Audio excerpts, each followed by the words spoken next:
Old coffee shop. You saunter into the old coffee shop through the translucent doorway, while I followed closely, like two sinful men who didn't need saving but desired it anyway. At the table, we converse in hushed tones, more in the way of friends than anything else. You, the interpreter of my dreams, who has come to save me from the snares of the world. A waitress tells us of the finality of this day for the coffee shop. We are closing shop forever. She barely lets out the words through teeth plastered with an artificial smile and a furrowed brow that has refused to stay hidden.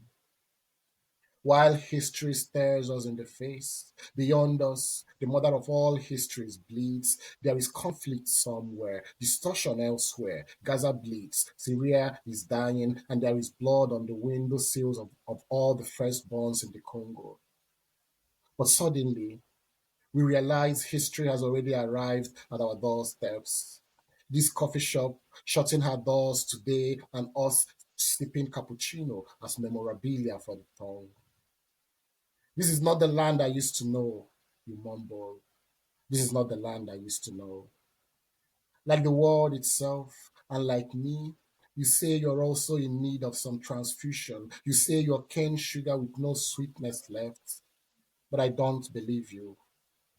If I know one person in the world who can die for others, it is you. If anything on this table is bitter, it must be my coffee stripped of milk. And if any heart in this shop needs forgiveness, it must be known. Oh, wow. That's for me. Oh, wow. Thank you for that read. Like Thank you. it embodies a whole lot and layers of different conversations, a sense of loss while you're ordinarily like trying to have something almost like for the last, it's not like the last time you're going to have cappuccino, Yeah, but it's yeah, like the last time you're going to have it from this particular shop. right. I'm kind of like very much interested in the whole conversation about moving through this translucent doorway, like two sinful men who didn't need saving but Yeah. desired it anyways.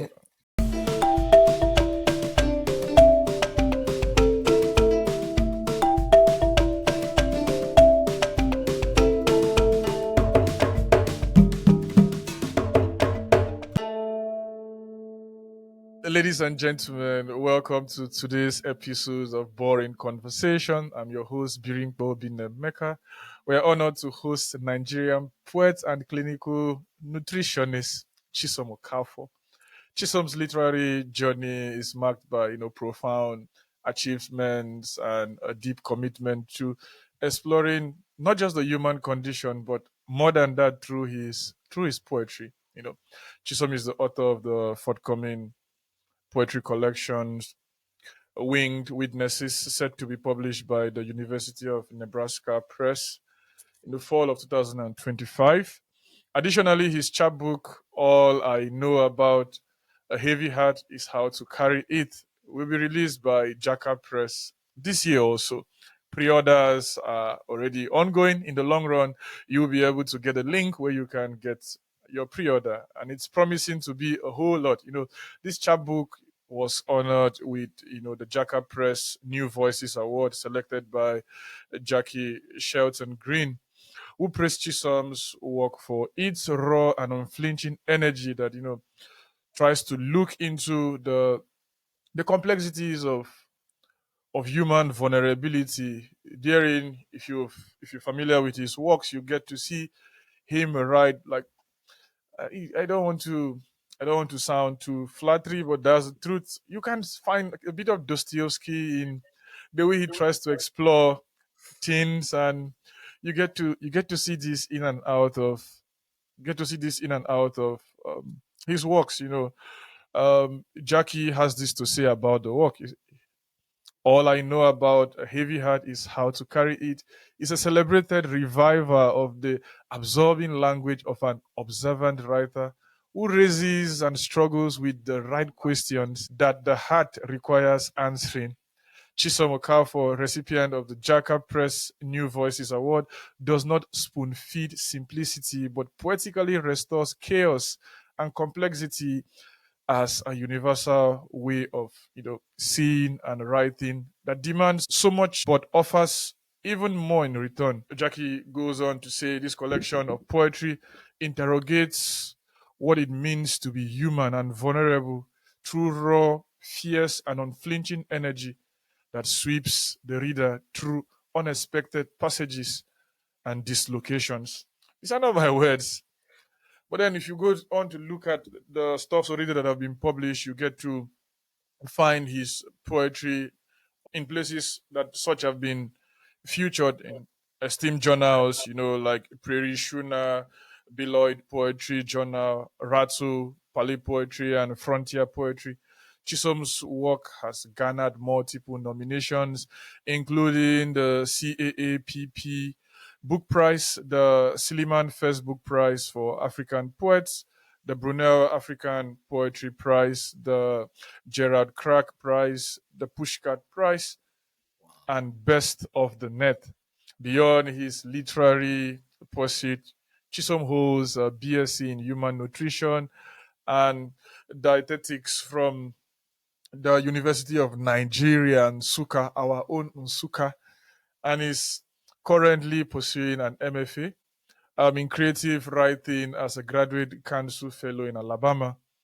In recent developments, he has come out as someone we ordinarily should look out for. Brittle Paper last year gave us a glimmer into what ordinarily we should be looking out for. We're here still grappling with the whole idea of Chimamanda and her forthcoming book and the many surprises that comes out of her private life.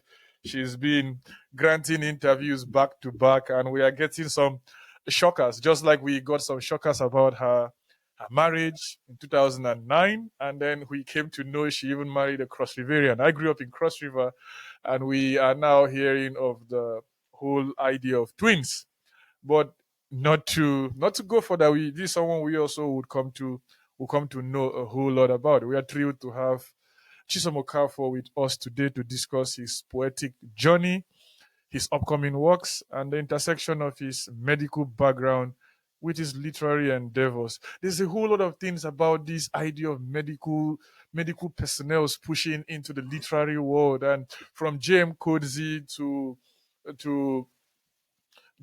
Chinua Achebe to Chimamanda to Ikenoke. You see this idea of moving either from food science or the medical field or the science down in and about this place. But we'll get to see in and about all of this. I give you Chisom Okafor. Welcome, my brother. Thank you. Thank you. That was such a lengthy introduction. I mean, at some point, I kind of wondered if I was the person you were talking about or someone else.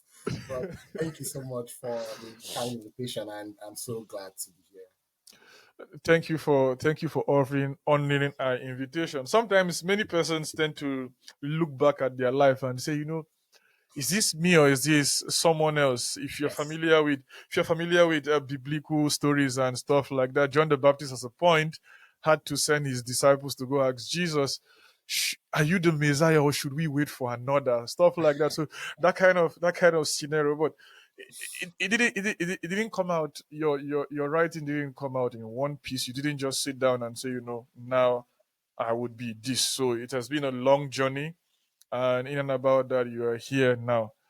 Have you always wanted to be this poet? Many persons are scared of calling themselves poets. They rather call themselves writers who write poetry. Yes. I had an interview with Ugochukwu Anadi this week, and he's like, "I am a writer who writes about poems." And so that, at what point did you like sit down and tell yourself, I am a poet.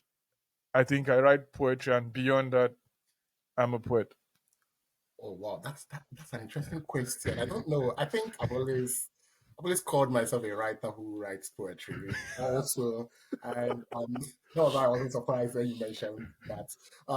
Because it seems sometimes that that name poet is a sacred thing and something you don't joke with. And right when you approach that place where when you can call yourself a poet, you have to um you have to approach it with a lot of seriousness, and it's not it's not something you take softly, right? But then Yeah. I feel I can call myself a poet right now because I have books coming out, coming out, and I guess at that point, I can say maybe by the end of the year, if you call me a poet, I would be like, yes, I'm a poet. I have a book, I'm a poet. Yeah, Eh, but also, I should say something about the Brunel Prize and what Professor Evaristo has done with the Brunel Prize. yeah. It gave a lot of African writers what you may call validation. Sure, sure, sure. And I think at that point in 2022, when I was shortlisted for the Brunel Prize, was when I You're like, started kind of thinking that I may have traces of poetry, real poetry in me. Yeah, so, you know. yeah, yeah. Talking about platforms and conversations like this, I'm currently looking at everything that has been published on the African Writer series. It's been like Yes. 3 4 years now going back, and I've been trying to look at everything that has come in and about that particular series and the difficulties it went through. Those who've come out of there, from Nadine Godima to our current, most recent laureate, and Nobel laureate, and every other person that have come out there from either as an editor or as a contributing member down there. It's very, very amazing to get to see, and I'm trying to also look at the recent the recent trends also coming out of festivals. This week, I had a conversation with HIBAF, that's the Hausa International Book and Literary Festival, and it was a very, very a great conversation with Sumaya and Habiba and a whole lot of other stuff behind the scene. So about platforms, um, there's this conversation in and about African writers writing about a lot of things from abroad, and the whole idea of, even in philosophy, even in anthropology and sociology, you find this whole idea of what should constitute African medicine, what should constitute African literature, and conversations in and about this. Who should be considered an African writer? Is someone who writes from Africa, someone who writes about Africa, someone who lives and write about Africa, or someone who lives anywhere and write about Africa? Well, I think this conversation has been going on for a long time, Yeah, yeah, and I don't know. I think someone who identifies as an African, right, as who identifies with his African heritage or something, yeah, even if he doesn't live in the continent at the moment, yeah, can also be seen as an African writer, right? yeah. And I was I was thinking not long ago about what someone said. I can't remember right now, about being a writer of a certain geographical space without physically needing to live within that space. Yeah, And you just have to show some sort of affinity to that space by the things you write and by your philosophy, your poetic philosophy, and so on and so forth, to be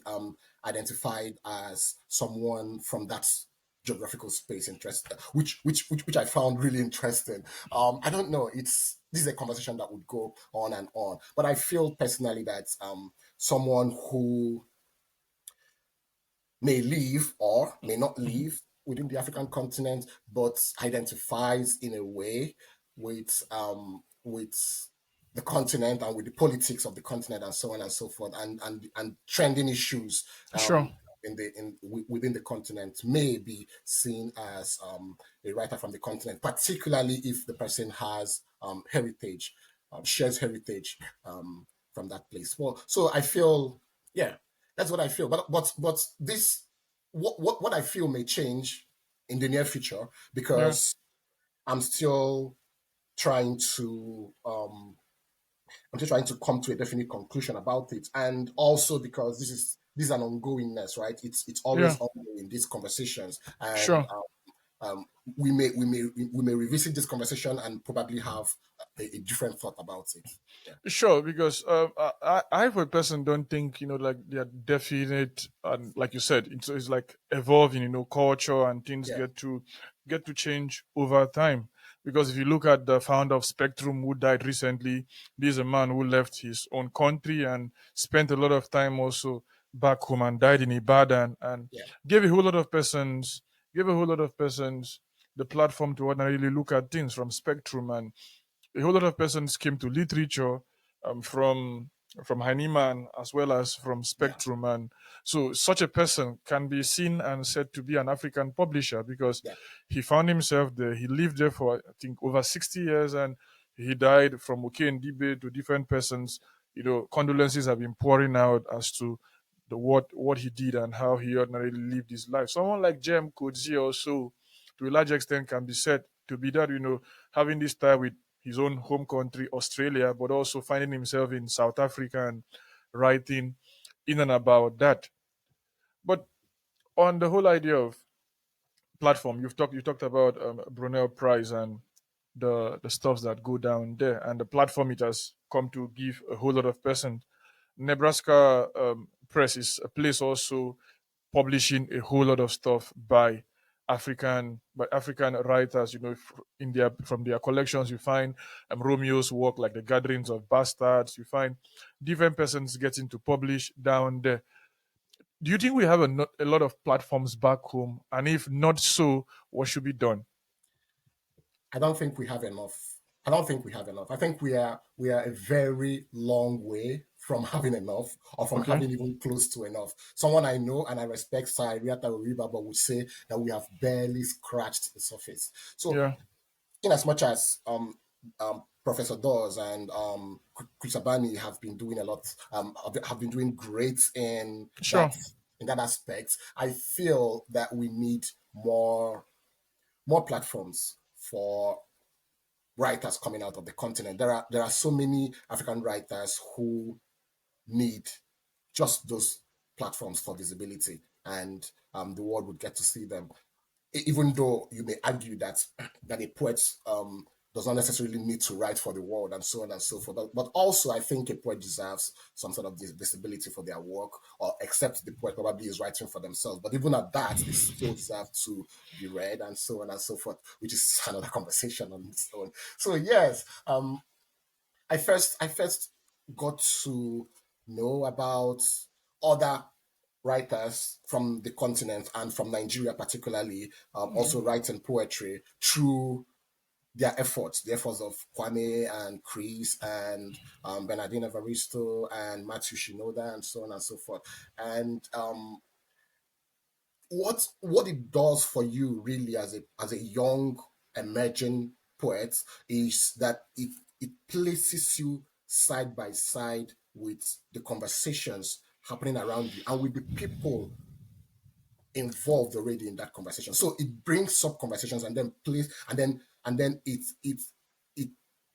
it ensures that all voices, the established ones, those are already on the road to being established, and the younger guys are equally seen and are Yeah. equally heard. And it's quite interesting. It's quite important, really, this function, because a poet thrives in a community, even though poetry is something you do alone most times. But then you need that community, you need that constant interaction with your contemporaries and so on and so forth. And I'm quite grateful that the African Poetry Book Fund has been doing such an amazing job. But then, to answer your question, I think we need a lot of platforms. We need more platforms. I mean, we have so many coming out in Nigeria right now, Yeah. and we have a lot of publishers. I worked for a long time with Libretto magazine, and I Oh. know this sort of work they've been doing underground and without people noticing. So we need a lot of outlets like that, I must Oh. say. So should this be born out of the private sector, people coming out? Many persons struggle with the whole idea of returns. When Yeah, you put in money in music, there are chances of ordinarily getting the streams flow out if you do good PRO and stuff like that. And yeah, even if the art is not so wonderful, music is something different persons get to consume differently. I read in the newspaper this week, right, about the politics of portable. Nigerian newspapers can capture almost That's anything, and interesting. they were like trying to like juxtapose Portable's way of doing things and the way Nigerian government ordinarily tends to do their politics and conversations like that. But should people be ordinarily looking at returns? The whole idea of wanting to get money out of their craft, or should it be more looked at from the community angle, giving back to the community, or should it be looked at side by side? Giving back to the community, but at the same time, I'm also venturing into a business. When you talk about returns, do you mean the poets or The or platforms the, or that the ordinary publisher? those who are going into these platforms, be the online platforms or platforms that run online and offline, things like the Paris Review does online and offline subscription and stuff like that. Should it be more looked at from that perspective, or are people not just aware of the possibility of what ordinarily can come out of the African market, considering our number? Look at Yeah, Kenya, look at South Africa, yeah, look at Nigeria. Merge these three countries together, you're having a crazy market, yeah, despite the fact that we have arguments about the levels of readership and all that. I think people will read if you give them books to ordinarily read. And if you've looked at things like hunger, I think people will ordinarily read when they have this level of security. But at the moment, what do you think is making people like not really looking at investing in the arts? Because we have the money, people have money. And Dangote the other at one time in his interview said he needed to withdraw the amount of money he had to ordinarily know that he's a billionaire and not the billionaire so he requested that they give him this money cash. And we have a lot of persons like that who are millionaires and billionaires in cash. So what is yeah, keeping them away, and what can ordinarily draw them to venture into this business? yeah. I should talk about what you first raised, the Okay. point you first raised about the politics of writing Publishing. and of publishing. I feel a poet or a writer sets out, well, at least for me, I set out not wanting to get money that much from my writing because I wasn't um, a full-time writer for a long time in my life. I've always worked in a hospital, and I've always been teaching at the Nigerian Army College of Nursing. So I was living off. I was living off other things, but then I feel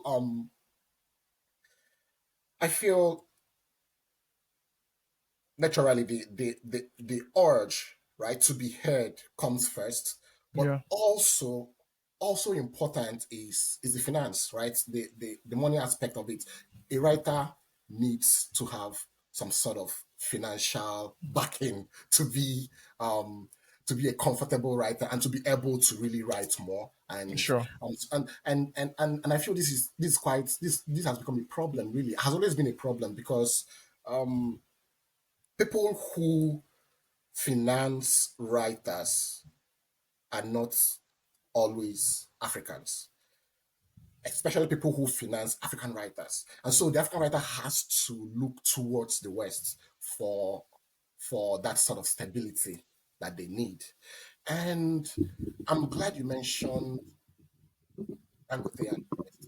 I feel I feel what probably is stopping them is I don't know, maybe a lack of, should I say, foresight or something.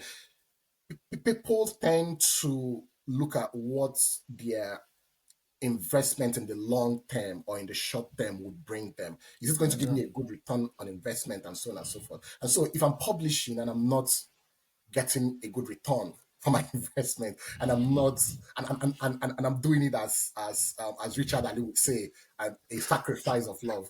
I feel that may be a bit problematic, right?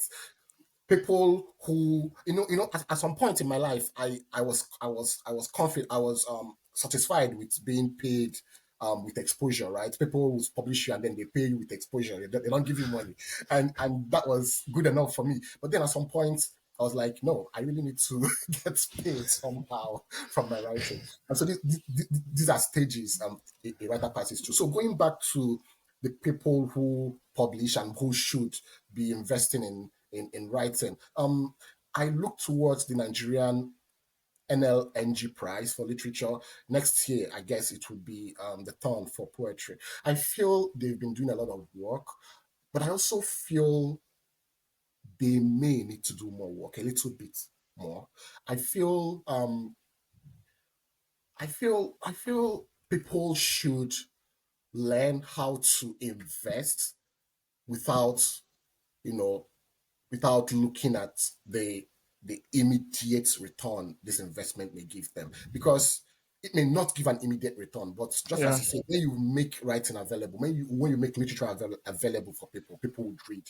So yeah, so the problem is making it available in the first place and affordable, most importantly, also. So yeah, to answer your question in a very brief way, I think what is keeping these people maybe the business mindedness, the natural business mindedness Yeah. of the Nigerian entrepreneur. And if they can look beyond that, this is my own thought. If they can look beyond that, I feel everything will be all right in the long run. It's Sure. a long term investment. I mean, in other places that is not Africa, we see someone maybe dying and giving their inheritance to poetry or to a Yeah. poetry prize and Yeah. endowed in perpetuity and so on and so forth. So yeah, we need that sort of things um, happening in the African continent too, which sadly is not happening at the moment. Yeah, sure. If you look at something like the Nobel Prize, Alfred Nobel, before he Yeah, died, he's like, I have to really look at writers and intellectuals, and he was donating a little estate, and he yeah, didn't envisage that, down the century and into a new century, a whole lot of persons will be talking about, being Nobel laureates from economics, chemistry, yeah, physics, and all that. But a whole lot of great persons have come to get that exposure, and yeah, it's very, very, very massive. And also the point you talked about, probably they have not had the foresight. It reminds me of the British singer and songwriter Passenger. In one of his songs, he said they only know your lover when you let her go corona. In one of his songs, he said you can only buy what you have been sold. hmm, And I raised this concern also with the Nigerian writer Ike when we're talking about um, how his books ordinarily left Mexico to find their way to Antalya, the international route it had to take. It couldn't pass through certain countries. The parcel even passed through the U.S. and then before finding its way to Turkey, as opposed to him being in Mexico. So like you said, it's also the foresight. I think we should also be able to sell these ventures to these people and sell it well. Many persons are of the opinion that just donate the money. People are just in and about this whole idea of this enterprise of just putting the money. This religious perspective of just donate. No, it's like the Paris Review wouldn't survive up until now if it was just absolutely. in and about just putting in money. And people are just, let's do a GoFund, let's just do a crowdfunding, this community project kind of stuff, let's just put in the money. But the business idea is what keeps it going. Masobe will not survive if Masobe is just about, let's just publish without looking at the proceeds that come out of it. But also the cost should be looked at. The cost should be looked at. While you were in Nigeria, I um, was oh okay, sorry. I okay, just, I just wanted to say that just to respond to what you said before yeah, you ask another question. I want to say that when I was in Nigeria, I worked for about 2 years. Just before I got admitted into the university, I worked for 2 years um, as um, as a sales boy in one of the markets in southeastern Nigeria, and I realized something that I think may be useful to our conversation.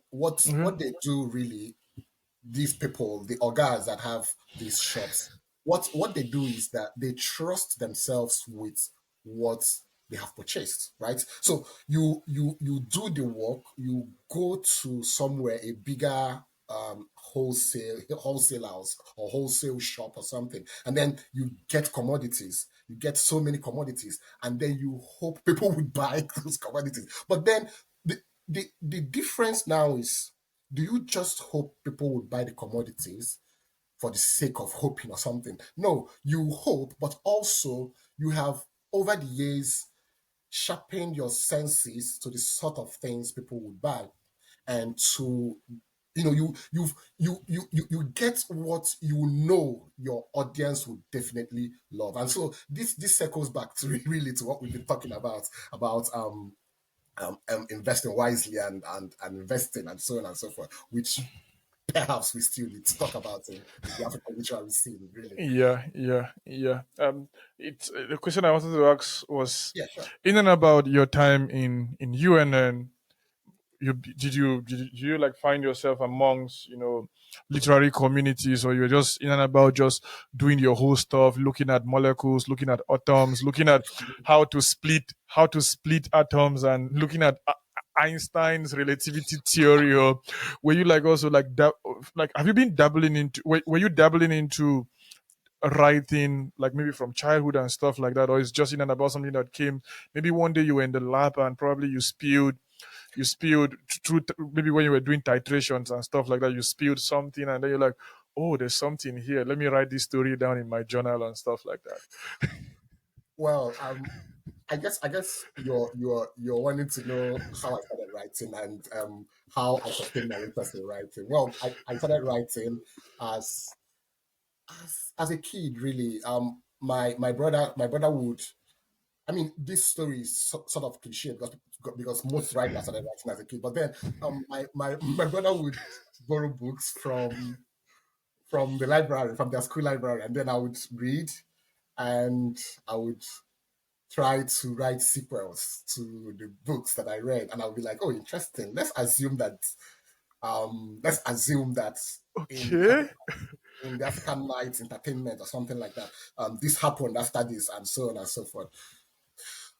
Yeah, and that was how I started writing, really. But I was always interested in inventions and in scientific processes and all, and that was why I did science.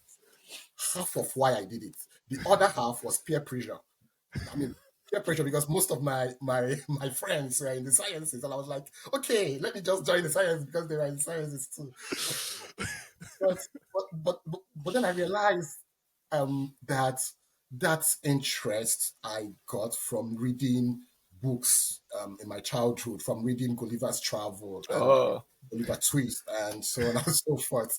From reading these books, that interest never died, and I just kept doing that. I kept writing too, even in the midst of the distractions, because it can be distracting to be in the sciences and to hmm.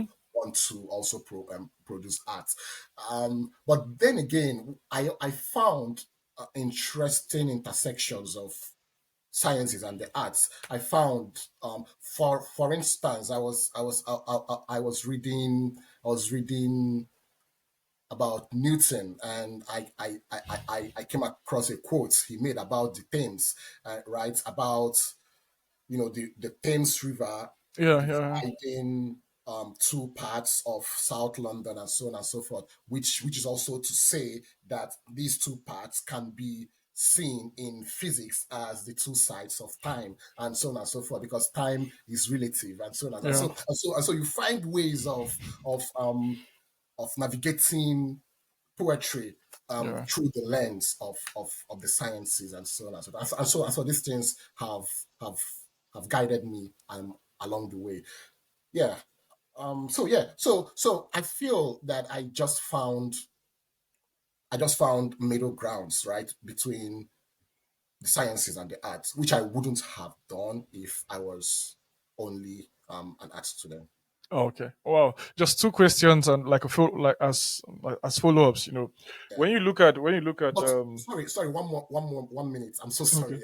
Okay. I was going to talk about the writing community at the Okay. University of Yeah, yeah, Nigeria. yeah, yeah. I I I didn't write alone. I mean, I spent half of my time touring the English department. Surprisingly. sometimes I would go and sit there right in class and and join their lectures, which was quite surprising for me. And looking back, it's funny. It was sort of ridiculous, but but yes, I found when I scavenged the notice boards and the walls of the English departments, I read about Okike, Chinua Achebe. I would Yeah, go and yeah. sit in front of Chinua Achebe's office because the name was still there because he was still alive at the time, and so on and so forth. But then I joined this group called the Writers Community because I just found their notice board and I read what they've written and I found it quite interesting. I joined them and they helped a lot. They helped me keep my concentration. They helped me produce more work, even as a science student. I met a lot of wonderful people. Otto Sireze Obiong, who is now the editor for Open Country. I also met Arinze Ifakando, who published his first novel and who was shortlisted for the Cane. I met Ebenezer Ago, who also started 2035 Africa. And I met so many of them. Ernest, I met Chinechere Obo, a lot of brilliant writers who helped me in in making my craft better in the Wow, university. wow, wow. That's a whole lot down there. So we'll come back to the whole support that can come out of we'll come back to this whole support that can come out of communities like this. But a Yes. question I wanted to ask was the Sure. whole idea of going to the sciences, was it born out of this concept of the science is better, that is still prevalent in many Yes. schools we have back home?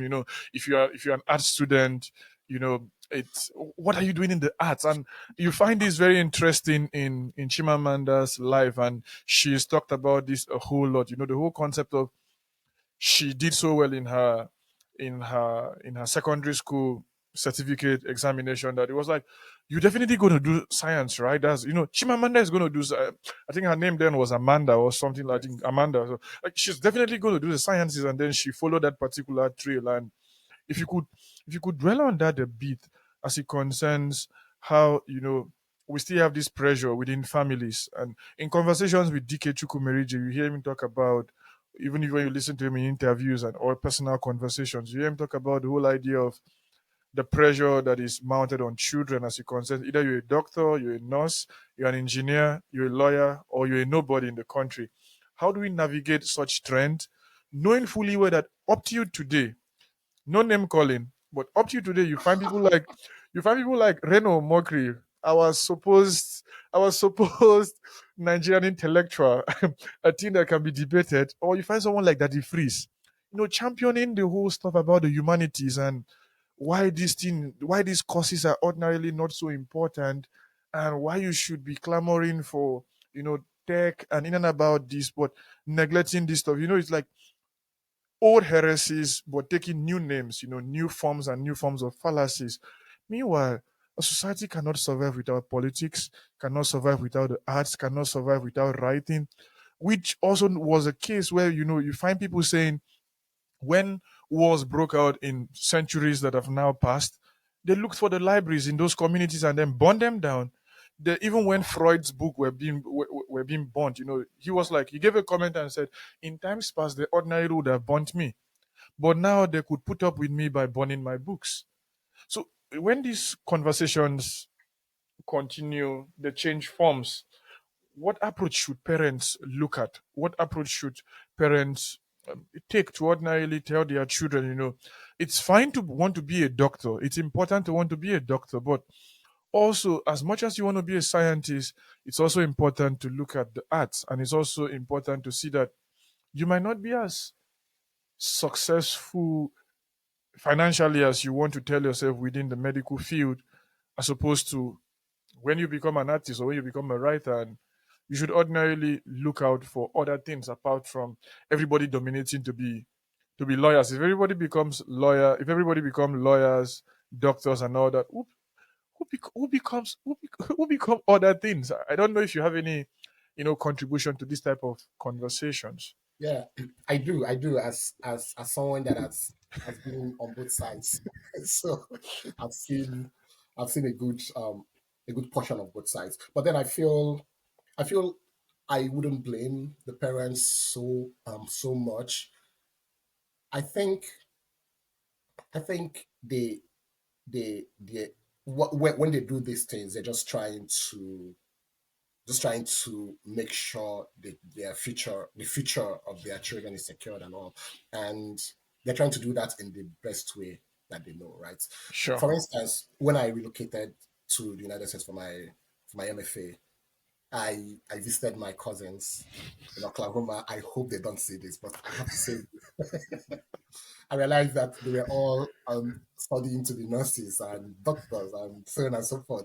And when they realized that I came to do poetry, they were like, okay, but what really did you come to do? Yes, we know you're writing poetry, but what's like your real thing? Yeah. What do you hope to achieve with this? I mean, we don't understand this, and so on and so forth. So I feel we need to we need I don't know, we need to just do our parts. People who are writers already and who have relatives Hmm. who think towards that direction. We just need to be sure that we are the best that we can be, not in terms of winning prizes, but in terms of our craft. How Hmm. much do we apply ourselves, to our crafts, and how much of art do we get to make, and so on and so forth. So yeah, I feel um they need to be educated, I guess, on these things, and they need to realize that, as you rightly say, that the easiest way to to um put off, or maybe remove, any memory that any country has, and any sort of sensibilities to history and so on and so forth, is to destroy their books, and to not just to destroy the writers, but to destroy the books of these writers. And so we should guide against that, because this is one of the things, one of the reasons why I write to be in conversation, like Kwame would say, with other writers, but also I also write to not just to be in conversation with my contemporaries, but to speak to the people who have come before me, and speak also to the people who would come after me. And so when my books are burnt to the and when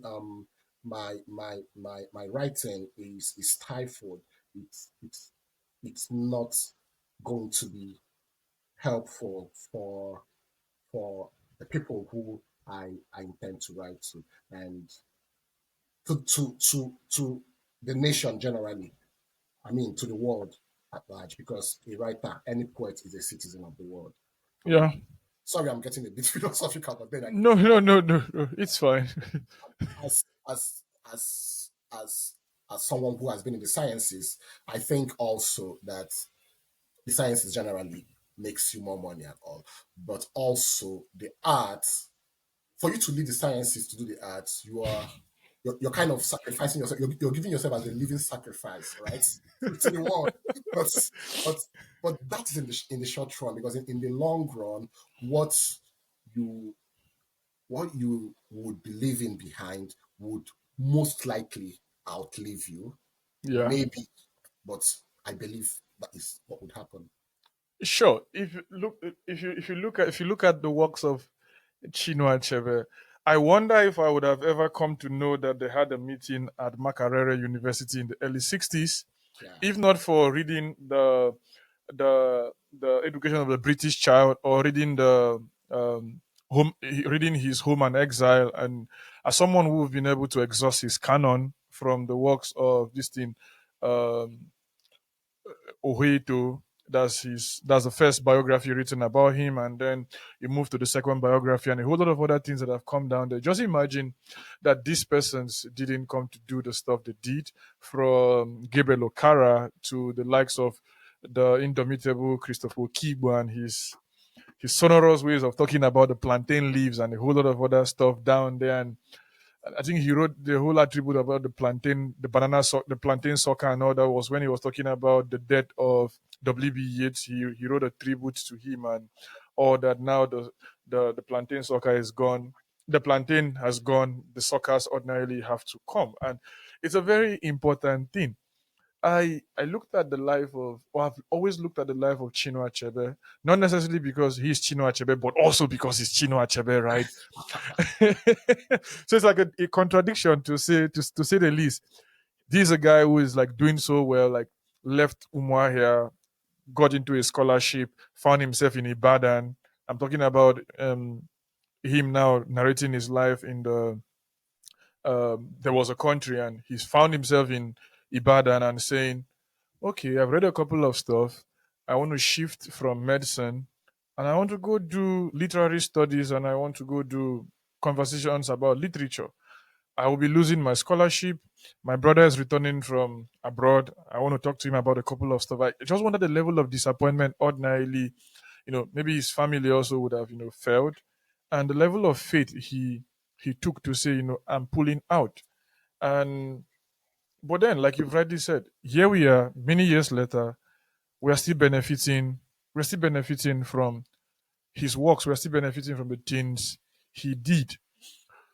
A child growing up, a child listening to us now, faced with the economic conditions Nigeria ordinarily bestows or offers to such a child, who ordinarily wants to write, who ordinarily wants to do the things you've done now, um, but ordinarily who is really struggling to do those things. If the child should stumble upon our conversation, um, what angle should this child be looking at? Should this child be reaching out to mentors because the social media has brought us much more closer? Should this child be able to, shun the fear that comes from, this celebrity kind of stuff? I cannot write to the management team of Chimamanda Ngozi Adichie to ask her questions, or I cannot write to Chisom to ask him one or two stuff, No, or I cannot write to DK. There's this whole idea of this celebrity stuff like they are there and we should be ordinarily here. What should this child be disposing him or herself for? Because look, Kwame has done a whole lot of stuff from Ghana to the world yeah, and he's still doing a lot of things. yeah. Which approach should this person be looking at? First, just keep writing. Um, when I was in the university, I in my first year, right? Was it my first year? Yes, my first year. That was in 2013. Yeah, Chika Unigwe came to the University of Nigeria for her Nigerian Prize for Literature speech and yeah. acceptance ceremony, and I had exams on that day. I had chemistry exams on that day. I still remember that day. I left my exams. I failed because I wanted to be in at that event, Chika Unigwe's event. These are sacrifices. You failed the course. Yes, yes. My classmates still tease me about that till today. Yes, I failed that course. So, in fact, I had to go. I've done a lot of things. I had to go write GC, go write arts, literature, I don't know, CROK, Yeah, CROS, yeah. just to transition government, just to transition to the arts when I was already in my second year in the university doing sciences. So, How did it so turn out? uh, How well, did it turn out? I never checked the results yet. I don't know. Somehow Why I did checked. it? Why didn't you check?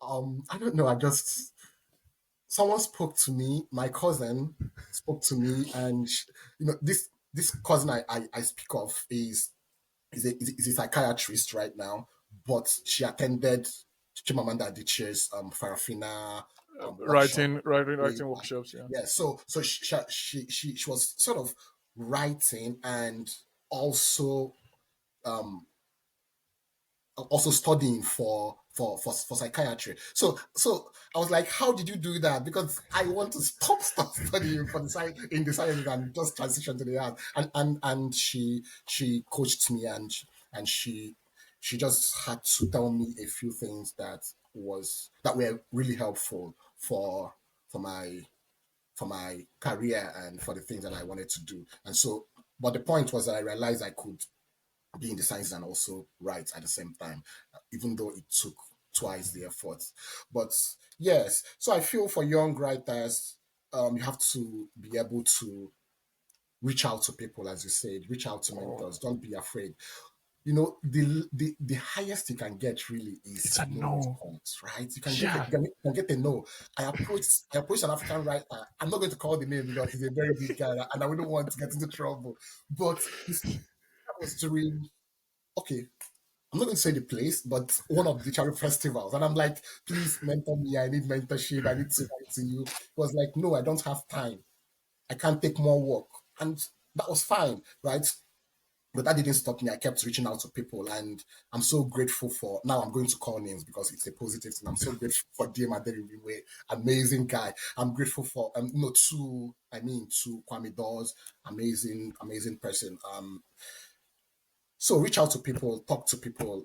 You may get a no, but just keep reaching out to other people. There are so many writers out there. Reach out to me. I'm definitely going to respond. I've also these people regard as the celebrities, celebrity writers, they're also human beings. They also breathe. They're also human beings. So the only problem would be to figure out a way to reach out to them, right? Yeah. But if you are able to get their emails or Facebook accounts, if they operate, use their Facebook accounts, if they handle the Facebook accounts themselves, then you Yeah. can reach out. There is no harm in doing that, and you get more help for your writing because I kind of feel it may be a bit more difficult for a Nigerian writer to to achieve their dreams of writing at the top level if they don't have mentorship and they don't have active support from people who are more established in the community. So they need that really because naturally the system has been programmed to make us not want to write. You'd be like, who's going to read my books? Who's going to publish me? And so on and so forth. There are so many rejections. I mean, I could show you my submit level. I get tons of rejections. So, so yeah. But then the work of the writer, really, of the Nigerian writer now, is to also be resilient and just to keep writing and to keep pushing their works out. Not really because I say this again, because of the validation they hope to get, but because there are people who you need, who would look up to you in the long run if you ever achieve that dream. And also because the urge to keep producing work hardly ever leaves you.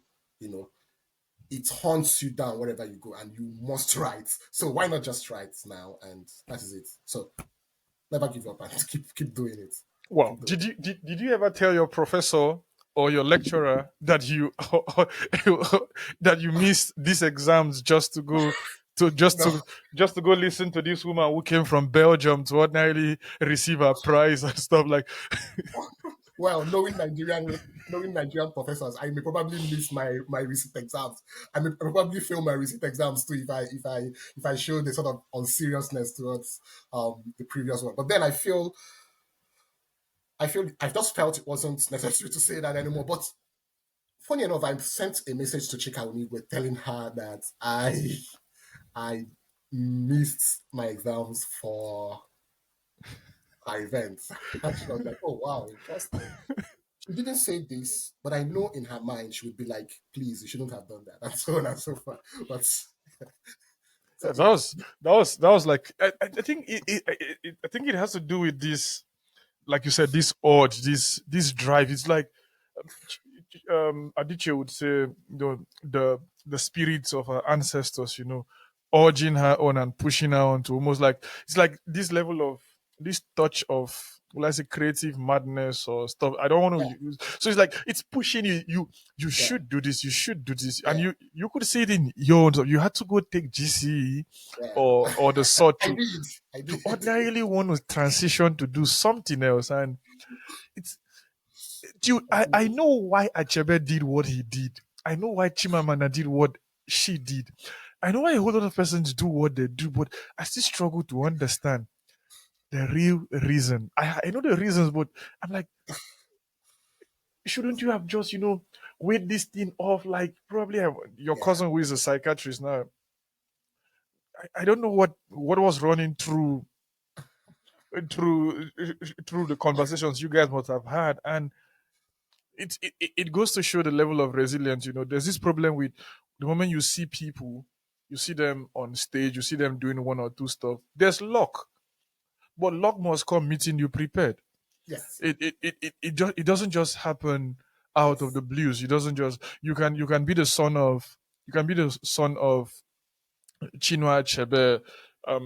His daughter writes, the Woman King, and a couple, not the woman, the Yam King, and a couple of other books she has written down there. She's also a professor, but she's not Chinua Achebe, right? She also had to do her craft from the children of Ngu Tiongo. You see that a whole lot of he has lots of kids who he has kids who ordinarily put out work there, and recently they have been having fracas. But in and about that also is the fact that you have to look at yourself. Look at Fela Kuti. The children ordinarily, though he was very, very influential in them coming into the musical industry and Afro beats and all that, and Afro fusion, but they ordinarily saw the interest. Their father died last century, and they have continued the industry down there. And the conversation is in and about you have to put out the work, you have to reach out to as many persons. And what is the worst that can happen? A no, you being ignored, but you're in your heart, you've been told, you tell yourself that you've tried.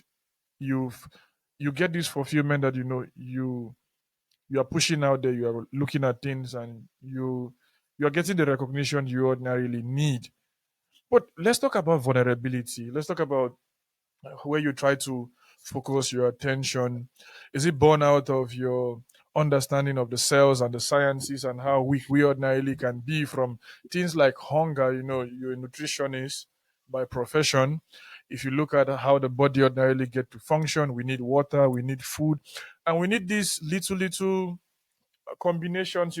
If I remember my biology well, I think it's from unicellular organism to multicellular organism. From there you get to is it and anthropods. From there you get to amphibians. From there you move into mammals. From there you move into the whole homo sapien kind of trade and stuff like that. So if we were to go by way of evolution, you see that there's a whole lot of speciation that have taken place.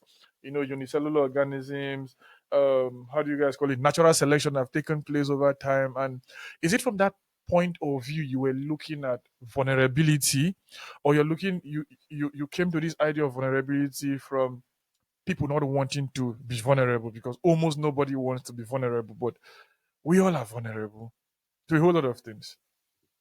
yeah. But could you give me a little bit more clarification when you mentioned vulnerability? Did you mean in the writing itself or in my process of writing? In the writing itself, in the writing, like let's say in Yeah, the I in get the that. in the work that come to be put out there. But also Yeah, if you want to talk about the process of the writing, or in yeah, other sense also might be yeah. things we might like to talk about. Interesting. Obinna.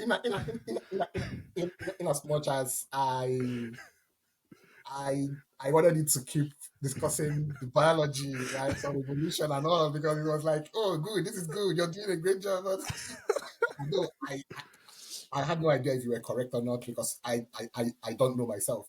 But I feel also that um, the vulnerability I approach my poetry from was born out of my own experience with my clients and with the people I've met in in my in my in my time as a clinical nutritionist, and also my own medical conditions and all. And I've had the privilege, I should call it privilege, to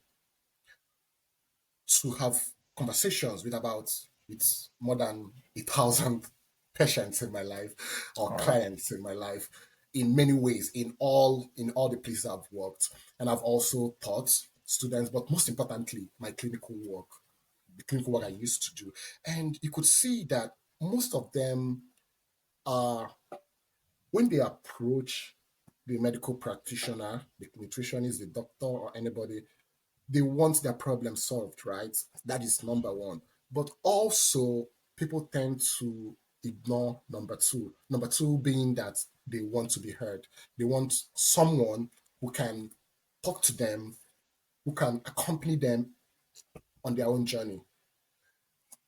To be chronically ill sometimes is to be walking on a very quiet, lonely road, right? Yeah, And your family or may no your family tend to leave you too, from my own experience and from my own experience with the people I have seen. So I tend to I tend to um I tend to incline right towards the other part of counseling, which is that accompaniment, right? Which is that companionship. I wanted to say it can be called a companionship of loss, right? People are losing things, but they want a companionship within that their state of loss. And when I had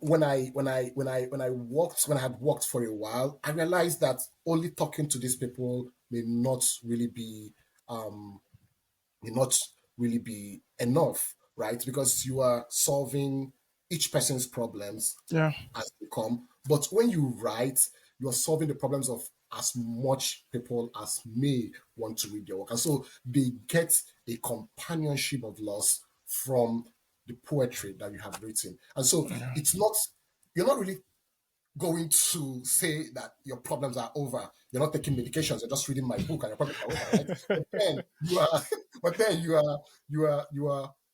you are also getting that emotional support that you really, really require when yeah, you read poetry written from a place of vulnerability, also.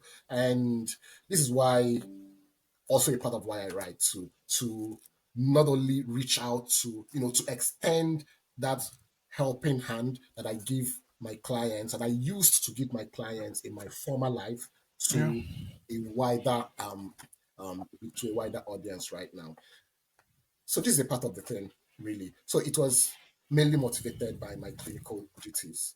Yeah, And when I stumbled upon your work, that's why also in the description, in the introduction earlier, I made references to Dostoevsky and yeah, Dostoevsky down here also from the whole era of the Russian literature that we all, to a large extent, came to benefit yeah, from, and the way they talk about the human psychology and the way, if you read Dostoevsky from Crime and Punishment or the notes from Underground and stuff like that, you come to see this level of sheer vulnerability being yeah, shown down there, and yeah, him exposing a whole lot of stuff. And I think he's been credited to be the first existentialist novelist to ordinarily come out of that world. And conversation in and about that, you have some you have you got published in, I think, a Longhouse or something. Is that a Longhouse? The the what was this title again? Old coffee shop and other poems down there. In and about this, like, at what point did you put this together? What, were you still in Nigeria or you already left? Because they were published last year, I think around June or something like that. Like, yeah. this set of poems down there, like, how did they come? When did you write them, in a span of like years, or you just put them together in a short period of time? Well, it took about 4 to 5 years from um you know all the prompts I wrote there, from the ones I wrote in about 2000 and say 18 or 19 to the Hmm. ones I wrote in 2024, and Yeah. that I brought to poetry workshop. Old coffee shop was one of the poems I brought to poetry workshop Okay. while already doing my MFA here. And yeah, so I didn't just write them in a short space of time. Yeah. And that is probably why you would see that some of the poems there Yeah. reflect my experiences in Nigeria, even though I wasn't trying to call people's names or something, but they point out the speaker in these poems use the I, right, the Yeah. first person to talk about themselves, Mm-hmm. but also to talk about fragments of other people who who you know who the speaker themselves represent, if you get what I'm Yeah. trying to say. So Sure. here it's called, I think it's called micro histories, right? The a a documentation, a summation of the many micro histories of the heart, and poetry used as force field, right, for expressing, sorry for this term in physics, but force field I can only think of for expressing these little fragments of histories, now, micro histories that come together. I mean, every person you meet on your way leaves a part of themselves With with you. you. They leave you feeling better, but you feel worse, right? Because not really worse, but you feel not better than you felt before, because a part of that person has become a part of you, Yeah. as well. And so a way to release some of that energy, Yeah. was also to write poetry and to leave the page with that part of myself, which was a part of the people who I have come in contact with as well. These micro histories getting interpreted on the stage, on the page, as Yeah. poetry. So yeah, in I think in old coffee Yeah, yeah, old yeah, coffee yeah. old coffee shop, it's like it's a whole lot. It's like a book on its own, I don't know, I have this idea of like magnifying things that ordinarily should ordinarily be left simple. And but when I got to go through that, if you like look at the third stanza or thereabout, in just within 3 lines, you already talked about like 3 countries and 3 existential crises already facing us. You've talked about Yeah, Gaza down there. yeah. You already talked about Congo, and you you also you also were looking at Iraq, and conversations were had in and about this. But then we are here now. In a few days' time, a place like Ukraine will be celebrating. I don't know why I don't want to call it celebrating. We'll be marking rather 3 years of the invasion of their country. I know where I was when the country was invaded twice, like in 2014 and in 2022. I know the exact place where I was when I first read the news in 2022, more accurately than 2014, because 2014 I was already conscious enough to know what's happening in international geopolitics and all that. Gaddafi had just been killed, and 2011, and then here we are. It was already Georgia got threatened in 2007, but I don't want to talk about geopolitics now. But we are at this point whereby the level of proximity and propinquity to the events happening around us, disastrous events, seem to be like almost so far off that sometimes it's in and about like buttons, buttons of tears, buttons of depression. These emojis we get to look at. How close do you think people come to look at the screens and say, you know, 40 persons died in Gaza today, 50 persons died in Congo today? We're talking about Goma now and conversations like that. Do you think people feel so much now, or people just run away and don't want to look at this stuff? Or you think people don't really know that people are actually dying, except when it comes to family members, like in these I think, warring zones? when sorry, when you were talking, I kept thinking about the common the common biology, right, of microorganisms in the body. When you use a lot of antibiotics, at some point your body grows resistant to the Sure, sure. antibiotics, right? And I feel this is what happens, when tends to happen, right? That is a danger, really, but it tends to happen when we we watch a lot of news, and we tend to not realize the magnitude of what is happening in the world around us, because we've seen more than enough destructions, so that our brains are now wired to judge to think about the number of people who have died as as a determinant for our reactions to those destructions that we are seeing, right? For instance, something happened and two people die here, and you're like, oh, it's just two people that died, you know. But these two people have families, they have lives, right? So when I wrote Old Coffee Shop, I was thinking about another kind of vulnerability. Now, I was thinking about not the vulnerability of chronic illness, but the vulnerability of generally the human condition. Yeah. How we can. I went just before I wrote that poem. I went to somewhere with someone, and the person mentioned that that day was the last day that coffee shop was going to uh be working, right? They were closing shop. And I was like, this is interesting, this little detail for you to realize. And the person felt bad that this coffee shop was closing shop, right? Like we're closing up for forever and they were leaving that place. And I'm like, this is interesting. You still have that human sensibility, right? To realize that a little ending is happening here. But Yeah. this little ending is actually a great ending to for people who have made this shop part of their daily routine Yeah.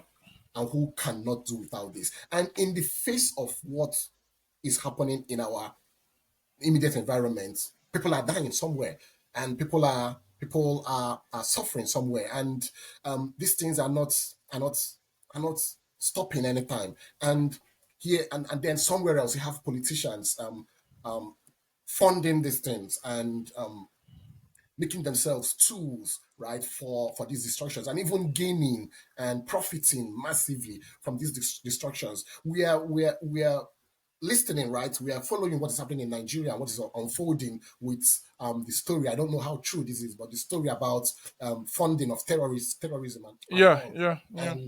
And and you ask yourself, where is our humanity? I mean, I've watched some of your podcasts, and I'm like, some of your series or editions, right? And I'm like, this is true. You're making a lot of sense. Where is our common humanity? Where are those little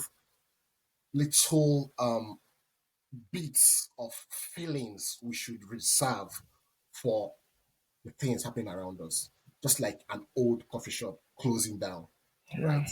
Yeah. And this is something I feel we're not having enough. This is something I feel the world should be paying attention to.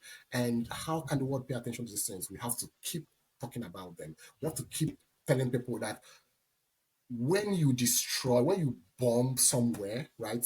You're not just destroying someone's house, you're destroying a future that someone would have had, right? You're cutting short someone's career in school. You're making someone go back 10 steps, right? Instead of going forward. Yeah. And these are things we should be talking about, Yeah. and also writing about. That Sure. is how. Sure. It's so close to me because Ukraine is not so far from where I am. Recently, 2 weeks ago, someone by way of association, she got she got she got caught up in a bandit ambush in Ukraine, and she's no longer with us. Like, I get to look at the picture, and I'm just looking at the picture. I'm like, this is someone who ordinarily, um, you know, last year we were like working on a little solidarity stuff with for Georgia with the recent crisis happening down there in their country with Russia trying to also, one of the they call it the one of the daughters or the sons of Stalin, and conversations in and about that. And I directed the video for the solidarity. I shot the video, I edited it, and she ordinarily was supposed to be there in that gathering, but she wasn't physically present, right? And then we shot this video, and I was like, this is someone that ordinarily should still be alive, and we go for these meetings now online, and she's not there, and there's no way she's ever going to say any other thing apart from the thing she said before, Yeah. and now she's dead. But in and about that is the fact that Apart from me coming to know her by mere association, she has family, and 40, 50, 80 persons, 100 persons, 200 persons are dying every day. This is the international space. And we're just thinking, oh, it's in and about, it's Ukraine. It's there. It's there. It's not close. It's not close to me. But you go back home, like you said, you're looking at Nigeria. For how long have we been talking about the terrorism down there? At least we have come by way of association or by way of relationship to know one person. At least there's no Nigerian that will tell me that they have not come to know at least one person, either from the news or by way of classmates who have found themselves at the mercy of terrorists, be it from the Niger Delta or be it from the current problems we are having in the southeast, or be it from the north, because you also find our people in this self-denial. And Dim Anthony recently wrote something about the fact that we who from the southeast should ordinarily also come to accept this reality that, the fact that there's killing happening in the north, in the southeast, is not born out of the fact that it must be people from the north. It mustn't be Fulanis. Our own brothers and sisters also are capable as human beings of killing ourselves, because we've seen that unfold in times past, and people just want to reject that particular reality of the fact that we also are capable of killing ourselves, and it's as close to us as it as far as Congo, as you have it in the Gaza Strip, and the whole conversation of what ordinarily should be there. And you see these guys dress up, and that's what pricks my imagination and my consciousness. They put on suits. Recently, I don't know if your vice president is back, JD Vance. I've been following all the speeches he has been giving from France to different places. It's just beyond talk. It's not talk. Per speech you give, per decision you take with your suits and your, if you're a Nigerian guy, your Agbada and your Babariga, many lives are dependent on this particular stuff. And just like WB Yeats will say, those who are in his the second coming, those who ordinarily have things to say, you know, don't have this, don't have this, they lack all conviction. I can't really remember how he said it, but those who almost have almost nothing are full of passionate intensity. And we sit down and we watch, and it goes that way, and it's a problem. It's a problem. Um, but what can we do? You've said it. We have to write. We have to look in and about this. But in the long run, I think we will come to have heavy hearts. And in coming to have heavy hearts, we're already here in your forthcoming walk, carrying the heavy heart. The last century has been plagued with lots of wars and conversations in and about that. But here we are within small small groups, and like you said, people meet you, they leave you with different conversations, they leave you with different experiences. You feel sad at times, you come to feel different. You come to feel like a mother giving birth. I think the if my sciences, if my study of sciences should be correct, but every birth order, the mother changes. I think she gets new experiences. She come to have new, will I say, genetic experiences that ordinarily modify the order of birth. The first child ordinarily will be different slightly from the second, and in and about that. Here we are. Your book is coming forth. Will you, by chance, give us a brief, a brief, a brief overview of? I'm doing a kind of tautology here now of what we ordinarily should be expecting, and how we ordinarily, if you're trying to like teach us, from the angle of how to carry maybe a normal heart that is heavy, or a heart metaphorically that is Yeah, heavy. I know it's laden with metaphors down there, but I think yeah. it's predominantly coming from the poetic angle of carrying the heavy heart. Are we looking at grief? Are we looking at things like notes from grief? Are we looking at how to ordinarily manage betrayal, how to manage the things we've lost over time, or how to just live life through a crazy century? Hmm. Surprisingly, I was. It's good.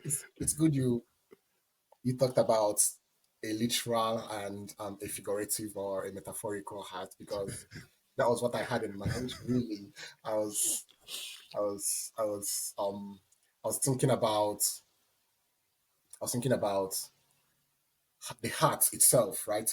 The heart, which is where which is where we we carry all the histories and all the micro histories of illnesses and grief and all. But in the real sense, it's not the physical heart, because it's the brain that carries these things, not the physical heart. And so the question is, why then do we say The that heart. the heart is where things happened, right? I mean, why do we associate the things more to the heart than to the brain? And it's such an interesting question that I also try to talk about. So I try to I try to find intersections, as I said before, between physics, the sciences, and the art, and between my clinical practice and all. But I also tried in the collection to talk about my own personal history, right? My personal history with chronic illness, right? I I also had issues with heart conditions at some point in my life, and it's also something that I do not like talking about, but I had to write them because when the the the the the thing now is, when people have illnesses, they tend to develop a fractured relationship with their families and their friends and so on and so on. They may not want to divulge details about this, just like I'm feeling sort of, a bit um you know laid back. Should But I then say this? Shouldn't I say this? yeah, yeah, You yeah, also yeah. find it recently, And like in the this introduction, seedness, yeah. in the introduction, I talked about Chimamanda and you Yeah, know coming open about certain things. yeah, yeah, You find, I yeah. had to go read about the idea of an operation for fibroid like twice Mm, before I'm mm, like, is she talking about someone else? She's talking about yeah, herself. And I yeah, try to envisage the scar, the process that ordinarily had that. I'm like, yeah, okay, in and about. So you find that problem. And a few years ago, she wrote about depression, and yeah, you see her talking about loss of family, and like you now, you're like, should I tell my mom this? Should I tell my yeah, sister this? How will she feel? If my yeah, mom gets to find out that I have cancer, if that's the case, like how is she going to react? Is she going to react to the extent where she loses her life, or is she going to mm, survive it? Or especially yeah, mothers can be very dramatic out of love yeah, and stuff like yeah. that too. Yeah, yeah, there is this lingering indecisiveness, and the long term effects of this inaction, right? You can call it inaction. I know what you're talking about. I have been sick also for Yeah, I yeah, wasn't sick for more than 8 years, like in times past, and I have I'm not saying I'm embodying your experience, but I have my own experience, and I know yeah, what it can do to a yeah, relationship. It can, yeah, even to yeah, the closest of relationship, it can severe it, and if you yeah, wait too long to tell it, when you now tell it, it begins to look as though probably you don't trust us enough, or yeah, you should have told yeah, us earlier and stuff like that. yeah, yeah. And anything that you do not give out in the long run burdens you the more, right?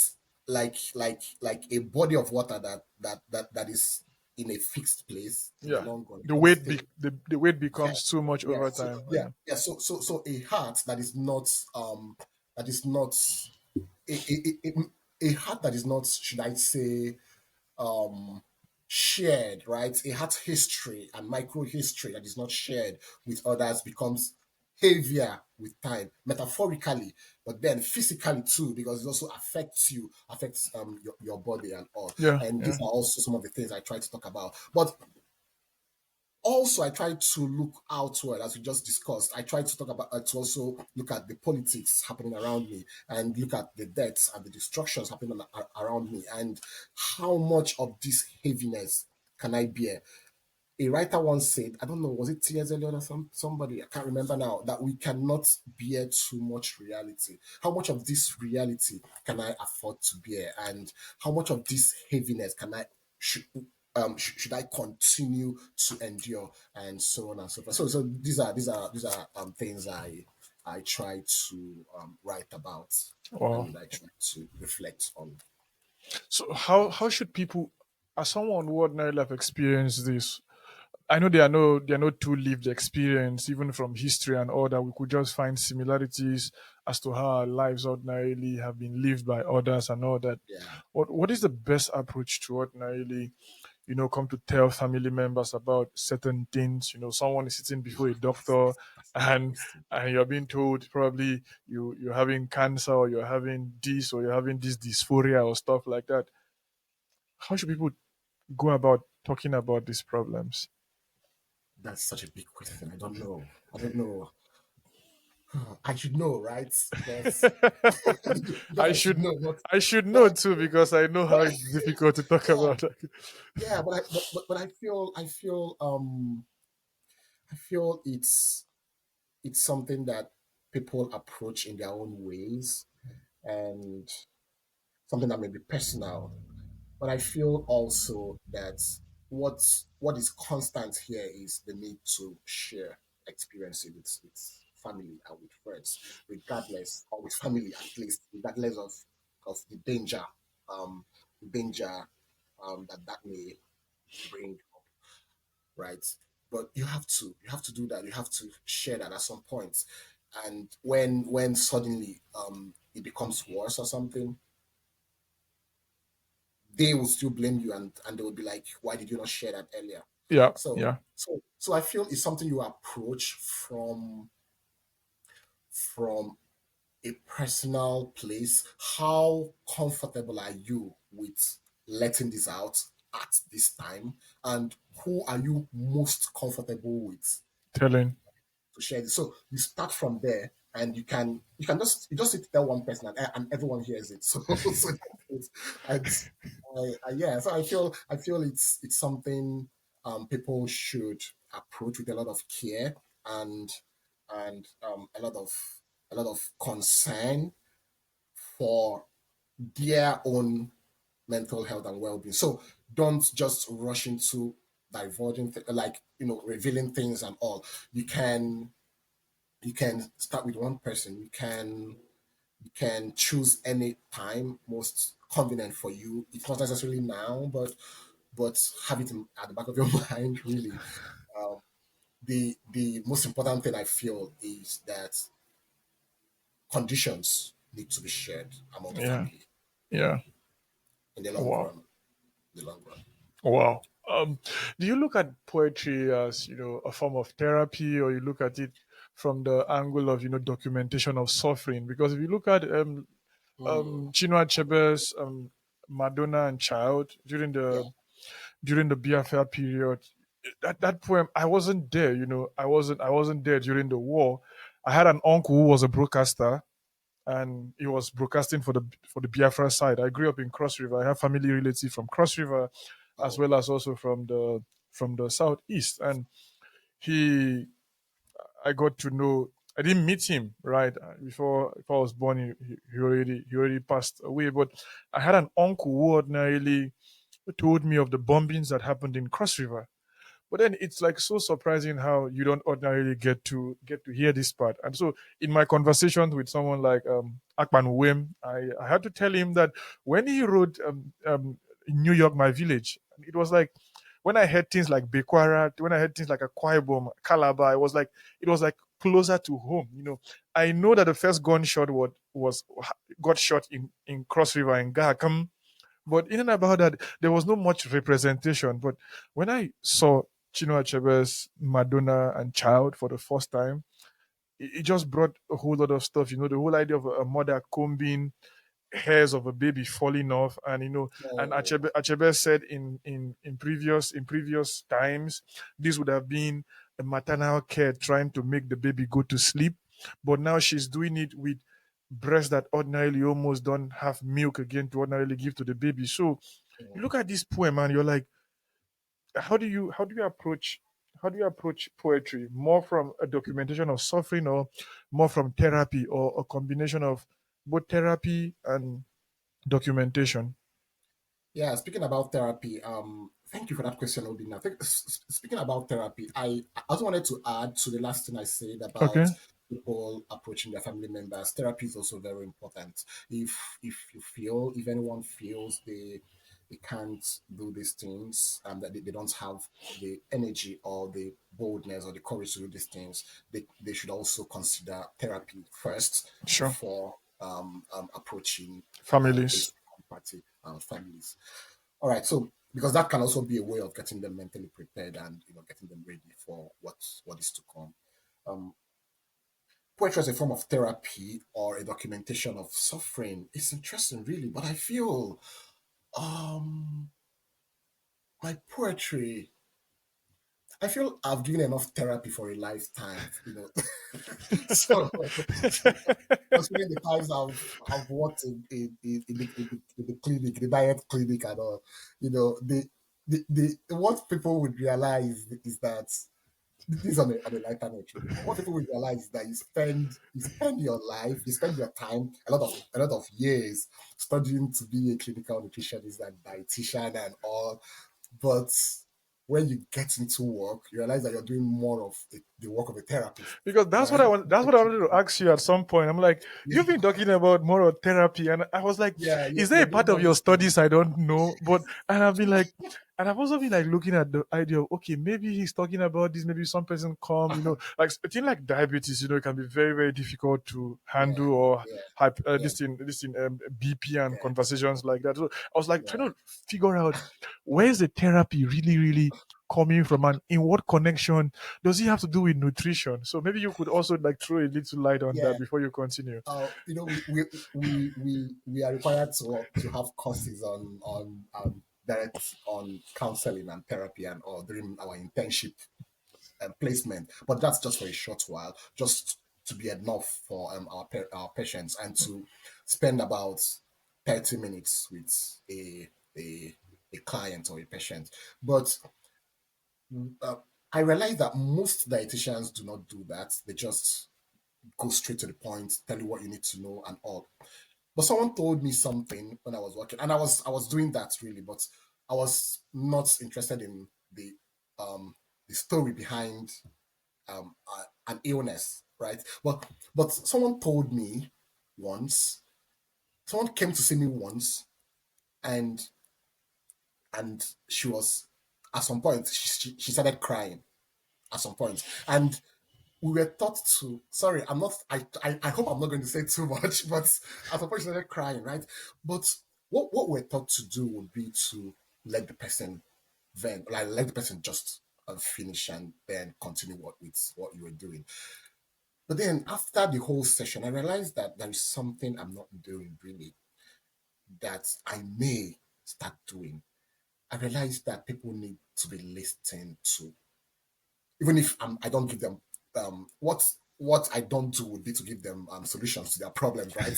But people need to to be heard, right? You need to listen to people talk about that problem sometimes, because the doctors are often so busy that they don't really listen. They just give you what you want to know, you go straight to the point, and then they let you go. But people sometimes may need to be listened to. And I started listening more than I talked, and I realized that it was really helping, was really very helpful for my clinical practice at the time.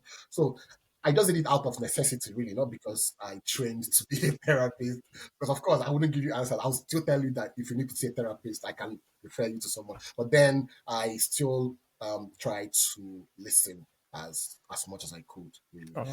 Oh. But yeah, but then coming to the question of poetry as a form of therapy, my poetry really sometimes um, could pass as a form of therapy or as a documentation of suffering. I feel that I started writing more of as a documentation of suffering more than therapy, because I wasn't giving solutions.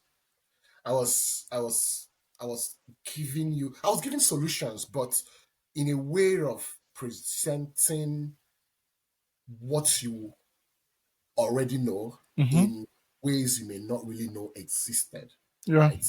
I'm like I'm like this guy did this guy passed through this guy has angina decubitus, this guy has angina pectoris, this guy has this and that, and this is what this guy's lover is saying to him. This guy's lover is wanting to leave him because the lover fears he's going to die in a year, and so on and so forth. And then this guy is looking at a Da Vinci and looking at, and so on and so forth, and wanting to be in there, that sort of stuff. But what you're saying really is, and you're seeing someone accompanying you in your journey, not someone giving you solutions, but accompanying you, like working with you in a way that you're finding solutions through that companionship, which is quite interesting. Because when you express your problems, right? When you hear, okay, for instance, what happens in the university? You find out that you failed a course, Yeah. and your friends passed the course, and you're so sad. But the only thing that most likely would make you happy would be to see someone else who failed that course too. Like, oh, we failed together. Okay, and, you're actually feeling better than you were before, just by seeing someone that also failed your course. So you still have to come and rewrite that particular course, But but you then have this kindred that you're spirit, happy you know, with like someone else. Yeah. And you're like, I failed, but this guy also failed. So that is it. That's what I feel my poetry really is doing, to be honest. Not really providing answers as much as it is accompanying you in that companionship, in that journey of loss that you are passing through. that's very interesting. If we are to go back to the old coffee shop, I don't know if you Yeah. have access to it. Can we like look at it? And because it it, Oh it, it my goodness. embodies it I've not. embodies it Yeah. embodies in and about everything you've talked about. Would you like me to read it? Yeah, if you want to, yeah, I would love that because it holds a lot in and about of what you've talked about. It captures the whole idea of memory, but in and about that Okay. also it captures it captures different layers of stuff, and that's the thing with the way you write. You don't Yeah. just treat one topic and one topic alone. You're moving from. I'm kind of like very much interested in the whole conversation about moving through this translucent doorway, like two sinful men who didn't need saving but Yeah. desired it anyways. All right. Old coffee shop. You saunter into the old coffee shop through the translucent doorway, while I followed closely, like two sinful men who didn't need saving but desired it anyway. At the table, we converse in hushed tones, more in the way of friends than anything else. You, the interpreter of my dreams, who has come to save me from the snares of the world. A waitress tells us of the finality of this day for the coffee shop. We are closing shop forever. She barely lets out the words through teeth plastered with an artificial smile and a furrowed brow that has refused to stay hidden. While history stares us in the face, beyond us, the mother of all histories bleeds. There is conflict somewhere, distortion elsewhere. Gaza bleeds, Syria is dying, and there is blood on the window sills of all the firstborns in the Congo. But suddenly, we realize history has already arrived at our doorsteps. This coffee shop shutting her doors today, and us sipping cappuccino as memorabilia for the tongue. This is not the land I used to know, you mumble. This is not the land I used to know. Like the world itself, and like me, you say you're also in need of some transfusion. You say you're cane sugar with no sweetness left, but I don't believe you. If I know one person in the world who can die for others, it is you. If anything on this table is bitter, it must be my coffee stripped of milk. And if any heart in this shop needs forgiveness, it must be known. Oh, wow. That's for me. Wow. Thank you for that read. Like Thank you. it embodies a whole lot, and layers of different conversations, a sense of loss while you're ordinarily like trying to have something almost like for the last, it's not like the last time you're going to have cappuccino. Yeah, But it's yeah, like the last time you're going to have it from this particular shop. right here. Yeah. I got invited by my friend to to to to a jazz club, and she plays the guitar. And Wow. in and about that, her name is she's Agatha by name. And we came out to like get some code. Like we were inside. It's like this jazz club is a club that ordinarily makes use of firewood inside. So it became too hot for us in the summer. That was last year. And they were renovating the train station close by. And I was just asking her, is it a case that ordinarily they want to pull this down? Because it's like a place where you will not find the so-called normal people of society. It's like this kind. Normally, not many persons really like jazz, and it was in and about we asking, this place have been here for like maybe say 50 years. Are they going to pull it down? Because it's like the lone structure there. So we had to go read up a couple of stuff, and unfortunately, also it's to be pulled down. But they're still reconstructing the railway. And so I could ordinarily relate to such a poem like this, the idea of losing things and the idea of how things ordinarily go. So if one should ask, how do you carry a hat? How do you carry this hat that ordinarily doesn't necessarily do all the function rather than the brain? But how do you carry, let's say, a grieving hat? How should we approach life in response to our current situation and the many existential crises we are having in the 21st century? I don't know. I think it's like asking how do you carry loss, right? How do you carry um how do you carry loss, Yeah. and and how do you wait, I'm coming. I'm just trying to figure out the best way to put it. What's your what's the requirements Hmm. for giving grades, right, to the many losses that we bear in the world, right? How do you say that this is the little loss and this is the big loss? That is the problem. How do you ever do this? How do you learn to put up with grief in itself? Grief that is caused by something that you had but you are about to lose, which is something I don't know. I don't have a definite answer to. Which I guess is why this collection of poems ask more stories, ask more questions Yeah. than it provides answers. How do you do that? How do you do that? I don't know. I really don't know. Um, Many times as I wrote the poems in that manuscript, I cried. Which is something I don't do often. I'm not proud to say that I don't do that often, but then I don't do that, right? Is it born So out of the culture of men don't cry? Or what's yeah, it? that thing we are told, right? Men don't cry, don't cry, don't even dare cry. And so Man up, stop being a woman. Like, so many times I found myself, you know, crying in in the process of writing that the poems that make up that collection. For instance, in old coffee shop, the person that I was with, I hope that I'm not giving too much for people who will see this. The person I was with was someone who felt marginalized in many ways, and who also cried in that conversation, the conversation I had with him in the old coffee shop. And then I was like, if anything is bitter right here, it is not your heart, it's not your personality, it's not you, it's this coffee, right? yeah. And if even if someone here was the bad person, that's me, not you, right? So um I don't know.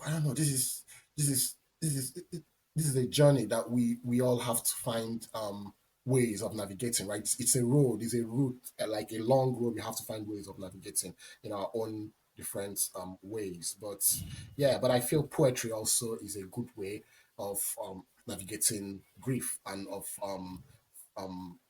coping with loss. And my professor was saying back in the University of Nigeria about just saying something about the neurons of the body, and about how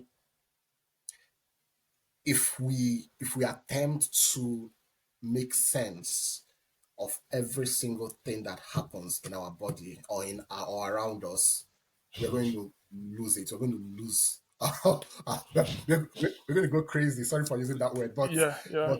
but yes. So I feel this is true, and so the brain as a coping mechanism would shut out some things even without your knowing it, so that you develop more resistance to some things happening around you. But is this the best way to handle loss, by developing um thick skin, or by having resistance against loss? Or do we need to face it head on? Do we need to figure out ways of meeting loss while it is still at the door? That is what Elon Habila would say. We need to approach grief while it is still at the door, because if you let grief get into your house, it's not going to leave, and so on and so. I don't know. These are questions. It's an ongoingness. This is unending, and I hope someone writes a book that answers these questions someday. Really. Sure, it's also seen in the philosophy of Heraclitus. You talked about him in one of your poem about self-portrait, and Yeah. if anybody is familiar with Greek philosophy, which I am, and you come to see when he ordinarily said what ordinarily was the opening line for that your poem, the idea of stepping into the water twice. Philosophically, that can be debunked on many fronts, but you could also see I know. but you could also see the sense upon which he built what he built, which was because realistically you cannot step on the same water twice. And I also see the sense in which sometimes you come up with the whole idea of like you don't really know, because I've tried to come to look at life like a cinema where I didn't come on time to the cinema, and nobody in the cinema came on time. So the cinema, the program down there started before any of us entered. And in trying to ask people more about ordinarily what was before you came, they try to tell you their version, either in terms of truth, in terms of the limit of their knowledge, or in terms of their level of ego and how they want to invent narrative and invent stories to tell you ordinarily what happened. And the funniest part of it is that nobody leaves before the program finishes. So it's either myself who came late would leave first, or you who came before me would leave, but then you will not finish the program, and we are now left in this ever-ending desire to ordinarily want to know what happened before, but at the same time also want to know what happened when we leave. But as we cannot know what ordinarily happened before we came, so also we are stuck with almost not knowing what happens after we leave. Are you by any chance scared of your mortality? Because I am getting old. I know. And Yola, sometimes Yola getting old. does mortality scare you, or you've made do with the idea of coming to be immortal, maybe from your works and stuff like that? Oh, I don't know if my works are going to outlive me. Really, I don't know. I don't know how. Why wouldn't I don't. they? I'm here in Europe. I have access to your work, and definitely I will come to read more from your own end as the future I permits mean, us to do. So I, I think that should have I hope so. outlived you. I don't know I hope about so. you being in Europe, but at the moment you are in the US, I am in Europe, and I'm getting to leave your work down this particular Yeah, course. So it's a kind yeah, of outliving you. yeah. I guess what I was trying to say really It's is the humility of a writer. I understand.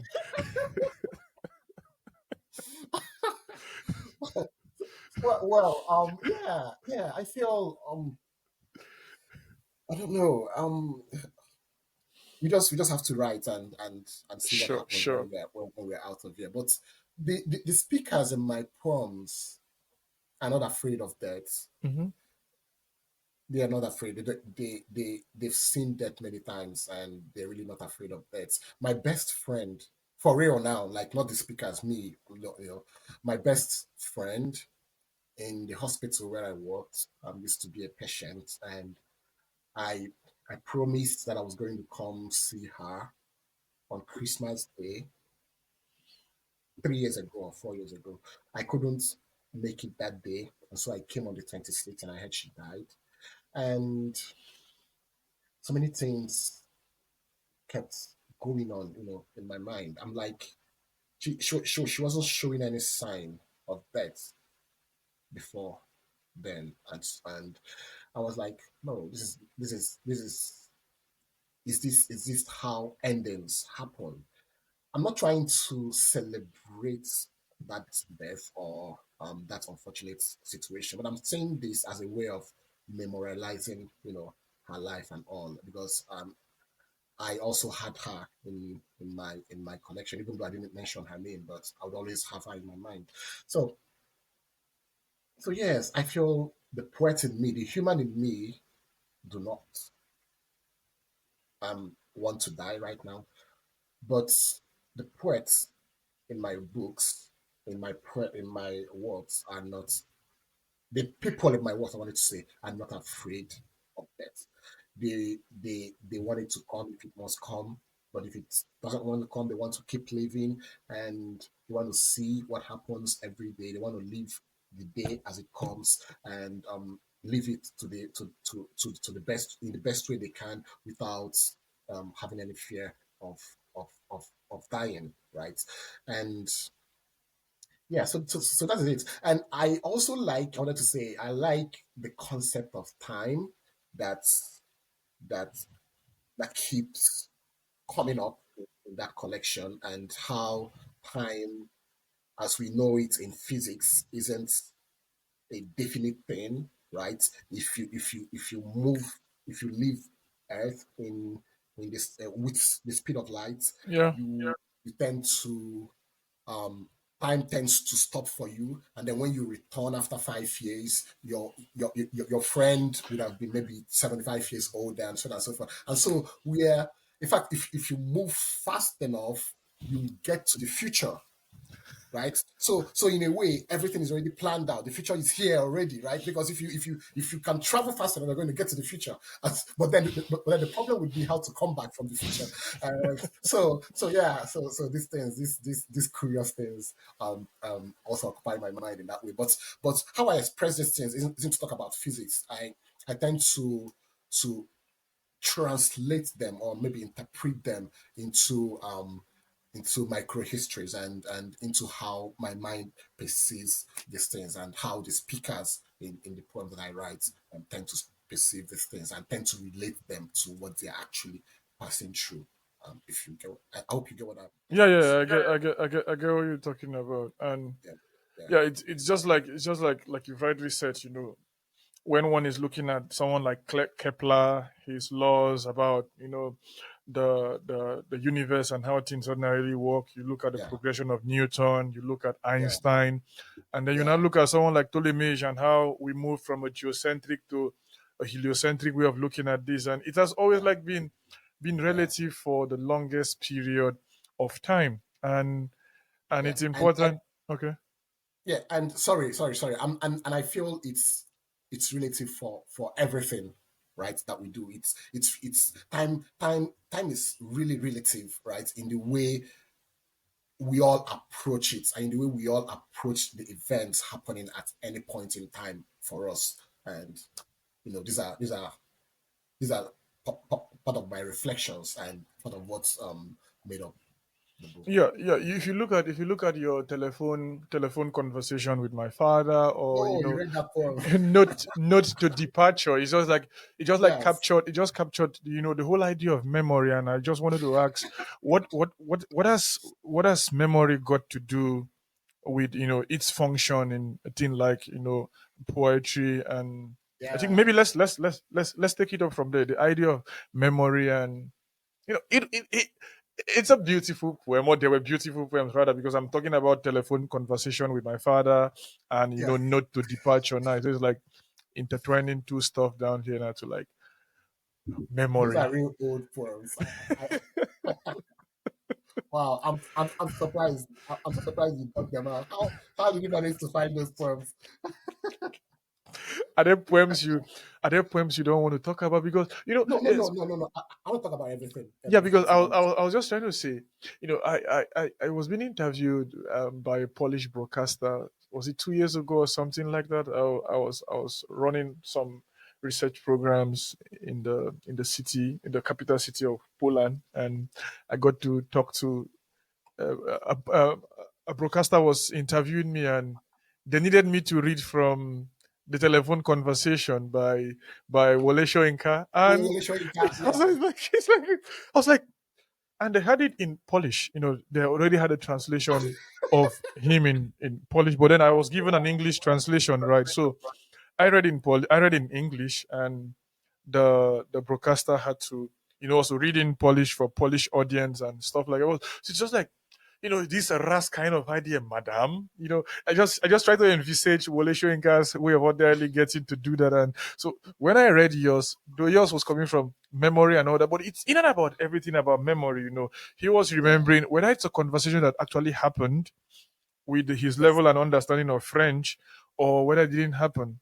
The poet has a way of conjuring things, and I want to believe that conversation actually happened. it So did. as ordinarily yours also. So we're talking Yeah, about memory. yeah, yeah, yeah, yeah. I think that I'm sure Shrikant's conversation happened, I guess. But talking about my version of telephone conversation, I guess. Yes, after a conversation with my father too, where he wanted us to talk about my marriage plans, but I wasn't just ready to talk about my marriage plans. and and Chisom, are you looking at your age? Time is no longer by your side. Like, yes, my friend, you need to get married, that sort of thing. But but then you don't say no to an elder. So what you say is maybe you the telephone line is not clear enough. I'm so sorry, I can't hear you. Can we talk some other day? And mpa, you mpa, mpa, postpone. I can't hear you. I can't. Network is breaking. Network is breaking. Yeah, I just need to provide. I need to come up with something at that very moment. And well, I noticed that my dad my dad who has always been interested in my marriage plans suddenly stopped asking about my marriage plans, and I feel it's because he probably has given up on me. He's like, this boy, I don't know what to do with you anymore. Just do whatever you want to do. but a part of me um, still knows that he has that in mind, and so I wrote that poem as a way of letting him know, the speaker in the poem letting his father know that the speaker, knows that he should do this. And so don't worry about that. I know that too well, even though I may not be so receptive to that idea at this moment. Oh wow. So So so so so it's also a way of speaking to memory and and yeah, I was speaking to memory, right? And the things that memory evokes and the things that memory wants us to remember.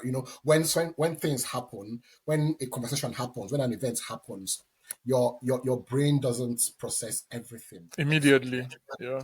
or immediately, right? And so there is this little level of untrustworthiness that can happen when you want to say stuff that out of memory alone, and if you do not have a diary or something for writing these things down, and so I didn't talk about the conversation from the perspective of my father's voice wasn't there. It's just, I mean, the poet's voice, the speaker's father's voice Hmm. wasn't there. It was just the speaker, right? The speaker's voice coming up. And this is just to say that it's just what it's just this telephone conversation from one person's point of view.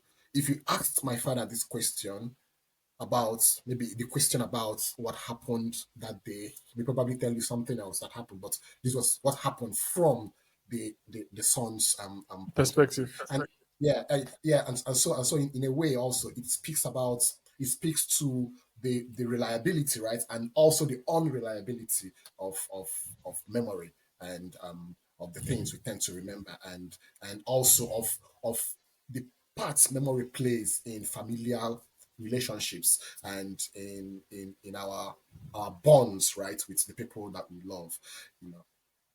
Yeah, I mean, Achebe, to today, okay. my dad keeps, talking about that conversation to this, and um, I hope he brings it up some other day because I have like 10 excuses, 10 things to say to avoid the conversation. Achebe talks about Mr. Isaiah and that's his father, and about that conversation. Like beyond fathers. Now you've talked about your cousin, you've talked about your father. Yeah, Um, how does a family get to play certain roles, in terms of creative process from your own perspective and maybe from the perspective of friends? You've talked about a whole lot of person from your literary journey so far. yeah, What has this role been by your family members towards you? You have cousins in the US, and I want to also believe elsewhere. And reception also, it comes with skepticism, and I know they come from this place of, they mean well for you. It's not necessarily a place of you wanting to be a poet, but it's this place of, man, you live in a world predominantly occupied by capitalism, yeah, and you need to survive. You need yeah, to go to conference. You need to, if you are to attend the London book festival, if you are to attend the Japu international festival in India and these places, man, you need tickets. You need a visa. You need stuff like that. So how do you intend to do this stuff? And when you look at the chances that many persons, just like Odysseus, have failed in their journey to ordinarily go back to Izika. So, how do you want to do this? And I know it's from that particular place they come from, but have you been able to navigate it, navigate these experiences, and have they come to really shape the way you've come to appreciate your craft? yeah. I think I'm still navigating that right now. I'm still not where I would say that I want to be, right, in terms of maybe financial independence, in terms of other things I want to do with my craft. And I don't think I've convinced them that I'm a poet, right? I don't think I'm going to convince them in the next 10 years. Until probably I win a big prize and then they will be convinced. And then maybe give them half of the money and then they'll be convinced. But This is your settlement. We are settling you up. Like, we are shutting you guys up. Like, just take this money and let me be. I think a part of them still feels I would have done better in some other field. But I don't know. Um I live every day as a fulfilled person to Mhm. a great extent, right? I live out every day as a fulfilled person, I wanted to say, to a great extent because I don't know what I don't know if I would have done my clinical duties effectively, knowing that there are things I would have achieved in poetry that I did not achieve. There are dreams I would have chased in poetry that I just didn't pursue. You know, so I, but then they've been supportive by and large, and even though I still see the doubts, but I hope with time they would come to see reasons with me. I mean, I'm not promising them that I'm going to be a successful poet because I don't know how success happens in poetry or in writing or in literature. Yeah. But I feel I'm a happy person right now, and that should be enough consolation to Okay. them. At least this person is happy, and this person did something else, something you all wanted him to do, and then you all have seen that he has done that. So it's just like, was it Charlie Boy or somebody that studied something, or Fela or somebody Yeah, that studied fella. something outside the country, and And then came then back and became a musician. is Yeah, studying DK, like, DK Chukwumerije studied law, did yeah, masters that and is all what that, he came back does. and then became a poet. And Yeah, yeah. But then I noticed that there is this shift in how they see things and how they see me and all after the news of my book came to light. So Mhm. I feel things are getting better at I this like point. Papa Otto. How do they say it in pidgin? Like I don't know how to Papa. My picky don't write book. You know, That kind of thing.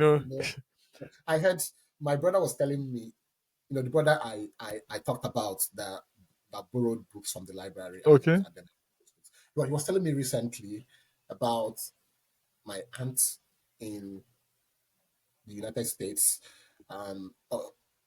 She had a conversation with my dad just last month, and she was telling my dad about me in a very different way, in a very flattering way. And I'm like, this is not true.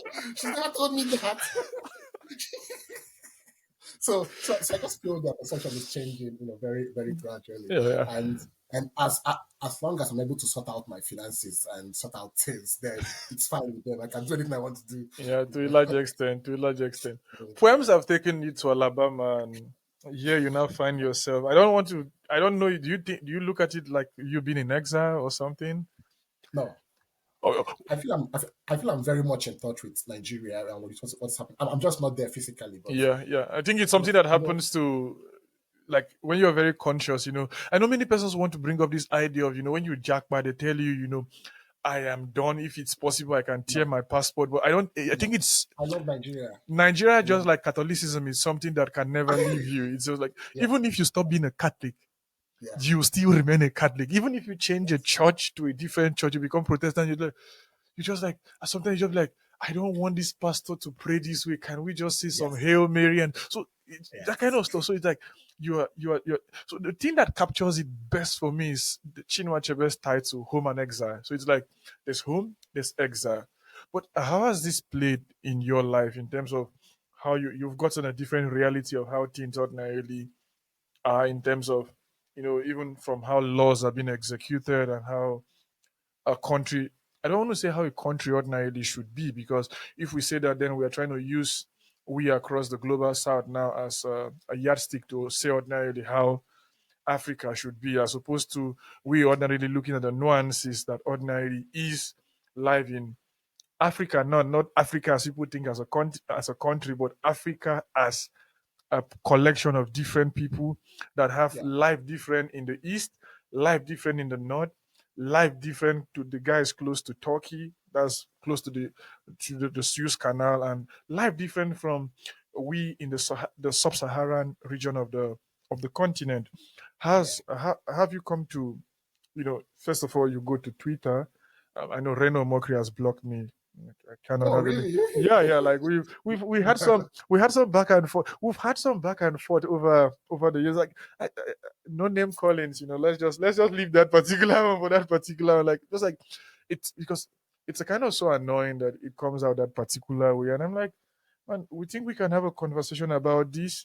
You talk down towards the humanities, but then you claim to be a researcher who's traveled to Egypt, who's traveled. Man, I've been to Egypt too. I've been to these places. You've been to Ethiopia. I've been to Ethiopia. I've been to Congo. I've been there. So I'm not. Let's not measure how we've used our visas, and let's not measure what we've used our passport. But the fact that you've been to a place doesn't necessarily make you a custodian of this thing. And you are talking against the humanities, but then the research you are talking about, research done by anthropologists, research done by philosophers, writers, sociologists, but then you talk down on them, and the whole low key kind of inciting violence in and about that. But that's that for that. And I know when you wake up Twitter, if you're making use of a VPN or whatsoever, it hits you. Someone like David Hunden, it hits you.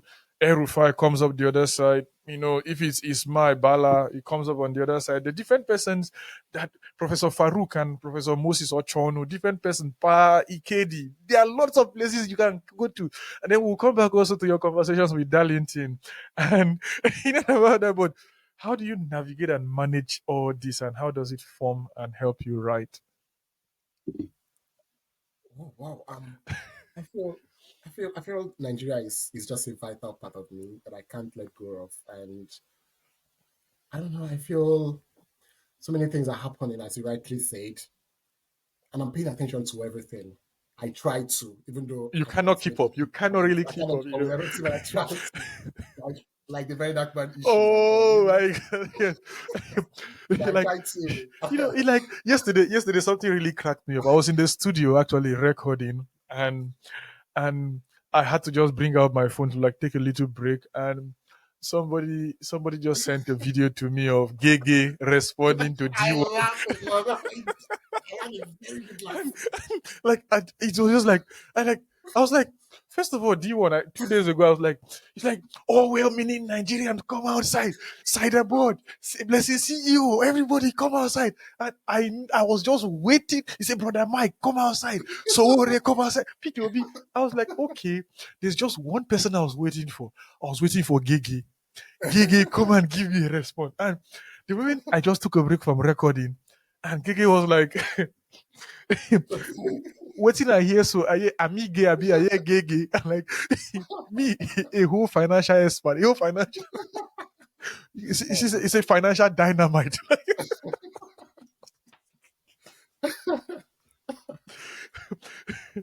How do you That was keep up really with this funny. stuff? Like, I had to laugh. It's more entertaining to me than anything else. Even though I see the seriousness and everything, but then I like the entertainment part of it because I laugh first and then I think about these things Mhm. critically. And yeah, um, so I feel also Nigeria isn't. I don't think, in as much as Nigeria has become a part of my poetry, I think I am tending towards um a sort of Transatlantic transatlantic or um, cosmopolitan kind of way of looking at yeah, things. inclinations right now in my poems, and I'm like in my recent poems, the poems I'm writing right now for my next book. Okay. I am walking between the Atlantic, right, between Lagos, Nigeria, and here in the United States, trying to talk about experiences that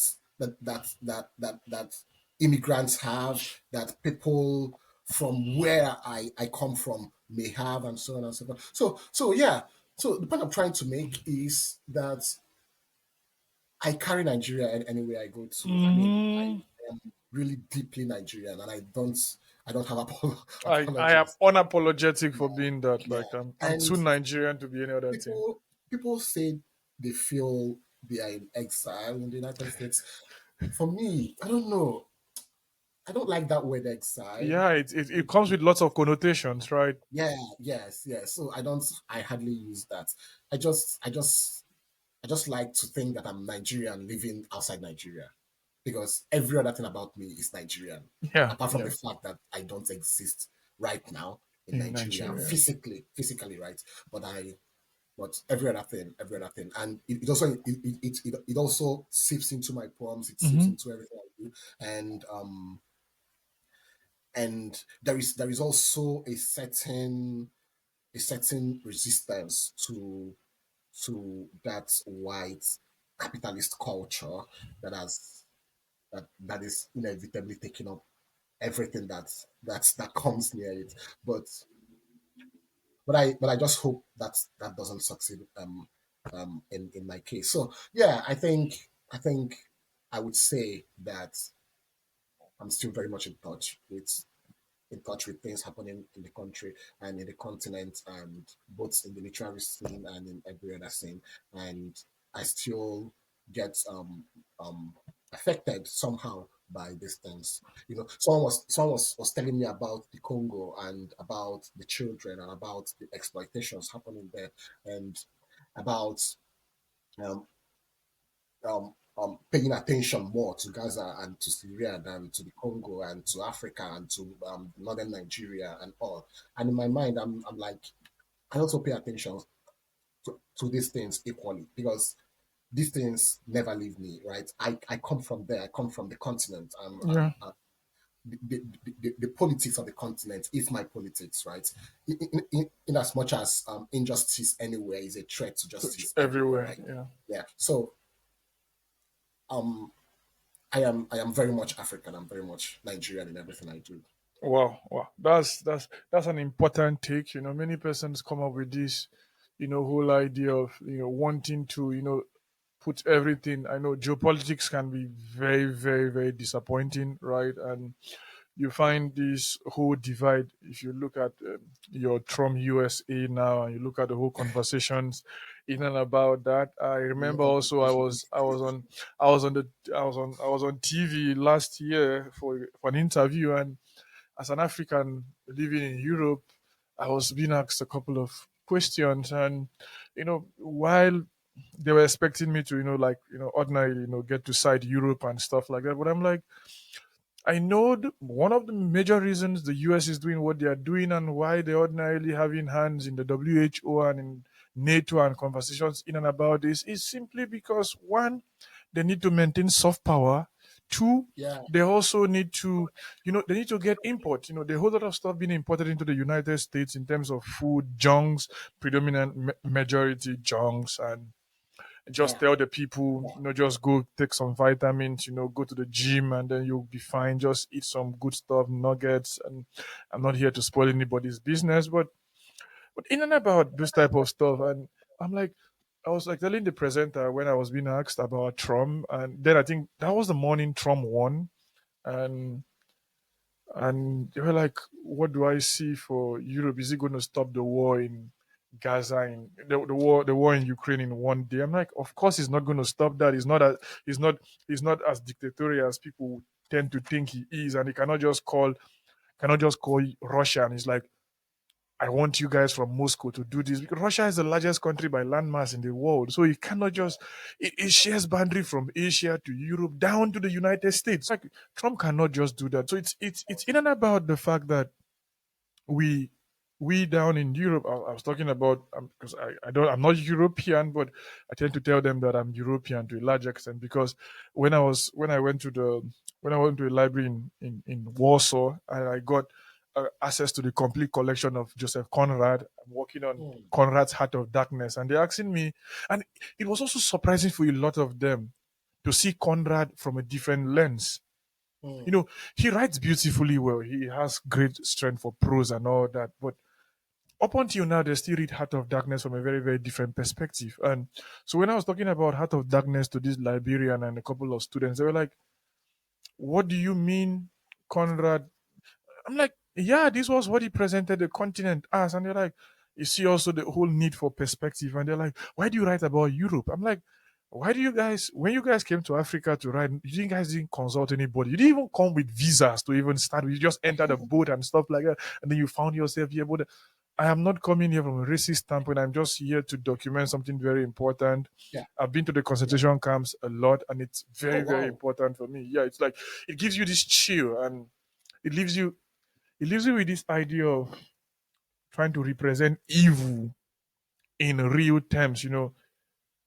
How is it that we are just this way? Yeah. We kill like you come to see the train stations. I've been to Czech, and you get from Czech Republic, you get to see the last ghettos where the Jews were transported. Then they moved down to the Auschwitz concentration camps, and you look at the concentration camps in Munich rather, and it's like it's terrible, and it's the same thing we're having in Congo, and Yeah. Sudan is fighting and has been fighting for a very long time. Yeah. Syria, there are like more than 10 wars currently happening in Africa, In Africa. and sometimes we just tend to think the wars are not wars enough, probably because we don't read about them in the news and stuff like that. But about migrant experiences, those who live and tend to tell themselves, maybe by no fault of theirs or by their level of exposure, that I'm done with the continent, I'm done with the country, I don't really care.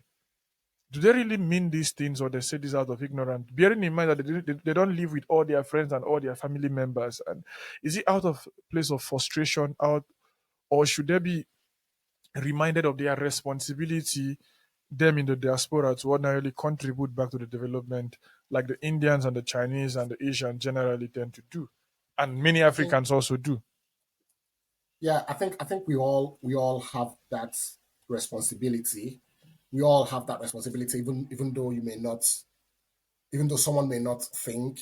they have the responsibility, Mm-hmm. right? Even though they may think they don't live anymore in the country, and because the country has not been good to them, and they're not longer part of whatever is happening in Nigeria. But you have relatives here, you have family here, so they need to just know that really. Mm-hmm. Um, I think Nigeria has the potential to be better. I still am positive. Like I just feel so. Mm-hmm. I feel it has the potential to be better. And um and I feel if you've lived in Nigeria for like the first 20 years of your life and you leave Nigeria, Nigeria never really leaves you. It cannot. It Right? cannot. It Yeah. cannot. So it's just something people have to be. I mean, I don't blame people who live for their mental health and Yeah. their peace of Yeah. mind and to pursue their dreams, because it may be hard to get that dream in Nigeria considering how short the human life is. Yeah. But we still have the responsibility, really, inevitably, sadly, but inevitably. I like that you talked about the concentration camps. I was reading Austerlitz, Sebald, and he speaks in that book about Yeah. Auschwitz. So, but what really moved me was how much he tries to capture the ordinary human experience in war, right? Like right, who what you lose in war really, or you lose in times of conflict really, your isn't just your physical belongings. You lose maybe your memory, you lose other things, you lose things that are not physical that draws you to a place. And so when you come back to where you used to know, that place really is where you used to know, but then at the same time it's not where you used to know too, Yeah. because that's essential non-physical elements of a place may really not be there as it used to be, Yeah. and you are damaged for a long time. So yeah, it's quite interesting that you mentioned this, and that's made me think about northern Nigeria and the carnage, right? The destructions happening in northern Nigeria, and Yeah. I'm like, what about these people who have had to flee from the place where they've lived for as long as they can remember? Mm-hmm. How do you become a part of somewhere, and also, you're expected to become physically a part of somewhere, and also you're expected to become in your behavior, in the way culturally and all, a part of somewhere you never grew up in and you never knew from birth. And these things are things I think about when people talk about immigration and deportations and so on and so forth. You know, these are things that disturb me at night, really. Sure. Sure. About northern Nigeria.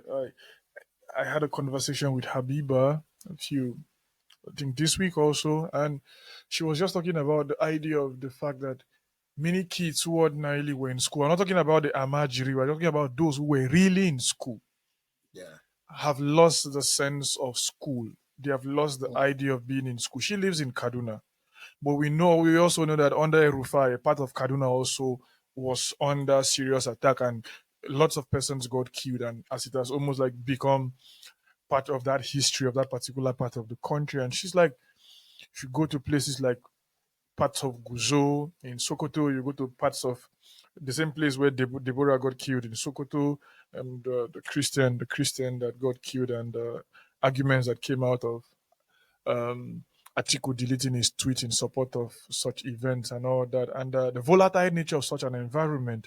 You come down a bit to a place like Benue State, you see the cattle header crisis and the whole problems in and about that, and you begin to ask yourself, what are our leaders doing really, really to really look into these particular places? I've taken train trips from Kubwa to the north, and just sat in the train.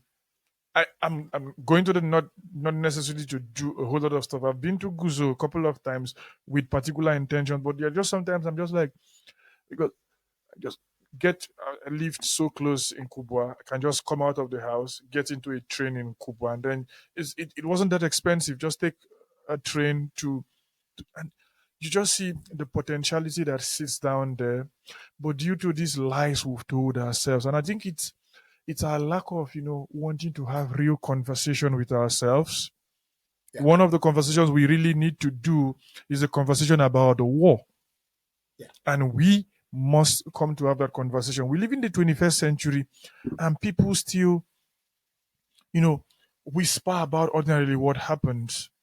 I have an uncle who ordinarily told me his experience, how our family compound in Cross River got bombed, and where his sister, that's my auntie who is late now, was, and how he ordinarily, as a child, because they were very close, and how he just had the instinct to go look for her in the market.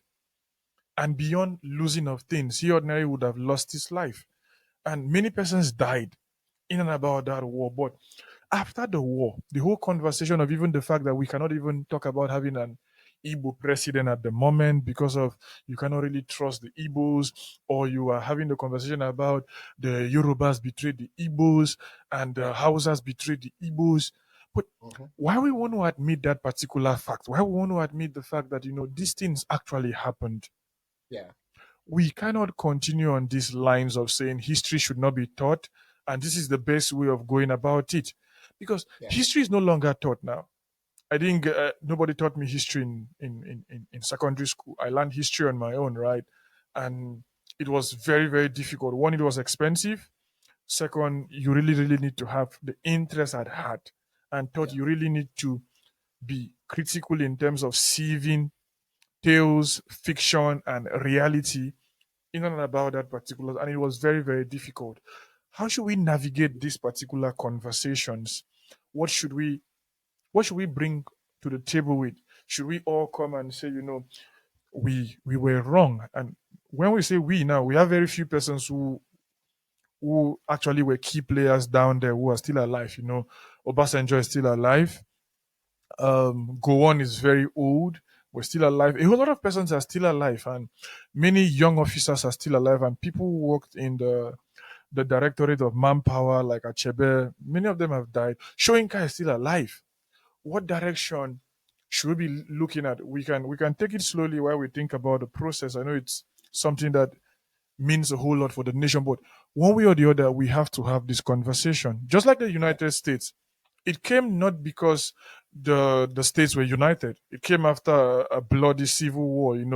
The British did what they did to the White House, and the Confederates, and a whole lot of stuff went down to ordinarily see to it that the United States, many persons claim to be as united as ordinarily they don't even come to understand how disunited and polarizing the United States actually is. And but the name at least serves the purpose. United States. What is anything but united? Someone was telling me about, someone was saying something, was making a joke really, but I don't know how funny the joke is, but the person was making a joke about the United States, the enemies of the United States wanting to invade the United States. And person was like, but then they don't need to do anything because the country is dividing by itself. So it's cheaper to let the country divide in disintegrate, within itself than to invade it from the outside. Yeah. But then that is the truth. That is the truth, really. I I wanted to just go back to a little bit to responsibility. I've been translating lately, and I realized that the the act of translation itself. I've been translating poems from first generation African and Igbo poets. Oh. I realized that the act of translation itself is not just an act of reclamation, right? It's also an act of not just preserving memories too or Hmm. reclaiming what used to be yours, right? But it's like you are taking it's like you're taking responsibility in your Mm-hmm. own way, like Mm-hmm. right. You're seeing to it that conversations around your culture and your tradition isn't just ended, right, and isn't considered as something that used to happen before and doesn't happen anymore, and so on and so on and so on. So I've been doing that as well, and I just wanted to speak to that a little bit. So you talked about navigating the conversation of the war, and the conversations around the Biafran War and reconciliation. Yes, I know writers right now who are now writing back to that and to the events before and during and following the war. I know someone who is going to be published very soon, a good friend, and if you guys who have been doing poetry on it, and I think Sadiq Zuko is also writing, Yeah, yeah, also yeah. that. Um, I feel it also boils down to people who are in charge, as you said.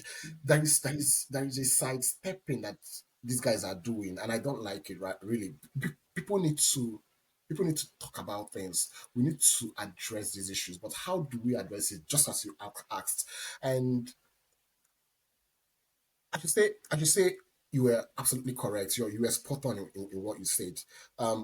We need conversations between the generation who were alive at the time and the generation who are handling things right now. For instance, what President Obasanjo did with the Oputa panel, I liked it because this gave way for more conversations. Mm-hmm. I mean, as someone who wasn't interested in politics at the time, I only heard my mom talking about the panel. And I mean, if you reported my mom to somebody, my mom would be like, "Oh, you called up with a panel for me," that sort of thing. So I was like, so this thing existed, right? But now I I had reasons recently to go back to those videos, Mm-hmm.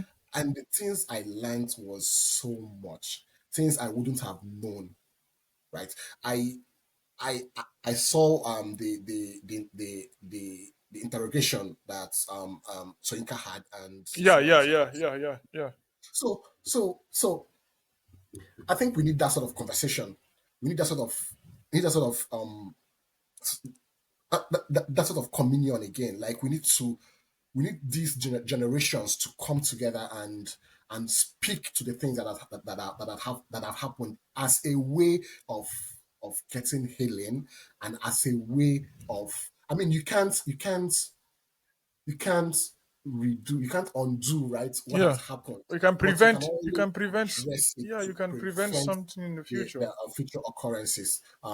So yeah, we need that sort of um coming together, right? And we need to address things appropriately. I like that writers are beginning to do that, and are beginning to address things from their own perspectives. Sure. And I feel it's necessary because that's the point of literature, right? And I feel we have to do more. We have to do more on governance level, on the leadership level. We need to really do more, and they wouldn't do that except we put pressure On on them. them Because I to do think I think it's this idea of them being scared of ordinarily what can come out of it. But what is the point of, like you said, we tried talking about the whole example of holding water. So if I if I am holding if I am holding this glass, and then I'm filling this glass down here, and for like, it's not heavy now, but over time it begins to weigh on the hand, and it's not because it has changed in its weight, it's just because it has been held there over time. And we cited an example earlier on, and Yeah, you come to see that also from a nutritionist perspective, holding urine, holding certain things in our body that we ordinarily have to excrete out or pass out one way or the other, it become toxic within our system, and it's long overdue. And you see this every time in our elections. You are an Igbo man, you are a Yoruba man, you are an Abakaliki boy, you are from Owerri, you are from Hausa, you are Igbo.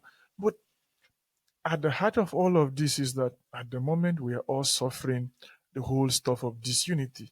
I believe strongly with DK Chukwumerije that we cannot give up the country. We're the largest black nation. Whatever black means to you, but we are the largest black nation at the moment, and we have a market that ordinarily can see to it that we stand strong. And trying to cite DK again, he gave the example that is very, very apt and straight to the point that no nation, no tribe survived the colonial era for a whole lot of reasons. Even if you look at it from Chinua Achebe's perspective, also, the things fall apart. They were talking about the white man being close to the riverbank down there, and then yeah, the ladies who go to the market come back to tell of the story of the things that happen in Onitsha and a couple of other places, and like yeah. you think it's there, and then Okonkwo went to exile in his mother's place, Mhm. and the whole conversation of the song about to whom is it better for, to whom is it better for no one, and Yeah, songs like yeah, that. And the whole conversation that came with his uncle coming to sit him down and telling him about how many kids have died out of it. And so he shouldn't walk himself over. But he came back to his country, to his own community, to only find out that the stories of these women and the conversations of them saying certain persons have set up some courts and certain things in other places also have found their way to Mafia. And you come to see to it that DK is trying to argue that if we were more standing side by side, like, the whole idea, the support of the European Union now around Ukraine, not necessarily because in and about everybody now really loves what is happening in Ukraine or really likes to put their money out there, but a part of why they do that is because if Ukraine goes down, who knows the next place that ordinarily will go down? So if you had a country like Nigeria, the amalgamation ordinarily, even without the scramble for Africa, which is um, what, how many years now? A long time now, in 1885 to now. If that force was there, Dahomey was standing side by side with the Yoruba people and the Benin, and the Yorubas were standing with the Igbos, and everybody was standing side by side and looking at ourselves as brothers, we ordinarily would have not had the problem we have at the moment.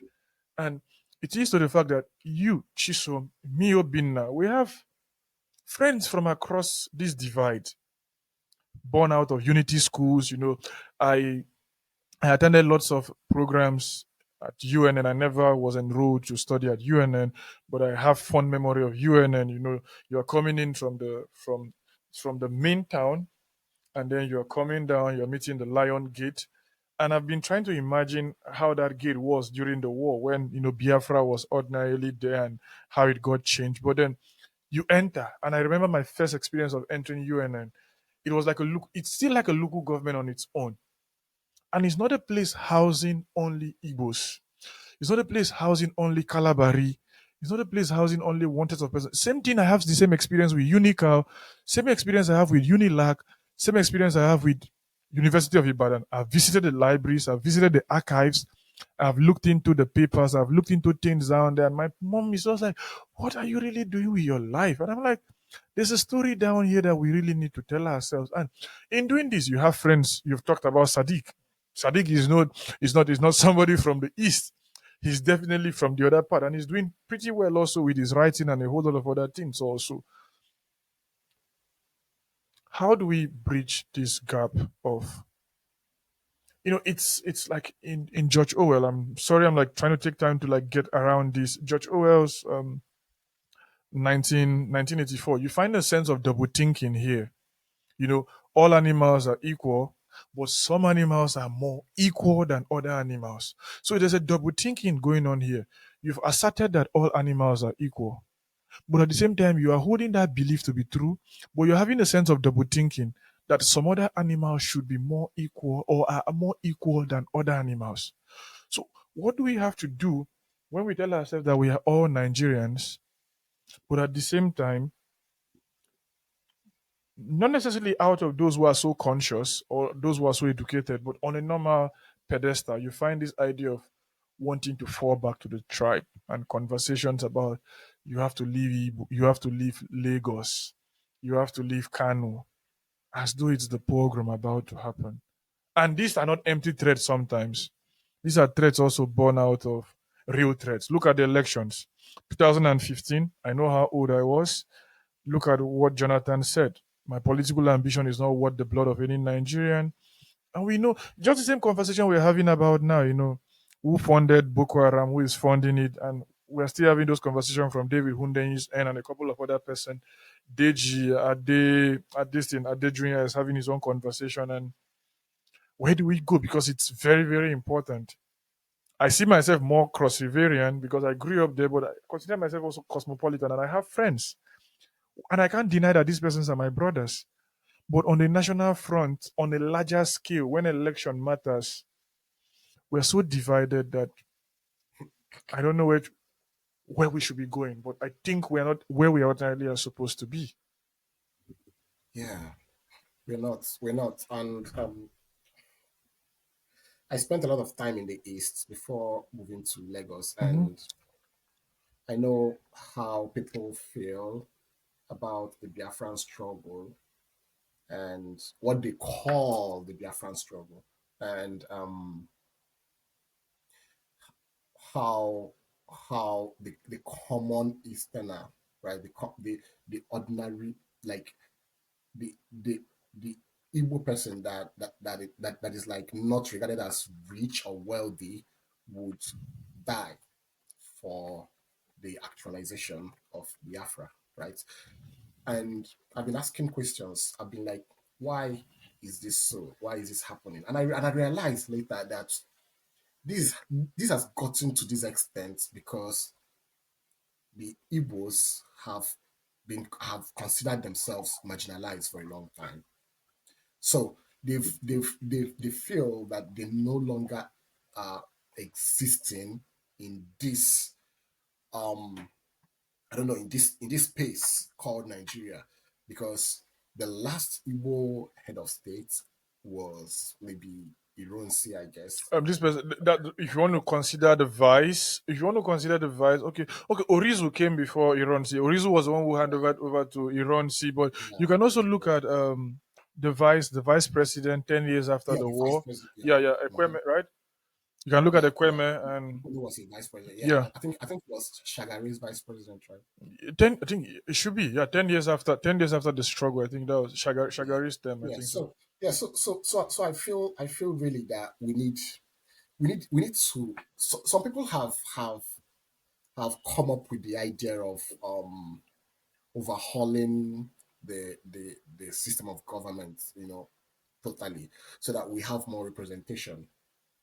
And and that brings me to Showore's revolution idea and all. So I don't know, but I feel that something urgent has to be done to Nigeria's system of governance, like how government operates, how we put people into the presidency and all. Something has to be done about it, because it's I wouldn't want to say that it's right to kill people because you want to have a separate state, right? But also looking at looking at what has led to your grievance, I should say that that needs to be addressed as well, right? So we as a country, we don't have to divide. I'm not in support of having a separate state, really, because I love Nigeria as it is. I Where love would the that. border be? Like, Yeah, why are we even yeah, dividing? Look at the yeah. Yoruba Igbo marriage stuff. Look at a whole Hmm. lot of other things. Hmm. Like, Yeah. I did I I did my youth service in Lagos, and I loved it because I wasn't Igbo. I was, yeah, they called me Omo Igbo sometimes, but I mean, you have Igbos in good number. You have Yorubas, you have Hausas, you have everyone in Lagos trying to yeah, hustle of and just course, survive. sure. For a long time, I didn't have a lot of money, so I lived close to my 12 markets, and I'm telling you, I would go out and hang out with these guys in my 12.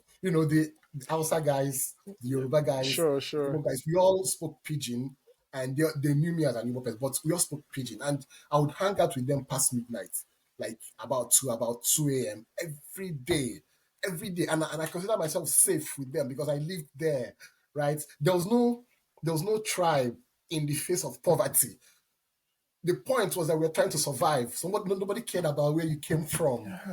So I'm like, how do we make these things make this sort of setting reach everyone in Nigeria? How do we have Yeah. this sort of mindset? How do we change this mindset? Right? Do we need to wait till we are so poor and we have to come to the market to hustle, and then we know that we are all in at that very Equal. moment? Right? Do you need to wait to that level, right? So I feel really that a good solution, I don't know, maybe, I don't know, but someone has, I think Goodluck Jonathan or somebody had this called for this Yeah, conference yeah. I think it was in where Jonathan. people come together. Yeah, Jonathan's era. I think either Jonathan's era, Jonathan and yeah, Sambo completely, yeah, or Yaradua and Jonathan. I think one of those yeah, period there yeah, was a yeah, call for that. yeah. And then they talked about restructuring and all. I don't know what later happened. I don't know what they made of it. But can we go back to those conversations? Can we really look at things through that lens? Because if you leave things to be going this way, during the next election, an Igbo person wouldn't be president for many years. Of And course.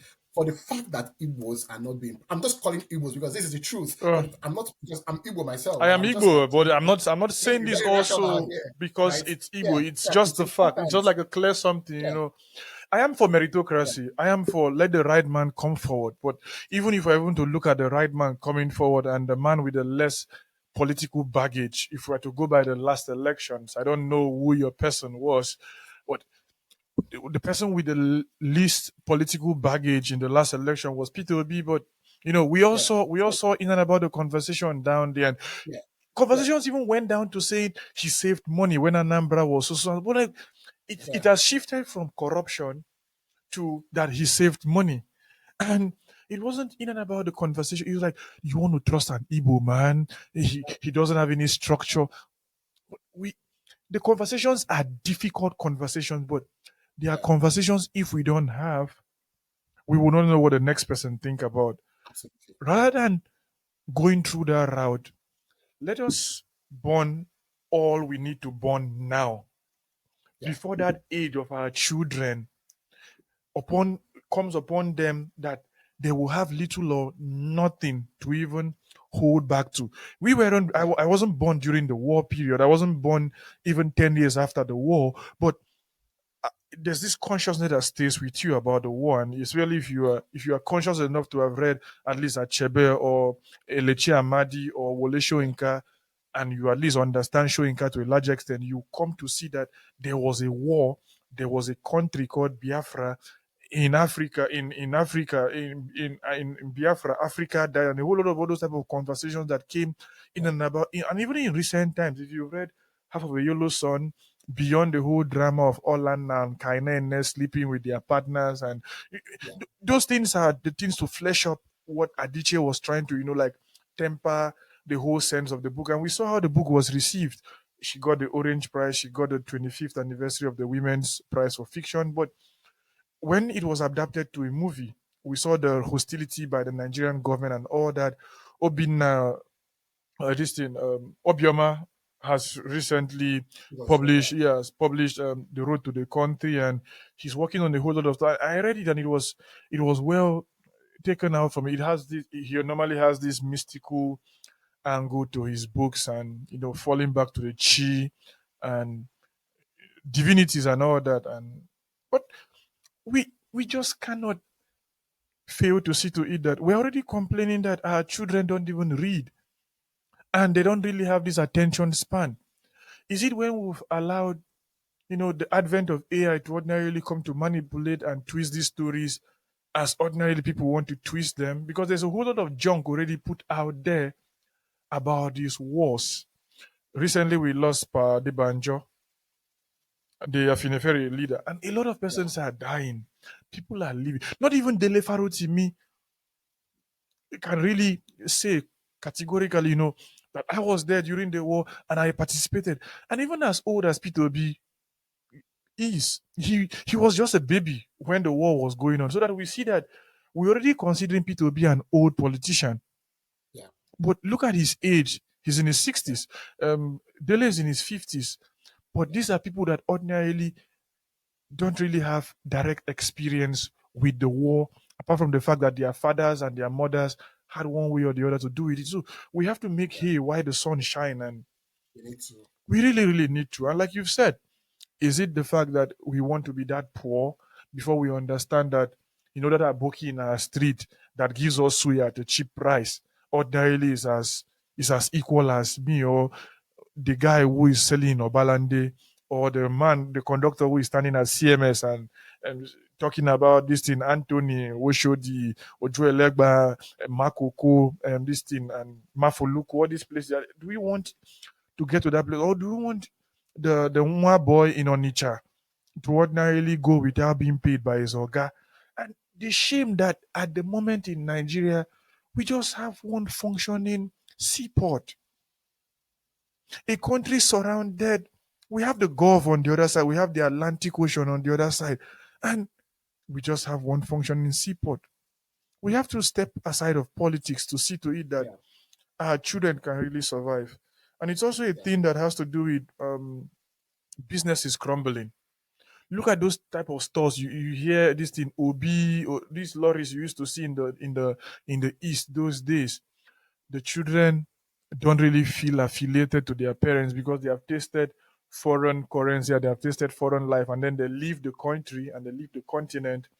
Their father lives alone in the country, and then before you know it, the business either falls up or something like that. And it's something I'm also trying to explore, the psychology of politicians. You touch on psychology a whole lot. Look at the psychology of a politician.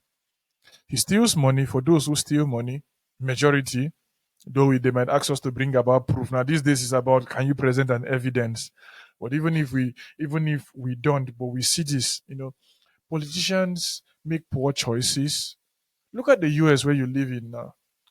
From Pittsburgh and JFK, this thing, Kennedy, and different persons that were brought to ordinarily come to lead the country. Look at Gabbard. Look at the different persons that were brought in and about the taste, and Peter, this thing, Bernie Sanders, and the whole conversation. Old senators and different persons. They were playing politics, but you cannot take away the fact that they were looking for the right set of persons within their camps to ordinarily lead the country well. Nobody wants to see the United States fall. Yeah. They study international relations, they do African studies, they do European studies, they do Oriental studies, because they really need their ambassadors to really know what they are going out there to do. They don't want to send you to China because they're trying to pay you back politically. Though they might want to pay somebody politically, but it should be somebody they are paying politically that ordinarily knows what is happening in China and knows how to represent the United States interests in terms of soft power in China. At the moment, you cannot sell iPhone 16 in Indonesia. Why? Because the country has a policy of saying you need about 40% of the raw materials of any product to be produced within the country. And iPhone 16 doesn't meet that particular requirement. And they say, okay, we are going to give so amount of money. Indonesia said no. I think they are bargaining they are in the billions of dollars at the moment. And Indonesia is still saying no. Why? This is the fourth country by population in terms of most populous countries in the world. And it has a great chunk of youth. And they are saying it's not just about selling phones. We need to have the right economists, we need to have the right philosophers and different people to give us different opinions, and to see to it that our interests are being met internationally. But back home, it's almost as though you can just feel at almost anything and then just come and do politics. Just be a failed teacher, be anything but competent, and come to do what I'm not. eh, Politicians, please, we are not saying you guys are incompetent, even though we are still saying you guys are incompetent to a large extent. Just take it from us that your children, which is what I've been looking at, your children live abroad. They don't live with you. You don't have that. You don't have that relationship with you. You don't even know them. What about that psychology, that idea of loneliness? Just either you and your wife, or you alone with your side chicks. Is that the life you really want to live? And for how long can we go that way before the country crumbles? That psychology.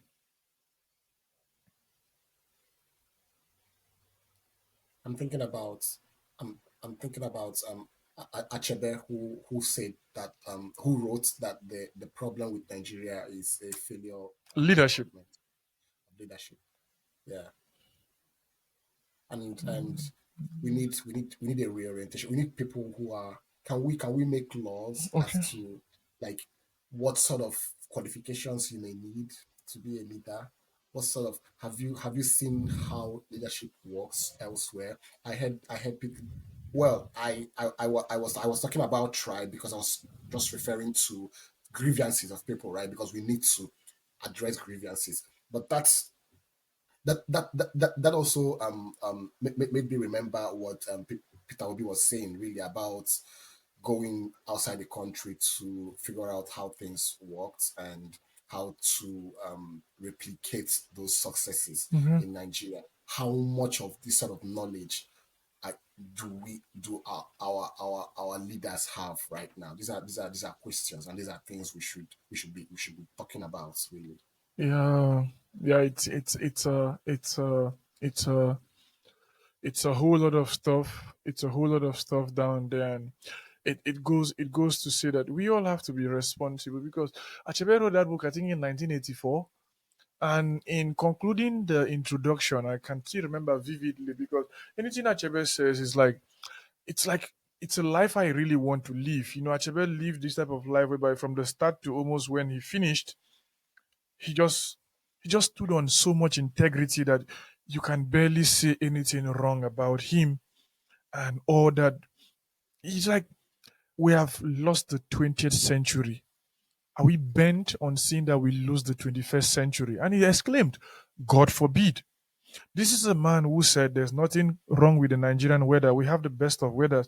You open any part of the country, you can plant anything, and it gets to germinate in 6, 8 months. And we live in a country where we've told ourselves that, a rainforest ordinarily has to be fed by a region so close to the Sahara. And it also calls to mind how we've looked at agriculture. I can still remember in my WAEC, question 7 for my agriculture and question 1 for my geography were the same Oh, questions. hmm. Question 7 for geography was the root causes of the problems with agriculture. Question 1 was also in and about the same thing. And I know how I answered. I don't know how they write WAEC now. I don't know how independent people write WAEC now again. But you talk about things like road, access to the market. You talk about things like um, access to funding, agricultural extension projects, loans to farmers, lack of tractors, lack of in and about. And these things have not changed from Achebe's time down to now. I was talking to a professor in Greece, also a recorded conversation, and he was telling me about how international politics ordinarily works and how all these things about food loan. Now we're having the whole idea of the GMO, I mean GMU or something like that about Bill Gates Foundation. Papa Gates, I beg, don't come after me. But it's in and about that conversation, genetically modified foods. And when we have not even finished talking about the parent stock, by the time we advance now to this genetically modified food, we have to talk about fertilizers, we have to talk about pesticide that will ordinarily control them. Yeah. And we at the moment the parent stock might take 6 months to take care of, but we have not even been able to manage that particular one. And you're telling us about to move on to genetically modified foods. But then if we move on there, we still have to now talk about dependency in things like other stuff that ordinarily can take care of them. And our leaders, we just have to see and do more that a minister of communication should be somebody in relation to communications. A True. minister for finance should be somebody in relation to finance. Look at the guy managing JAM or professor of Islamic studies. Hmm. A professor can manage that, but in a country whereby we have professors in and about education and a lot of things, Yeah. where is that particular stuff? We don't even want to talk about Mahmoud. Jega is feeling himself now as a saint somewhere. I just think each crop of government officials that come, they begin to feel like they are saints. Desiani is like a saint now, and this crop of guys like we are missing Buhari. We are missing Buhari. Boo Boo, we are missing him. Something nobody thought of. And we most likely will miss Tinebu. This T-Pain, I think it's also a problem.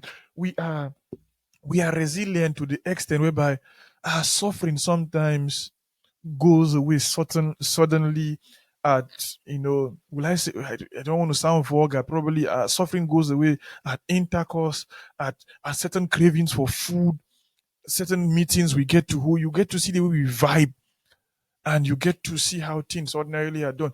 This idea, we don't really have this idea of protest. And Gimba, this thing, Kikanda, recently talked about in today's Showore's birthday, and he talked about the last of the rebels in terms of the revolutionary rebels. And you might not like everything Showore is doing, but you cannot take away from it that man has been there for 3 decades now, from the 1989 up until now. And is he a perfect person? No. And I laugh when they say him and Pius gave us Buhari. Yeah, we can argue about that, but we are adults enough to know who to vote for, and we cannot push in and about these things to say Aisha Yusufu 2014 you guys were campaigning against Jonathan. People make mistakes, but when they make mistakes, what do they do? And I think it's something we also don't see. We make mistakes and we don't see mistakes, and we don't see how we go in and about this. We don't see how to move forward. But existentialism is covered in your work to a large extent. Also, one might want to say spirituality and religion. Do you see, this whole idea? You're in the US and talk about separation of state, state and school. They quote this thing Jefferson and talk about, the separation of state. Though the letter didn't ordinarily talk about the separation of state and school, but and state and church, but it has been a conversation down there. Let us go back to our roots. Let us go back to our roots. That's what they say. A lot of persons say that, and for you can't blame everybody. But which part of the roots should we be going back? The cultural renaissance? We don't really have a whole lot of written stuff. We've had a proliferation of Ezenwa-Ọhaetos now online, and DBS Aqua has been arrested. Onye, this thing, what was his name again? Yes, Onye Jesus was limping. Onye is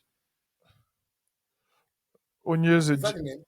Onyeze Jesus was limping, and the guy based in Okija Shrine also was arrested, and a whole lot of persons have been arrested. And in my conversations with Ugochukwu, we had this conversation 2 days before they said the arrest, and we're just talking about Okiti and Awelemi and Ugochukwu, and here we are. They have been arrested for lots of stuff. Which part of the stuff should we be looking at going back to? It's important we embrace that part of our life. When someone hears Chisom, that's not the complete name. I want to believe. So it's longer than that. When people hear Emeka, they want to ask, what is the full name? When people hear, like, Birinkwa is a name given to me by my Crotivarian mom. So it's like, you are Igbo and you're bearing Birinkwa and you're bearing Obinna. So they're like, where are you getting the name? And so those type of conversation is not something you find in the West with a name like Clinton or Bush or Stone. So what part of our history or what part of our culture should we go back to, and what part should we discard, or should we learn from and move forward, or should we just go back completely to this stuff our ancestors did? Because I, as a person, I don't know about you, I believe our ancestors made mistakes also, and we need to also Yeah, move beyond that. yeah. Me too. Me too. And I think going off of what you said, we need to. There is a need to go back to our culture. Writing back to the center and all. And that's also part of why I translate as a way of going back, as a way of rediscovering the roots and letting my English translations. Sorry, I'm talking about translations again, Yeah. but it just has to come up here. Letting my English translations lean to the Igbo translations instead of doing it the other way around. Um, yeah, that, and also as someone, not just as a translator, but as someone also who is Catholic and who is really big on, even though I've not been to church in a while, but who is really, but that's another discussion. But who is really big on going back, acculturation and all, and um, having these conversations with people who are gatekeepers of culture, and also someone who admires what people like oh my goodness, I've forgotten her name. Oh, yeah. Amarachi Atama. Yes, Amarachi on Facebook. And there's also this lady that draws. She In produces CBD. artwork, not She draws about in CBD. and other things, not just in CBD. Yeah. I'm trying to. I know. I know the. I know. I. I have a. I can't I have remember. a letter drafted for her. I can't remember the name. Oh my Yeah, god, damn! No, no, you no. should Like, interview her yeah, I have a someday. letter drafted for her. Like, I can't really remember the name of that, but she. Yeah, so I'm quite interested in these things, and um ways ways we can revive a culture that appears to be dying, Mm-hmm. you know. And in as much as we want to also revive this culture, we should also be wary of the things that we shouldn't want to revive. Mm-hmm. Mm-hmm.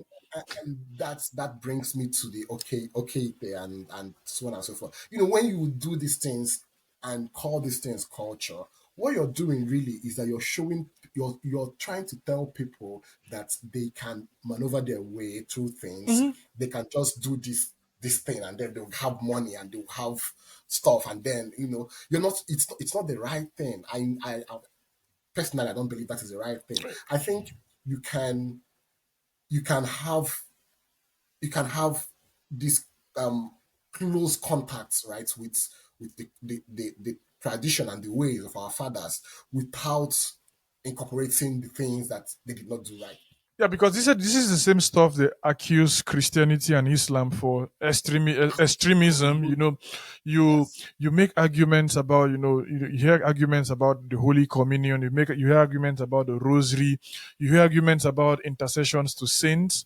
But Yeah. in and about these your arguments, you are telling people to go back to what ordinarily is sometimes even worse than ordinarily what you ordinarily are criticizing them for. And to what literature are there to fall back to?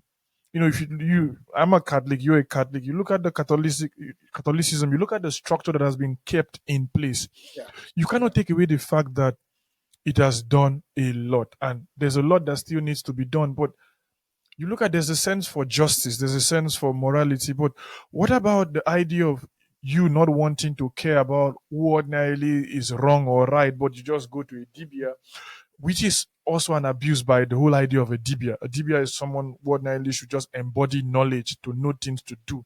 But then Yeah. what about those who tend to use it wrongly?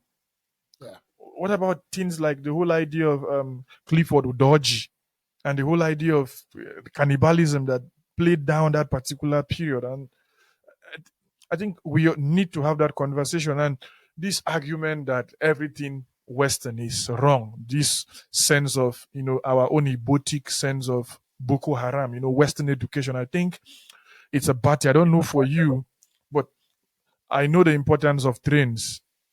I know the importance of aeroplanes. I know the importance of getting diagnosis from the hospital. I know the importance of medication. I am not disputing the fact that things like agbo can work, but what what is the percentage of agbo? Who mixes agbo?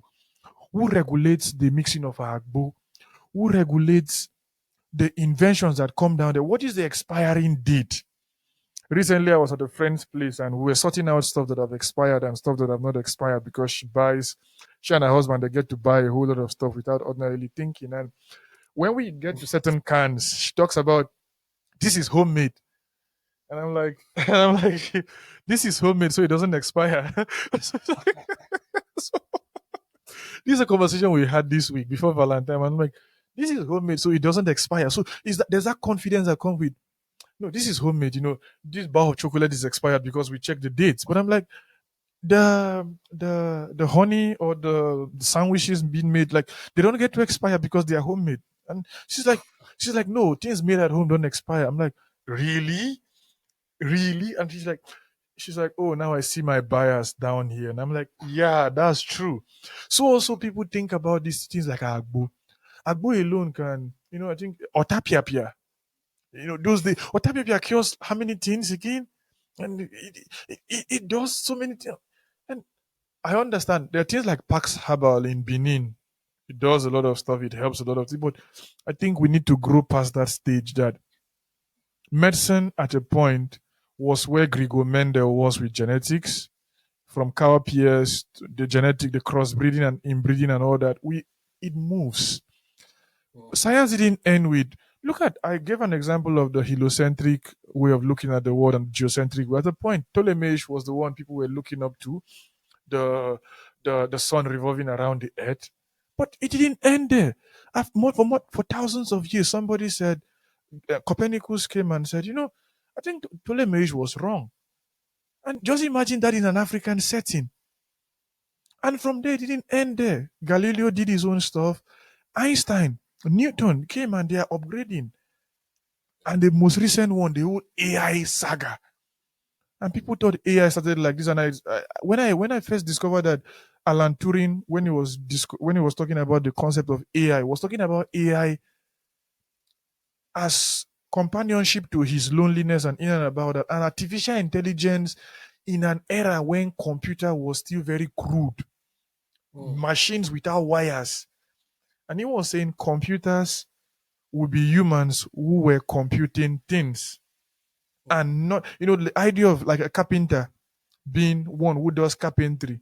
So the act of computing will need a computer who is actually a human being whose job is computing. But look at how it has advanced and how it has changed. Now we are using computers and it now means something different. I think he got killed for homosexuality and the British government apologized in 2008 or thereabout. But we are here today. It's a completely different ball game. AI in the 90s is different from AI in 2024, 2025. Should we grow or should we just remain stagnant? And if we should grow, what should we be doing? If you have something to tell us. Yeah, that's a part of the problem. We need systems. We need to build systems in Nigeria. We need to build systems. Very important. Academic systems. I mean, there are, many of us leave Nigeria for MFA programs because there are no MFA programs in Of course, Nigeria. of course. So we need to build structures and systems, and which was why I really wanted Peter Obi to be, to be in power, because he would have understood better the importance of building systems. Sure. I I loved what you said about Abo.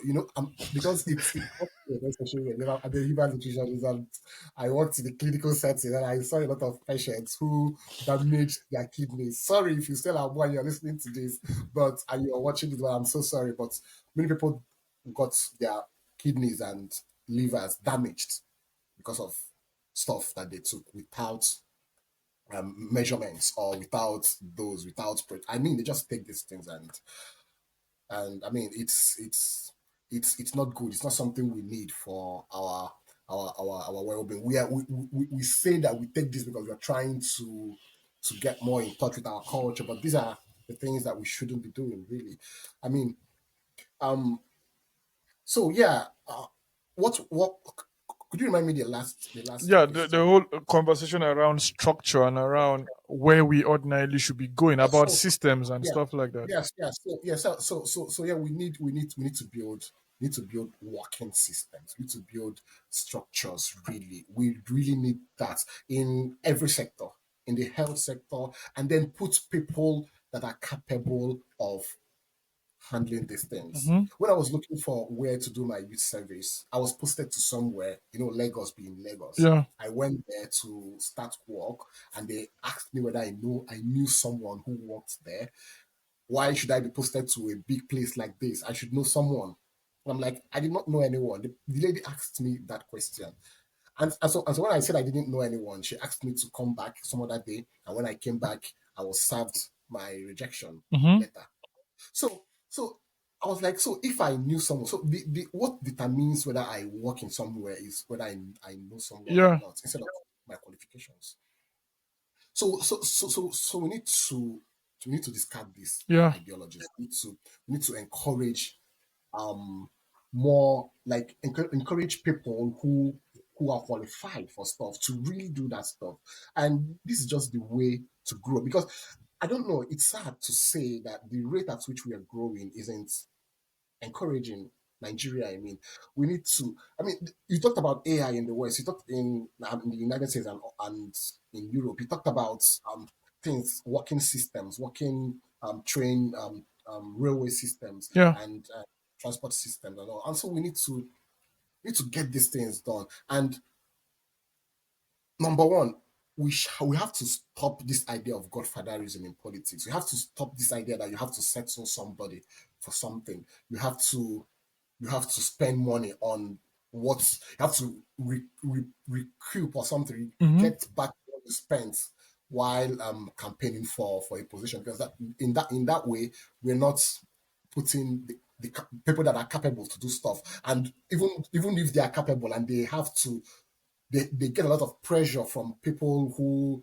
put them in those positions. There Yeah. is so little they can do, and you see us going backwards. I mean, I lived in Enugu for a very long time, for like 20 some 25, 26 years of my life, and I realized that because of the mix of good and bad governance we've been getting, we move forward in every 8 years, because it's not another 4 years, it's 8 years automatically, and then the next 8 years we are stagnant or we are moving backwards, Sure. and so we need to set up systems that really work, and structures very, very importantly. Yeah. And I assure you that if we have working systems, people outside Nigeria may want to come back to Nigeria. Of course. Of course. A lot of persons. A lot of persons. It reminds me of. It reminds me of the whole origin and the development of a thing like inoculation. Yeah, You know. yeah, It started with Shokmono and the Benin Yoruba stuff. And I was just asking myself if the slaves that ordinarily left the shores of the continent and established this across the global south ordinarily didn't do that, because the way Shokpono was explained to the slave masters, though there was this level of secrecy that was attached to it, even in Yoruba culture, that you don't know, someone would treat Shokpono ordinarily, you shouldn't talk about it with normal people. And this slave that ordinarily talked about this with the master when people were dying of smallpox, talked yeah. about this, and it was worked on. Then it was the idea of bloodletting, and you had to bloodlet people in Europe and all of that, and then you get to fill it in again. But look at how it has been advanced, and look at how it has come to be at the moment, whereby you talk about vaccines and stuff like that, and you talk about immunization, and many persons even don't know how a thing like inoculation ordinarily started or how it was developed. And I am just so skeptical of when they say African man belle no they die disease. So we can drink anything, we can eat anything without proportion. You're a nutritionist. What were the problems you faced when you were practicing actively in terms of how people went about their eating diet? I know in recent times there have been conversations about people trying to control people's diet for economic benefit. You fund certain researchers to write papers about your food and your food brand, so that ordinarily people come to eat that. We know the capitalistic side of it, but on a normal scale, this it still goes back to system.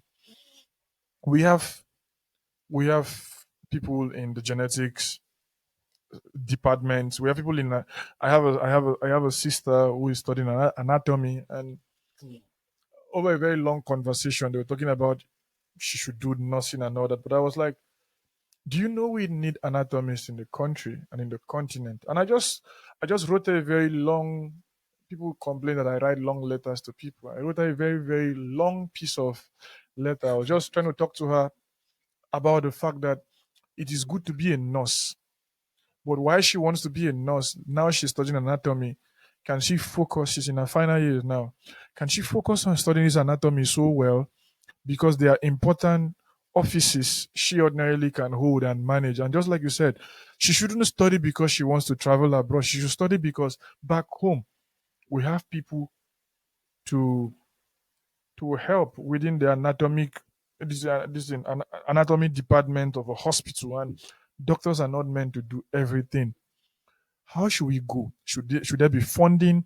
I know the government in the US don't do it alone in terms of prizes. You've come to win a couple of them. they don't do it alone. Private families get to donate certain amount of money, whether from corrupt source or whatsoever. At least money doesn't know where it's coming from to a large extent, so it doesn't have its stamped on its name that this money is from drugs and cigarettes or whatsoever. But yeah, yeah, even if it's stemming from those places, people give back to society. yeah, yeah, yeah. Why are we not doing that, and why should we start doing that? Yeah, it's an unending I don't know, argument, right? Where the source of this income, the source of this funding is coming from. I remember that this draws me to something that happened. I'm coming back to your question, but something that happened that in Nigeria not long ago, and I'm sure you know this. Paikide got mad, right, with at some people who gathered in Kaduna for a literary festival, Yeah, yeah. and that led to series of violence. Let's But not call him, but he has to do yeah, with but some he has to do with some stuff that happened in Kaduna some time yeah, ago, and in yeah, recent times also the state of yeah, his where the money is yeah, coming but from. And it also is something yeah, that happened with Onyeka in Oxford alongside with David yes, Hundeyin in Cambridge. And hmm hmm and so this issue of funding is something that is never ending, right? You can try to just justify and or not justify, and you'd be right or wrong, yeah. but but I feel that a young because a young literary scene, I'm trying to say, because the literary scene in Nigeria is quite it's not really young per se, but I mean, the first generation of writers in Nigeria, maybe you can say people who came before Achebe Mm-hmm. or something. All dead. So Almost all dead. yeah, yeah, yeah, yeah. And let's say from 1950s, 1960s, I guess, when maybe you had the Onitsha market literature and so on Ah, and so forth. So, but what I'm what I'm well saying is, in essence, is that people people contribute to the growth of any nation's literatures. Like people contribute, mm-hmm. individuals Mm-hmm. and private people contribute. You don't have to wait for the government to do that, right? People contribute. So even if a governor contributes, that probably is fine. What really I'm interested in is this going towards the proliferation and the growth of literature in Nigeria? If it is going towards it, but also not going back to what we just said, you Yeah. can still make an argument of where the source of this income is coming from, Yeah, yeah. and you'd be very, very right, because that means encouraging, Ethical um, behaviors. and these ethical concerns about that. But but um, but I feel private people should come together and do this. There are people. Nigeria has a lot of wealthy people. Of Igbo course, people are of course. really rich. So if a few people can come together, I remember when Peter Obi was governor in Anambra State. If you had a first class, you graduated with a first class. I think you had 1 million Yeah, naira. yeah, yeah, yeah, yeah. He So gave people one were million. really trying to make their children have that first Because class. one I mean, million naira up until today is not small money in yeah, Nigeria. Talk true. more of when the dollar was still what the dollar was.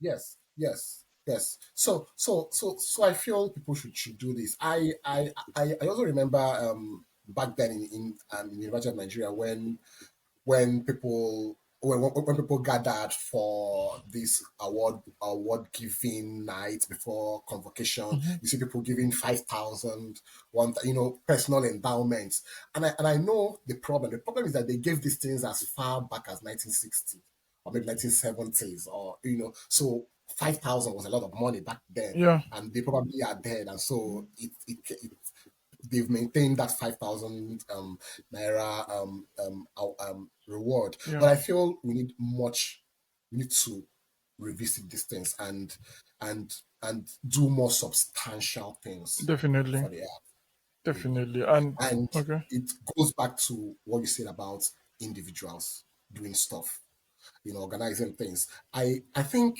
right now people are trying to do that, but maybe the demands of living in the United States may not really let them do that back home in Nigeria. But so this is something worth thinking about it. Sure, because recently Paul Laim talked about the closing of a couple of online publications from the Village Square publication managed by Obina Odenwe, and Yeah, things like Okada books. When Okada books closed, I was just like, oh, not again, not again. And you could see the whole idea of cost of managing domain, cost of PRO, cost of paying editors.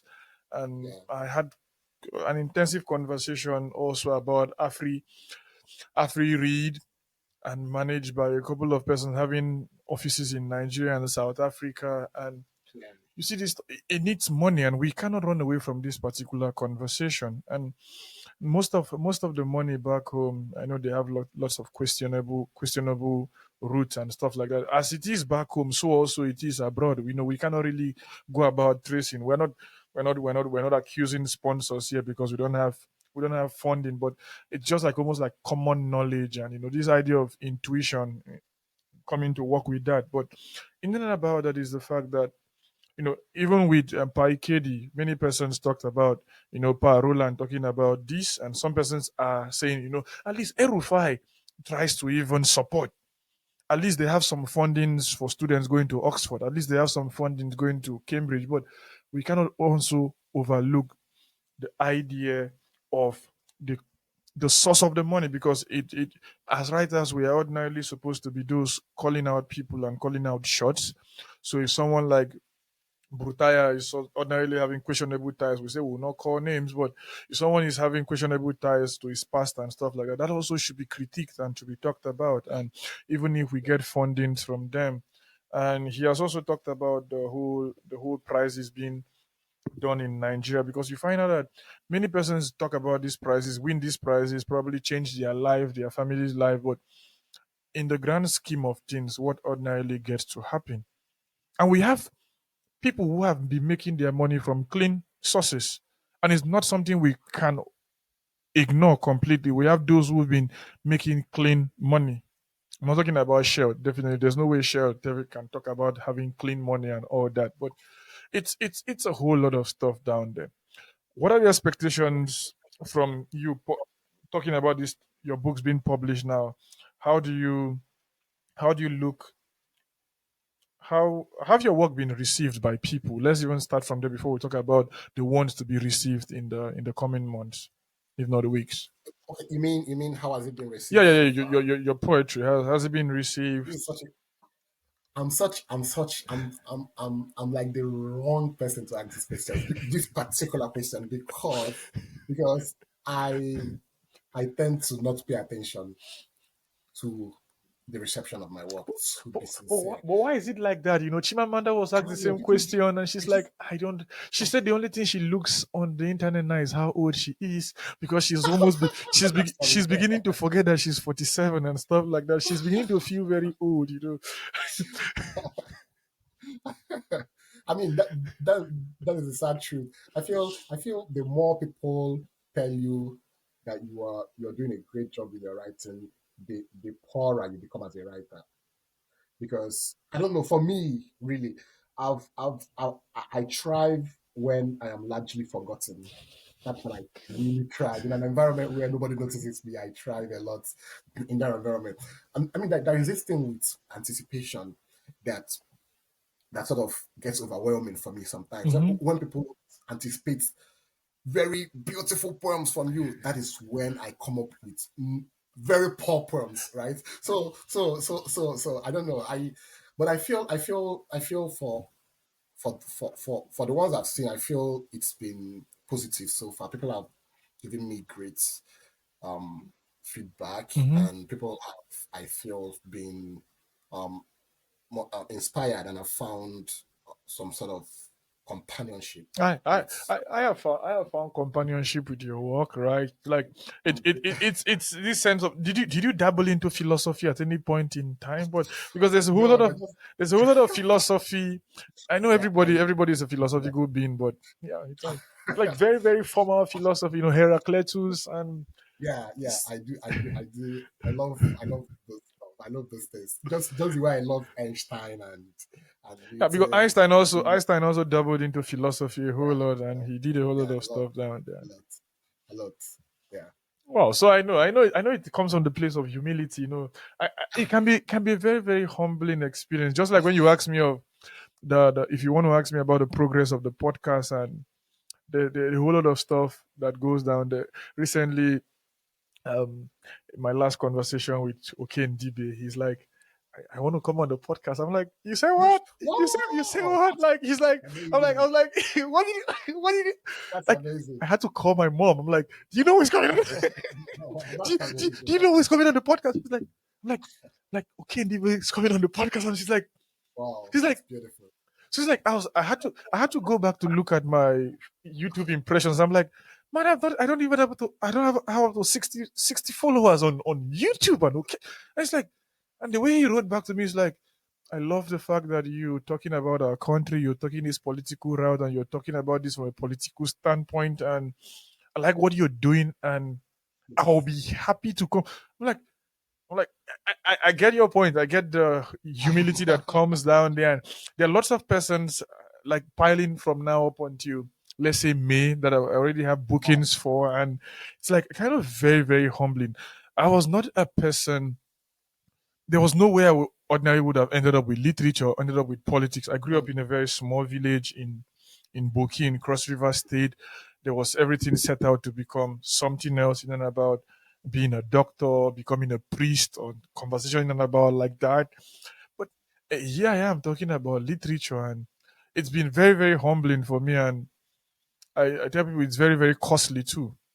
Like I know how expensive books were for me to ordinarily get. Talking about the African writer series, first of all, these books are books I want to say books that are extinct already, and you have to find in and about them. And just recently, someone is saying I should reach out to Onyeka and stuff like that. And it's like have someone who's really? very, very close to Onyeka. It's like he's got all the copyrights now, and it's something I definitely would want to do.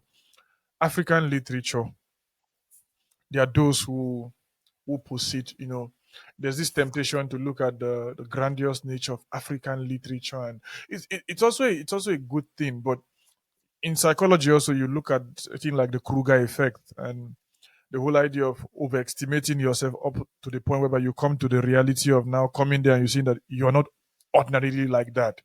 So people hype a lot of things, People hype lots of stuff.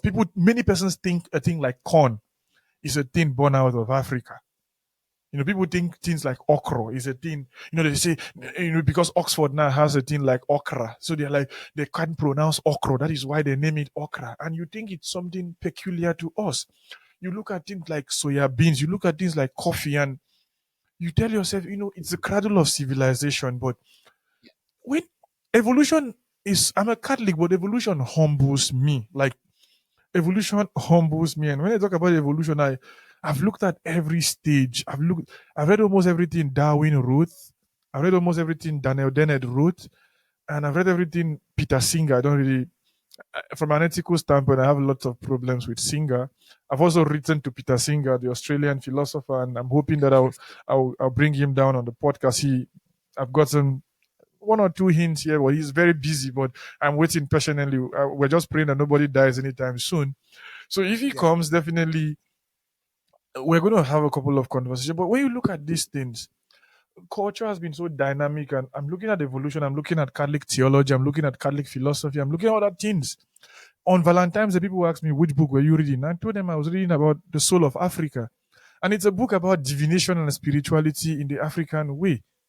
But one thing, the problem I had down there is the same problem we're talking about: system.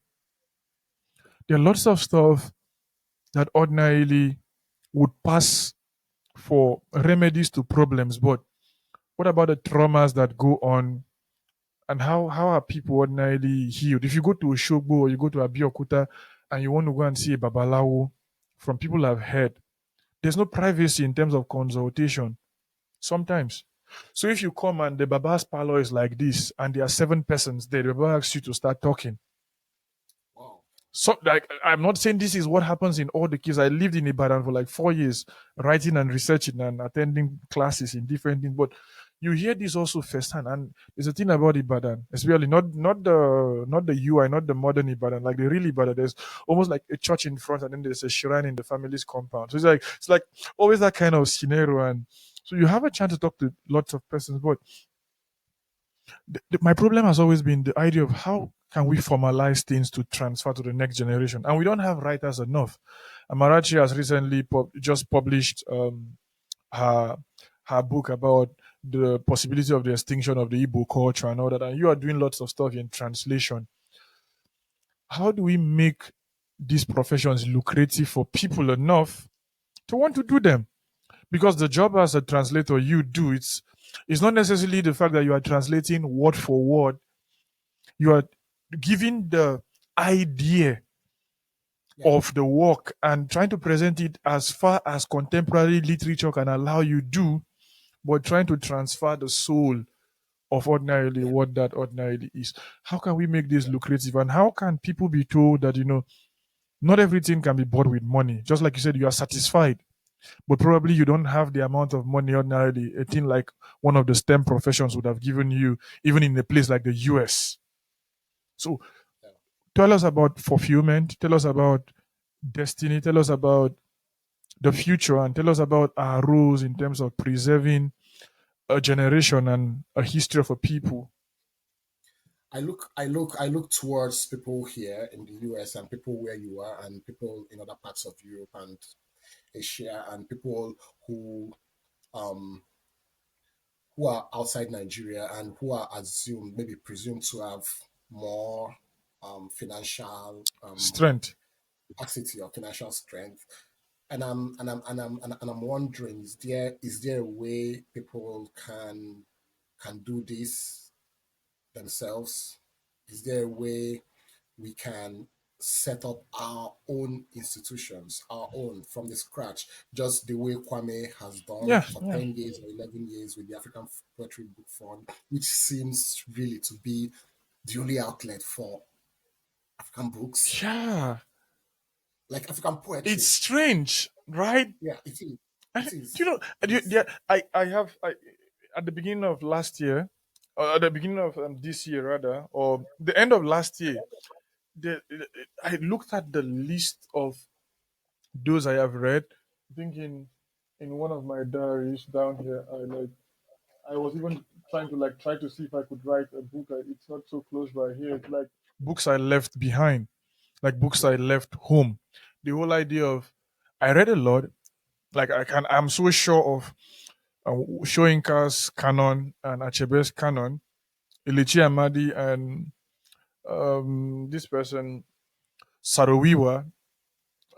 I can categorically say, okay, I finished their stuff. Okay, like Obioma also, I finished his canon. Okay, Chimamanda. These are persons who didn't really write a whole lot, but you cannot, because of the span of years, they have not really lived. Someone like Adichie is still writing and Obioma is yeah, still writing. But if you look at Wole Soyinka, these persons are persons that have spanned more than 50 years of their career yeah, and what they have done so far. And I'm looking at the books and I'm looking at what about asking somebody, say, can you read this book in this month?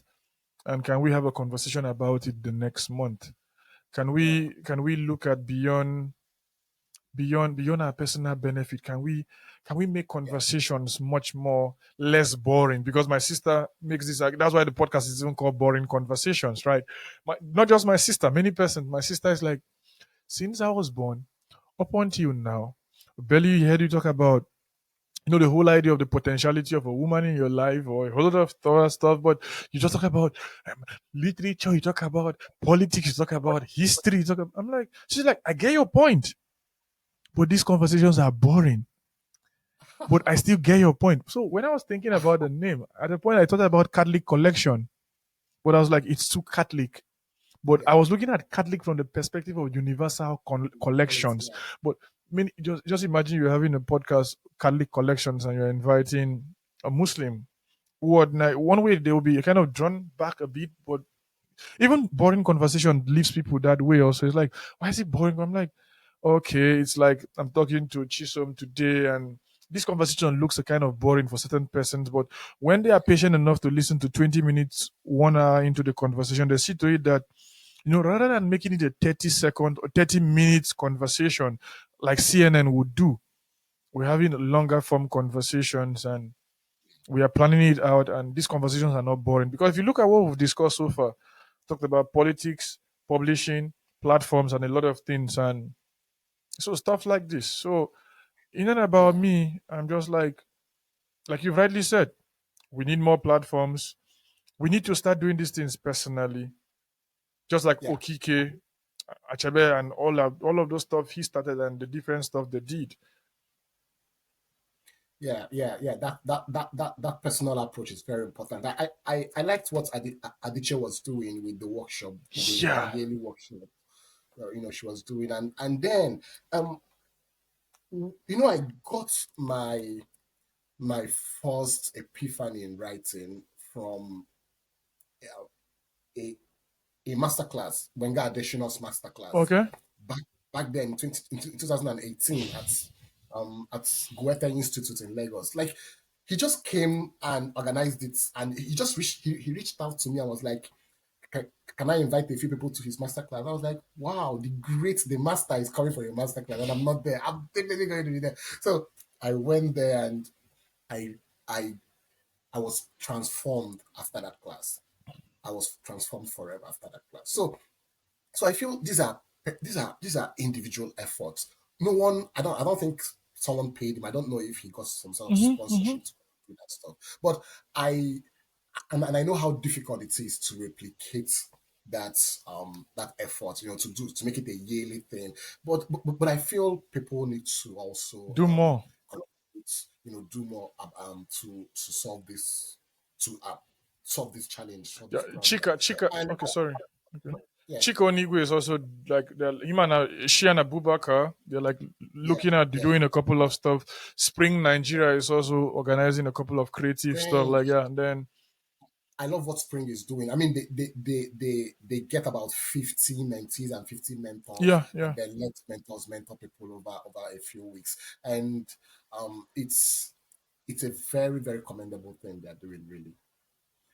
So Last year I mentored someone under that program, and till now she still reaches out to me with her progress. So I feel these efforts are really important, this personal, gradual personal effort. But then I also feel we may need to do something about finance, not just invest our time. yeah, We also need to invest money, because without money, I don't know how yeah. how much Yeah, we are we in that will part be of able we're to. in that part of the world and that type of time in history whereby money is so important. Yeah. There's a poet in Nigeria currently who I really like her works and all that. But what is stopping us from even having an interview?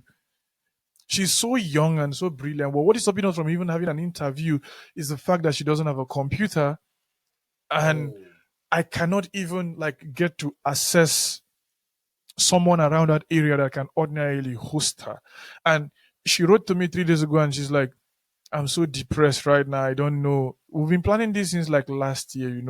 The phones cannot really hold this type of conversations, and it's going to give her a portrait stuff. And even at about that, it gets to cut about every 5 minutes. But so, so you could see the desire in her. And I read her works, and I'm like, I am not a professional literary critic, right? But I am somebody who've come to read this stuff well, and I've done a couple of literary criticism, but I'm also looking at it from the perspective of Nguwa meeting Chinua Achebe.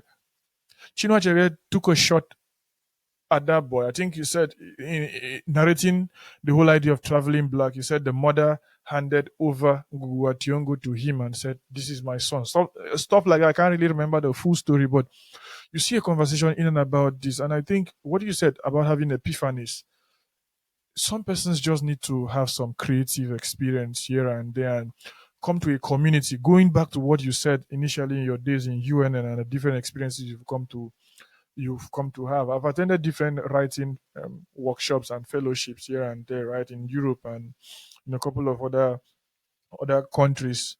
And you come to see to it that I'm also looking at myself. I, should I do fiction? Should I do non-fiction? And I've been someone who've been dabbling into like writing here and there, but I just see myself more like a reporter, and probably that's what I am doing down here now. And but I think maybe like Bob Bob Dylan, I can be a very very bad singer and still pass very beautiful messages.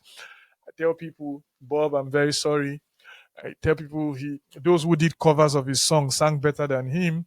But but at least when you hear a song like How Many Times in that rap's voice, you still see to it that Dylan was passing a strong message here, at times I changing and stuff like that. But in and about those type of stuff. But it's a very important conversation we should have. But we're talking about the whole idea of, will I say, overhyping African literature.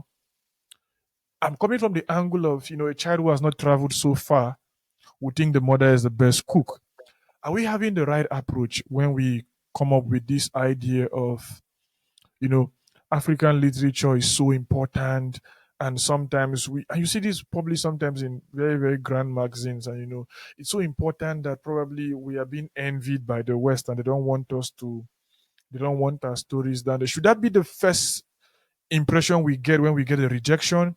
Or should we ordinarily be looking at something else we're not looking? Because I think our culture has also come to tell us that colonialism and neo-colonialism is in and about our only problem.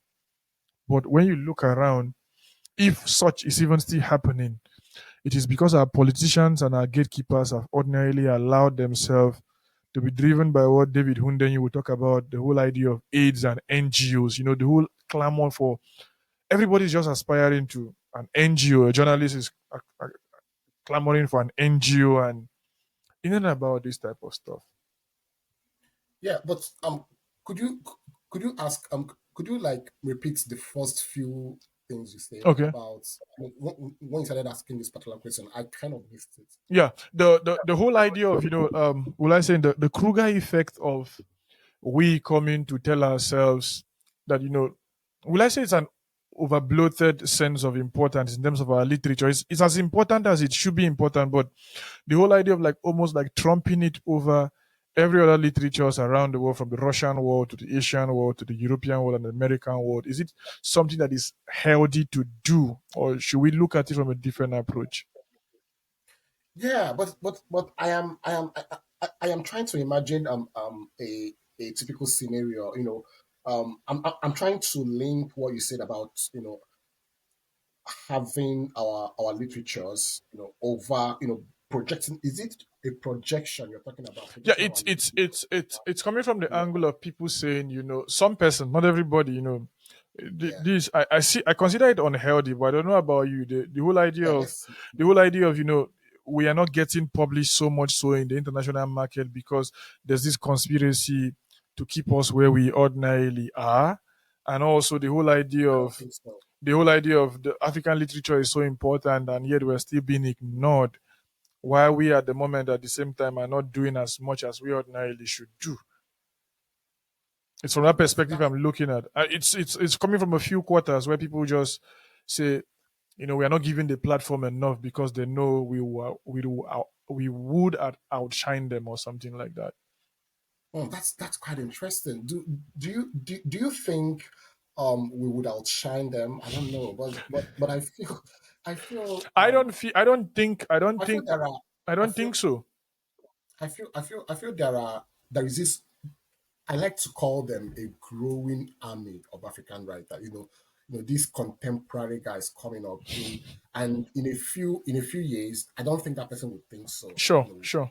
Have that mindset now. So I feel that this goes back to what you said the first time about enough people writing. Yeah. We should write more. We are not even writing However, more. We should well, publish no, more. we should publish more Like someone before I it was gets discussing to with a the professor, and he was like, Stephen King, Stephen King publishes books every weekend, like something.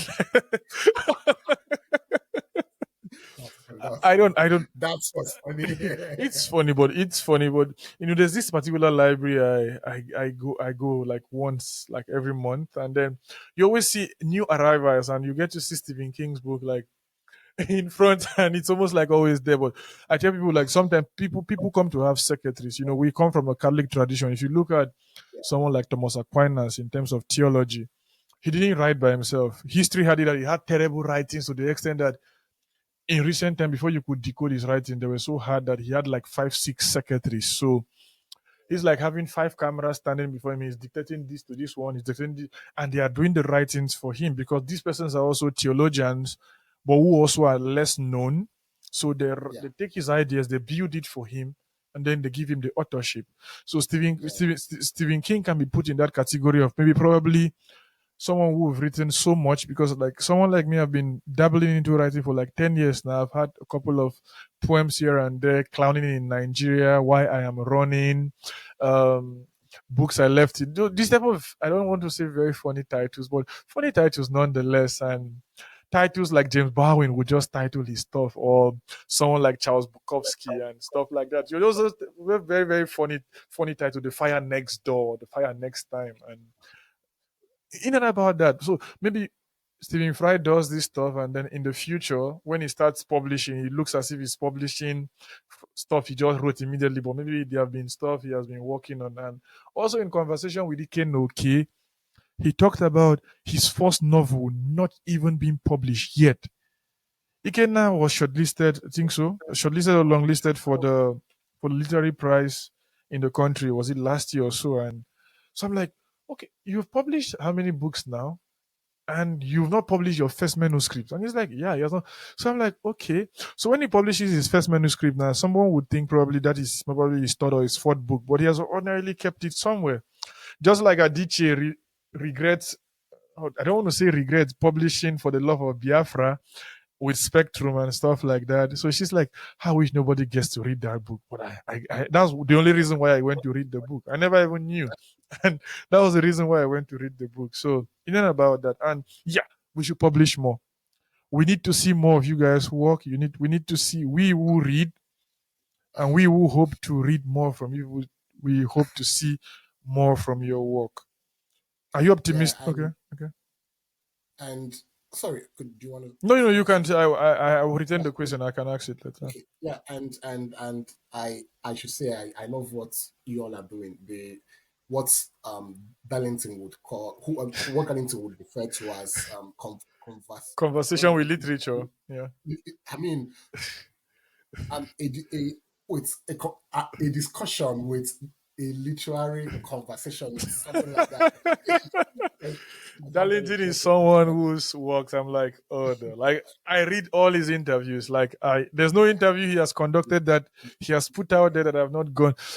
And the only problem would be when he start putting, okay, even if he puts them behind paid walls, it's not a problem for me.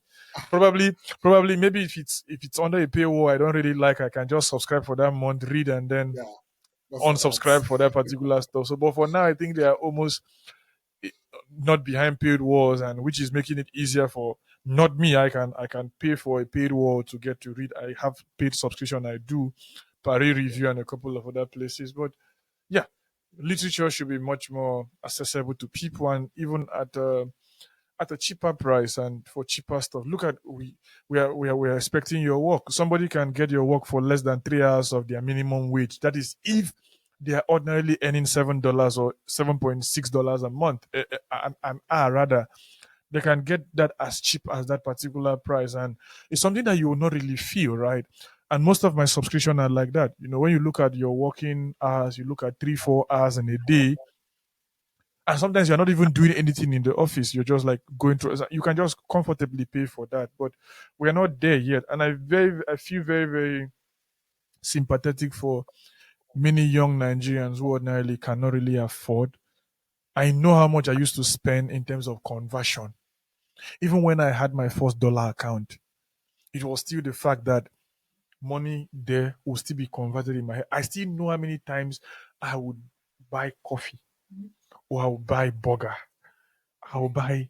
I'm now confessing the things I take. Probably maybe they are not healthy. They are not healthy now. I'm No, now no, no. confessing them here now on national. I'm Don't not worry talking about that. about burger. What am I talking about burger No, with the no. nutritionist? Okay, yeah, once in a while I eat burger, right? So or these they are fast food pizza and stuff like that. But I like making pizza in the kitchen, it's better. But you look at this stuff and you still think about the naira. I don't know how much naira is at the moment, but if I go out now to buy something, I just tell myself, naira, naira, naira. It's 1,700 per dollar. So that kind of stuff. But so imagine those who are at home. They can't even buy books.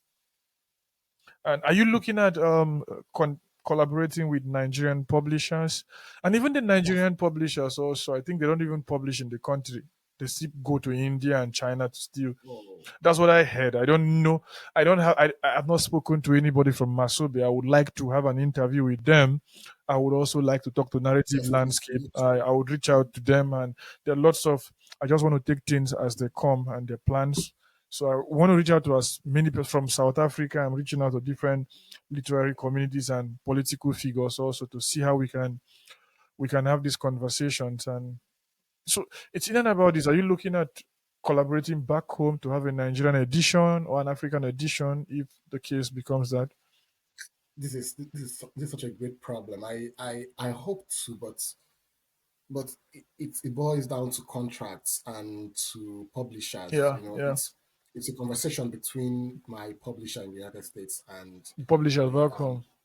Nigerian publishers, and uh, it's something I'm really hoping to do. It's something I'm keen on doing when the book is Can I published. can I But beg can I beg on behalf of you to your publishers? I know publishing can be contracts should be contract, and now I'm bringing my Nigerian sympathetic religious side. Please, in the name of God, I am begging you, Nebraska Press, Jaka, please, I am begging you people to ordinarily consider the cost and see to it that if you can reach a compromise within publishing. I think you should look also at the history of Purple Hibiscus. You look at how ordinarily the Nigerian edition ordinarily sold. It didn't sell because people bought books from the US. It sold because people had a Nigerian edition, and at least we could still understand dollar in 2004, 2005.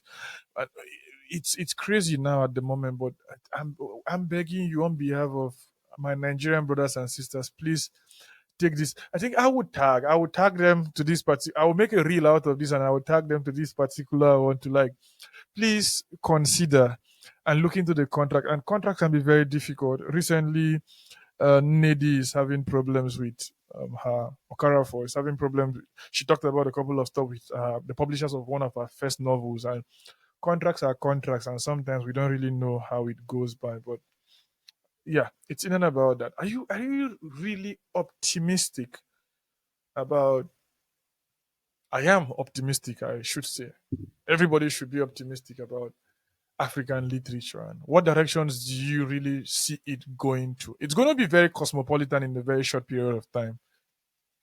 yeah, yeah, I am. I like the this recent crop of writers leaving Nigeria now and for their MFAs and then getting to the PhD programs and going going on to do a lot of amazing things. So I think there is a great future.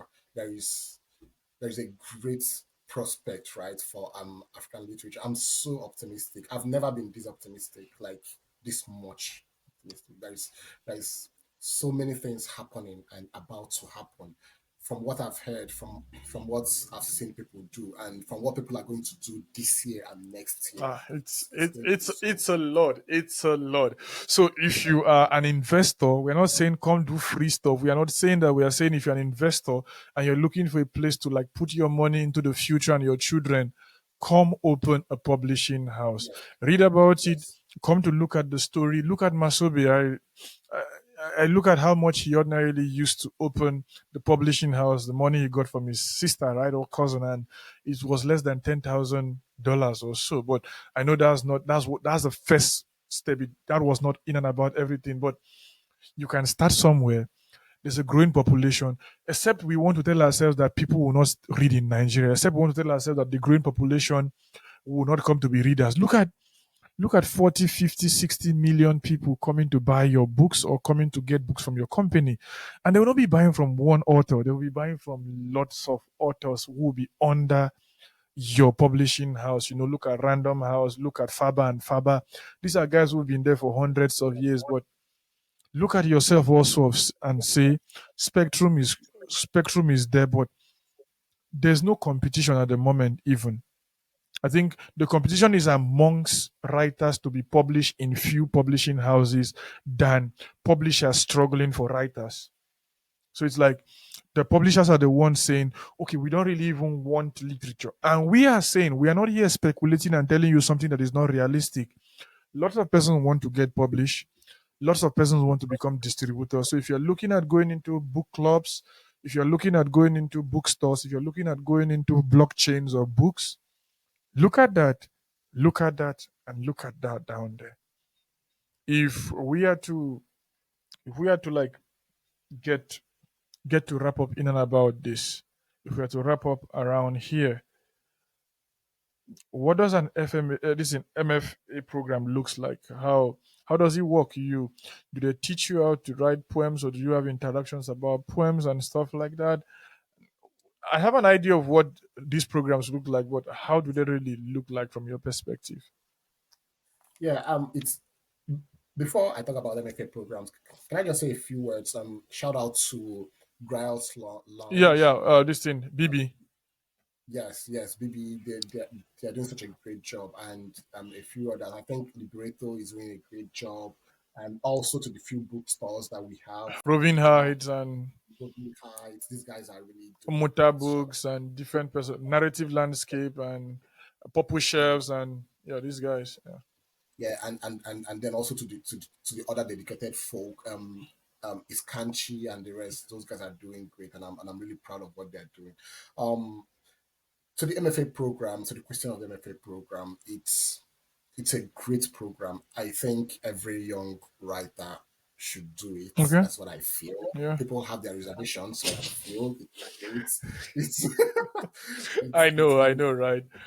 initially rewarding experience for me, particularly because I came to writing from the sciences, and so I knew that I needed these few years to um, polish my craft and to work on the things that work on my ideas and to get them on the page. I've Hmm. been doing a lot of poetry so far, so it's shaped in such a way that you get to work, right? You get to teach depending on your offer, but mostly it's always a fully funded thing in the sense that they fund your education, and then they pay your tuition fee, and then you also get to work for the program or for the school. You get to teach English composition. In my case, I taught English composition last semester, but because I am on a graduate council fellowship, I have extra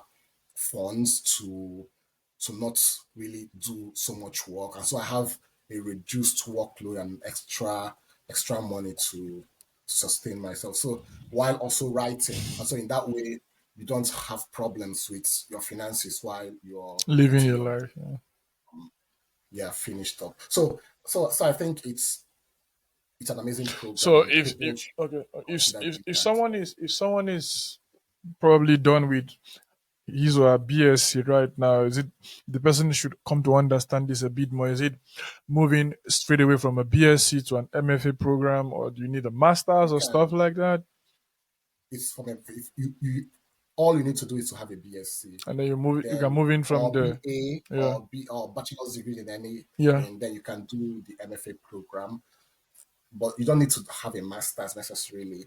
Then after the MFA, you can decide to go on to a PhD in English and creative writing, or Okay. you can decide to maybe do anything you want to do after the MFA program. But MFA program Masters. is like it's like a A kind master's of degree. masters, yeah. Like so you okay. Okay. It's sorry, it's just that you do a lot of writing, and you do a lot of practical stuff, practical writing there. Masters in Fine Arts. Yeah, in Also, creative writing. so some you talked about some reservations. I know I know a couple of reservations about MFA programs and Yeah, how it like tries to, at least from some perspective, how it channels you and tries to push you into the academia and tries to narrow your spirit of writing. But I've come to know a yeah, whole lot of persons who've gone on to do MFA programs and who've come to like really really do a whole lot for themselves, right? There's Chinua-Ọhaeto on the other particular angle. There are a whole lot of persons who are doing their programs and are living a good life. I know it. Not everybody must rock the same boat. Not everybody must do the same stuff. What are those reservations you think you've come to experience from people or you've come to read about MFA programs yeah. that you think are misconceptions? People tend to imagine that the MFA program, just as I said, stifles your voice. So that you end up wanting to write like the American way of writing, just to make your professors happy with you. And I think that's the major problem, and that you sound less African, Mm-hmm. so to speak, and you become more of an American writer, and so on and so forth. But then these are things that can be managed if if you. I think your voice is only stifled if you allow it to be stifled, really. Mm-hmm. So you can still keep your originality, you can still keep your authenticity, you can still keep being faithful to your craft while doing the MFA program. Really, I think that's the major reservation people have had and still have about the MFA program. Is there something else? I think something else may be the Japa, issue about leaving Nigeria and all the old conversations. So what about those who say, um, writers who write from abroad ordinarily don't really know the Nigerian experience? Because I have a person, I think it's a problem for it's an argument that can be defeated also by their own way of reasoning. Because let's assume you're in Lagos and you want to write about the Nigerian experience, does it mean that if you write about Akwa Ibom, does it mean you know Akwa Ibom so well that you write about Akwa Ibom, even if you're in Nigeria? And what makes for living in Nigeria? Is it drinking the water within that particular region? If you're living in Lagos, can you write about Abeokuta? If you're living in Akwa Ibom, can you write about Lagos? So I think it's a defeatist way of also talking about it, because Yeah, look at Achebe. Let's be frank. Let's be sincere. He had an accident in 1990, right? And then he stayed that way on a wheelchair till he died. He got really really serious support from the U.S. institution. Look at Soyinka. He was running Radio Kudirat, right? And then he left because of Abacha's threat. At least Saruiwa wasn't lucky enough, and a couple of persons died in that struggle. But these are persons who've gotten their recognitions in and about abroad. I'm talking about me being in a Polish radio, and I was given the Polish version of Wole Soyinka's work, and it wasn't translated recently. It was published. It was published and translated even before he won the Nobel Prize. So as wow. far back as that, I saw the original version. They have a library in their radios. I'm like, it was very very pleasing for me to get to see. So should people embrace the MFA program if they have opportunities to? Yeah, yeah, yes, yes. I think people should do that. It helps you. I mean, you just said that even showing care and the rest, at some points these programs, maybe they become for you a, should I say, stepping stone or Yeah, something, but then, yeah, they help prepare you for whatever you want to do. It's not as though you are ended up in the United States forever because you're going to do an even MFA if you program. do, even if Yeah, you do, even if you do, people have even if you freedom. do, you can Even people still. have free. People Yeah, should have freedom enough, and I think it's something we also need to look at. People should have that freedom enough to decide and say, like Paikedi, came in the 80s and he decided to stay back for whatever to stay back. reasons. Yeah, yeah, He decided yeah, to stay back. yeah. Okay, And Ndibe came with the invitation of Chinua Achebe, and he's still in the US at the moment. So I think people should be yeah, given that so freedom of expression to say, You cannot limit me to a particular place. And it's a question I will ask you later, but I will allow you say something now. Sure, sure. I feel okay. Do you want to No, no, no, ask no. the I will question? ask you. I have it in mind. Leo. It's about a Okay, poet not having a place. yeah, I just feel that, even if you end up staying here, which most people would may want to, or you end up going anywhere or going to Nigeria or anything, I feel what is most important is what did you do with The opportunity is your, given to you, yeah, the opportunities just like you had. the parable of the talents. Yeah, you're not going to be in the MFA program forever, Forever. right? You'll be out there, maybe teaching in one of the universities in the United States or something. And then what have you done? Did it bring you benefits that you wish to share with the world or Hmm. something? Hmm. So yeah, these are things we should also be looking at when we think about MFA programs. Definitely, definitely.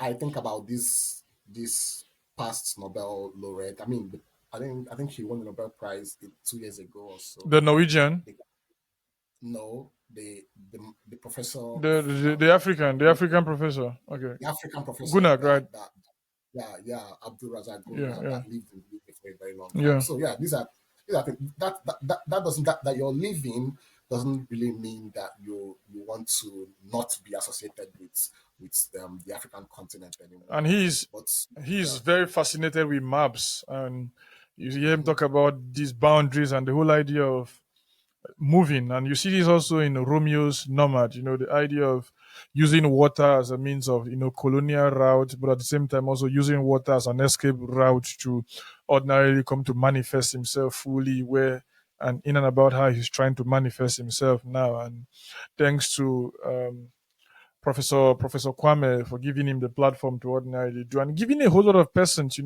it's something we don't talk enough about. We don't talk, at the point I was asking myself, what is Darlington still doing in Nigeria? I didn't ask him. I was like, what? Like, I told myself, like, I hope he doesn't want to stay in this country. From a distance, that was the level of concern I had. I'm like, he hasn't left. He's still here. Chinua left, and I'm like, what is Darlington still doing in Nigeria? Is this the way he wants to go? I know I appreciate his works, but I know he should do more. And look at Professor Duka. Look at a whole lot of other persons down there, and look at how their life ordinarily has been transformed. And it's yeah, it it's saying, it's also coming to that realization and saying, we are not there yet. There's a place where we can tap, and we're not just tapping out of selfishness. You are teaching, you are contributing to that particular place. Economically, you are benefiting, but economically also you are giving back to the society where you find yourself. And in the long run, it brings me to this question I wanted to ask: the idea of the poet and the creative being in and about everywhere and writing about everywhere. Look at John Steinbeck. Look at look at um who is this guy I'm trying to remember now? JM Code Z. These are guys who wrote in and about of places they ordinarily shouldn't even be writing about, but they found themselves there. And I know this desire to write a completely African novel. So to say, up to you now, the great American novel has not been achieved. I don't know who ordinarily is taking the long run now, but we shouldn't be so obsessed in and about a particular region. Even the so-called Russian literature that talked more about Russia, they were much more forthcoming than even we are sometimes even doing. There was this level of directness. They talked about prison life. They talked about the wars.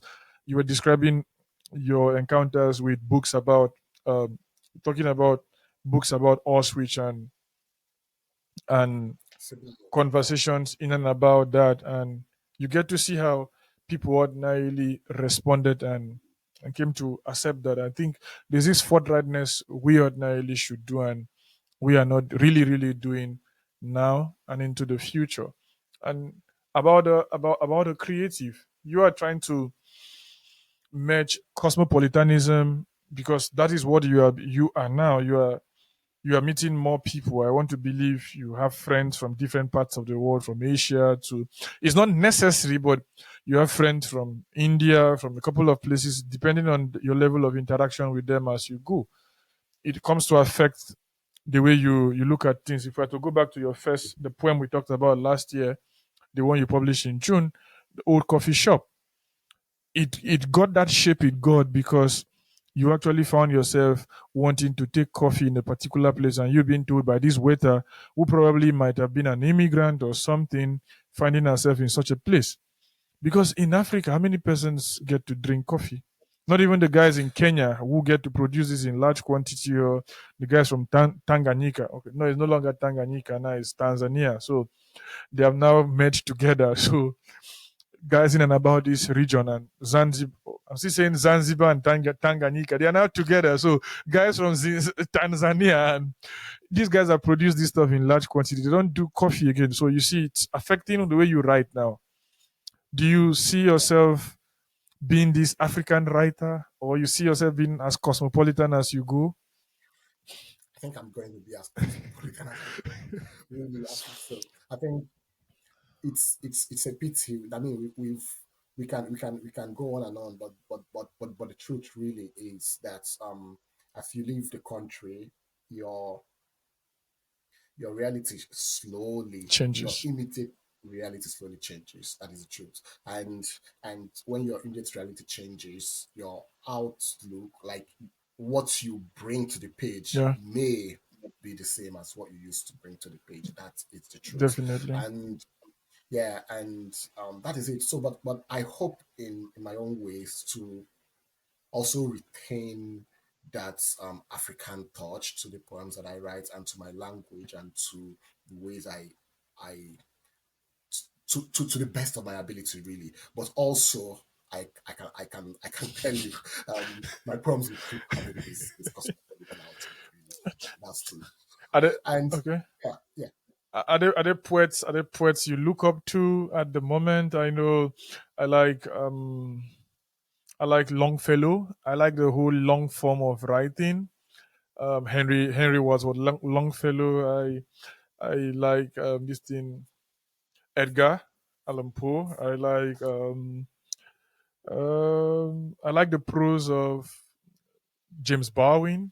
But for you, who are the guys you get to look out for? I read almost anything. I'm a kind of eclectic in terms of reading because I find myself in everything. Just like Chika Jones will get to say, I traveled through reading and stuff like that. Who are the guys who are your favorite?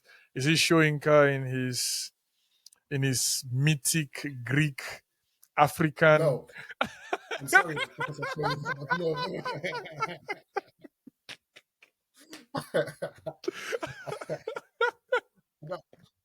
I think my idea of poetry really isn't showing that idea of Victor poetry. Daniel said the time it takes him to understand Soyinka is enough time already to do something else with his life. And Although I've read a lot of Sherry and I've read as much as I can, but um, I I tend to look at people who I tend to look at favorite poems more than favorite poets, yeah. and in fact, my favorite poems may go a long way in pointing me to my favorite poets, Hmm. right? So I tend to look at people who navigate, who use memory, as we talked about, Okay. in very inventive ways. When you try to, I mean, we discussed this. When you try to remember or to write about what has happened, Hmm. what do you choose to keep? What do you choose to leave out? Right? I can talk about a telephone conversation with my father, but then I'm not talking about my father's voice. I'm leaving out that people who have engaged with memory, Hmm. right, in very inventive ways. And I love Taha Muhammad Ali. Taha Muhammad Ali is one of my favorite poets of all time. Yeah. Yeah. And I read Revenge once, and my life never remained the same. Right? I can recite a good part of that poem. At times, I wish I could meet in a duel the man who killed my father and raised our home, expelling me into another country. If I were able, I would have my revenge. But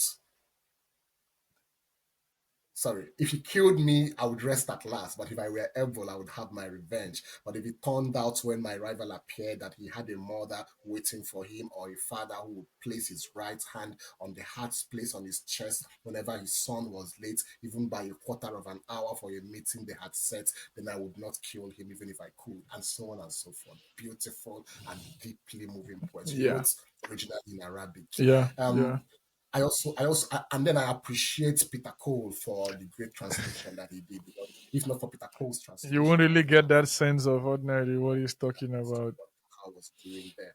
I also love Chris Abani, amazing poet. Chris Abani, one of Only God knows what would have happened to him if he was left in prison. the yes, Like, yes. you know, I'm so glad when because when when I when I first came to know about him at a very young age, I'm like, this should be me, but I cannot stand. I'm looking for the military guys to ordinarily talk about them, so they throw me up in prison. But ordinarily, we have politicians who will not care. They will just send somebody to kill me rather than put me in prison.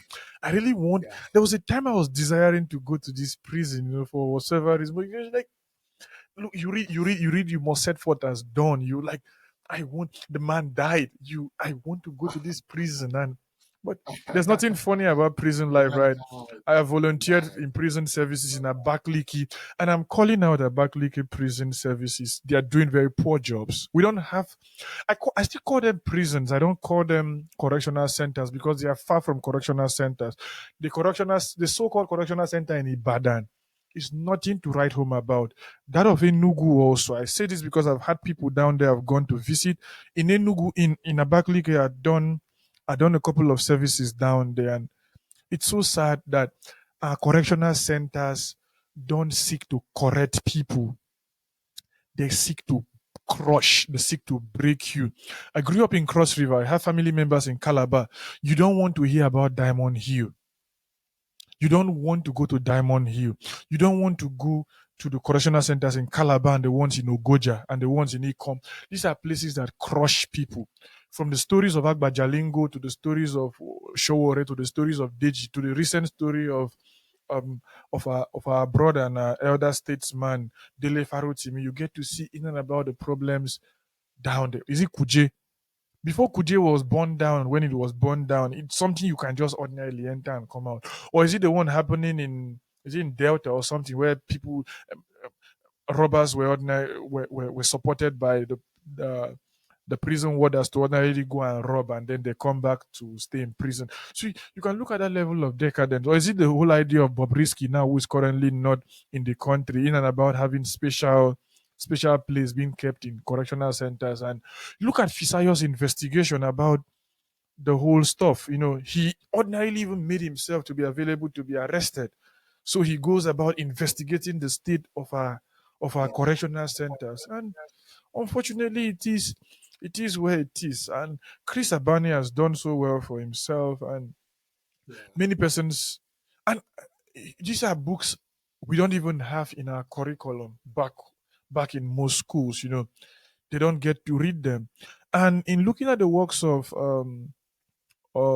Mr. Ohaeto, I got to see the catalogs in the 80s and in the 70s. He used to compile list of articles and books published by not just Nigerian writers but African writers also. And I'm like, my God, why did this man die so soon? And then I knew he was sick, but then up until when Chinua wrote about his father's death in the Republic, I think in the Republic last year, and how he the last time he saw his father and all that, he just showed you how early the man died and how conversation, because I'm working on running documentaries about a whole lot of conversations about people, because there are a whole lot of stuff.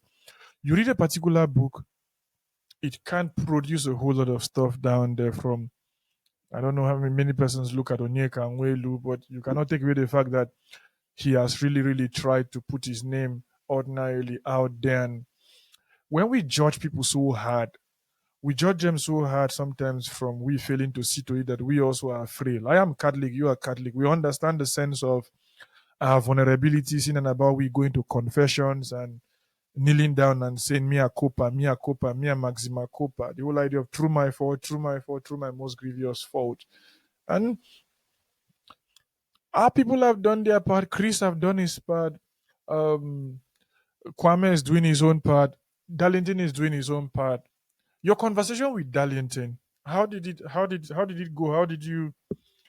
How did you come to appreciate that conversation? I've read it. We can't go into that now due to time constraint, but it was quite detailed, and you guys met and you guys spoke, and there was a lot of history packed in that conversation down there. And Yeah, it was a lot because he sent me he sent me each question, and then I had to respond to the question, and then he would send the next one, and then I had to respond, and then he would send the next one.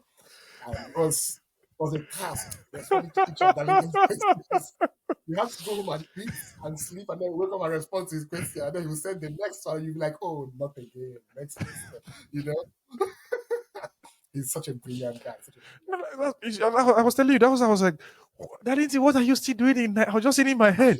This guy still, and it's not me being Eurocentric, or it's not me being a kind of looking outside of the global south, but I was just like, he could you it's some you can get more of what you are doing outside here. And this was even against me even knowing his financial state or his state of well-being. I was just like, from my first time I read the summarized questions, I knew I've been used to interviewing people for a very long time, and I knew it would have taken a lot more longer than ordinarily how he presents it.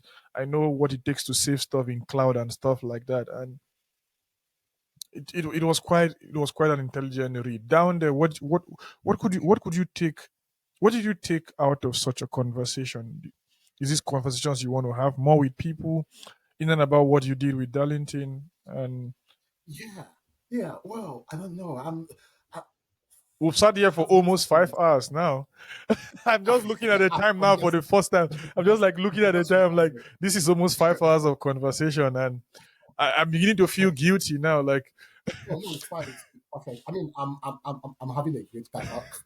I would have found a way to run away, but I'm having a very great time. So it's cool. It's a very good thank God I didn't give, because when you asked yesterday about how long, I'm like, thank God I didn't give an answer to that particular question. I think yeah, I I wasn't think so I think, I sure. think I'm not going to put time constraints now. I'm not CNN, and we've been talking for almost 5 hours, and I think it's very very important that we have these conversations. And for those who tend to say, conversations should be shorter, but how short should we have these conversations? You go to YouTube, you go to different Nollywood channels, you're getting them, seeing them watching movies on weekly basis. These are series, skits.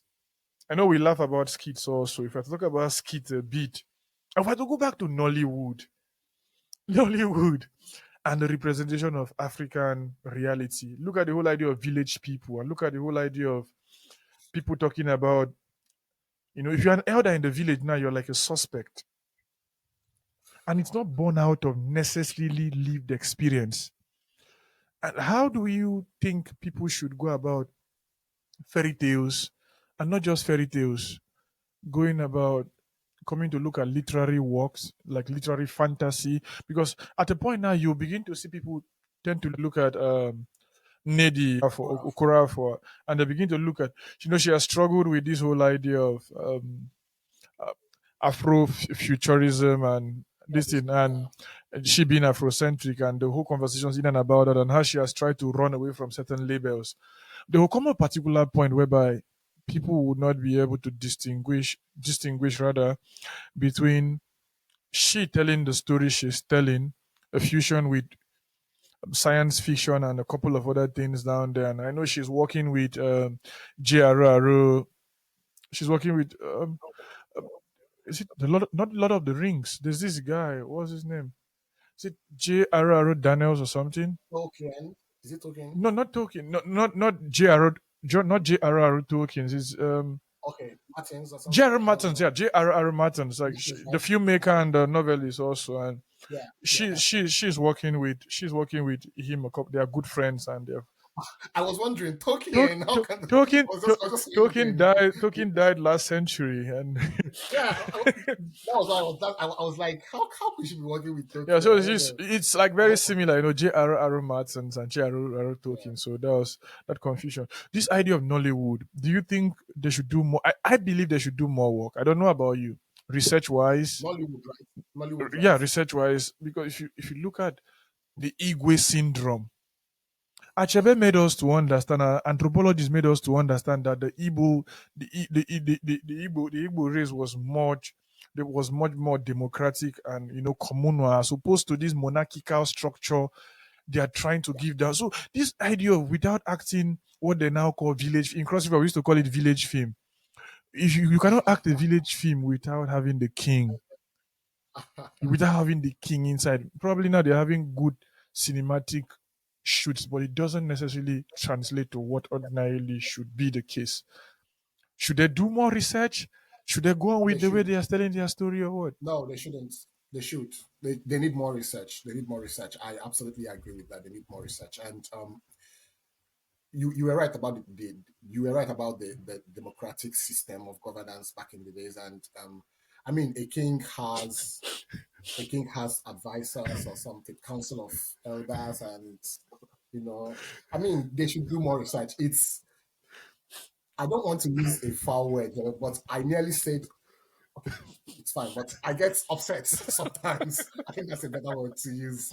I get upset sometimes when I see these things, and I don't know. Maybe that's part of why Idris Elba is being touted as someone that would be used for this adaptation. Hmm. Is it Uh, half of a yellow? no, it's things fall apart. Things fall apart. Things fall Yes, apart. thanks for that.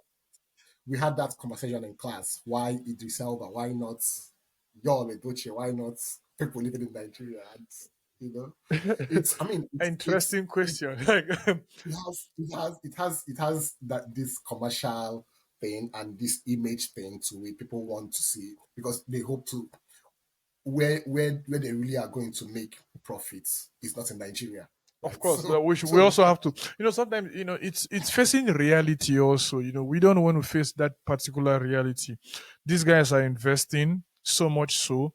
Look at the acting of Steve Biko, mhm, Cry Freedom by Denzel Washington in nineteen yeah, 78 or something like that. They didn't even shoot it in South Africa. They were receiving lots of threats. I think they shot it was it in Zimbabwe or something close by. And look at Mandela himself saying it should be Morgan Freeman that should act Invictus, that ordinarily saw mhm, him that way. And Idris Elba also acted um, Mandela Long Walk to Freedom.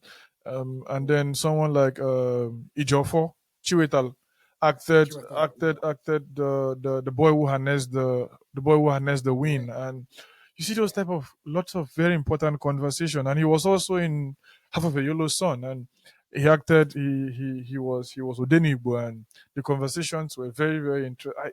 I understand this side. I know Only Igbo. persons. Somebody said, how many of these authors read? How many of these are Nigerian authors? And I know it was taking this Nigeria outlandish kind of criticism, like, is it you Ledoche you want to go and act? So it's like, so I understand that, but I think also we were kind of taking it overboard. But I read everything Oris get to put out there in terms of film criticism and stuff like that, and I saw his take, and we could understand the sentiment. But in and about that is, it's like going back to the stuff you said.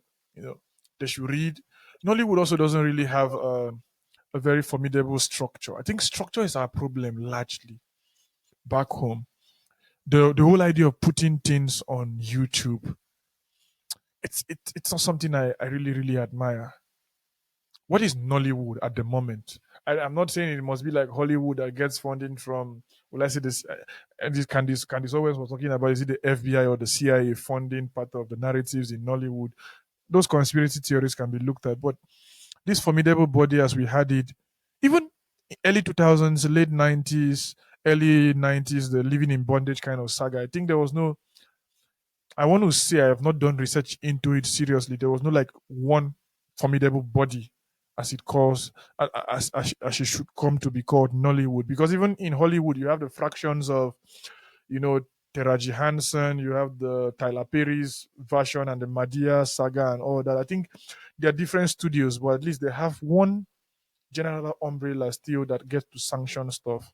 We're a very, very long way to go. And come on, you guys should not come to us, the prince of our land.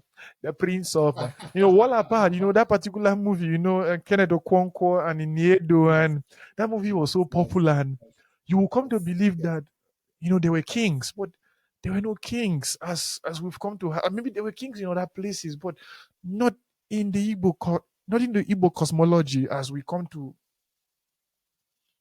ordinarily, as we ordinarily, as we ordinarily have it at the moment now and stuff like that. And the whole lot of the whole lot of stuff down there, the whole lot of stuff down there, and we ordinarily we have to do more about writing back home.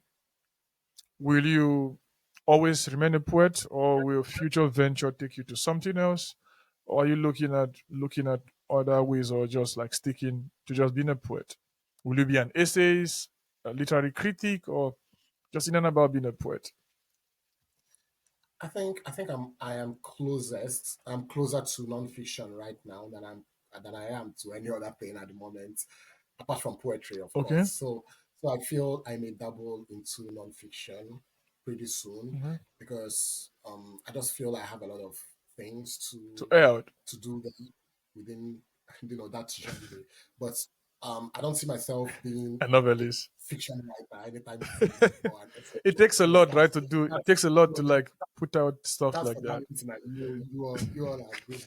But right now, I don't see myself as an essayist.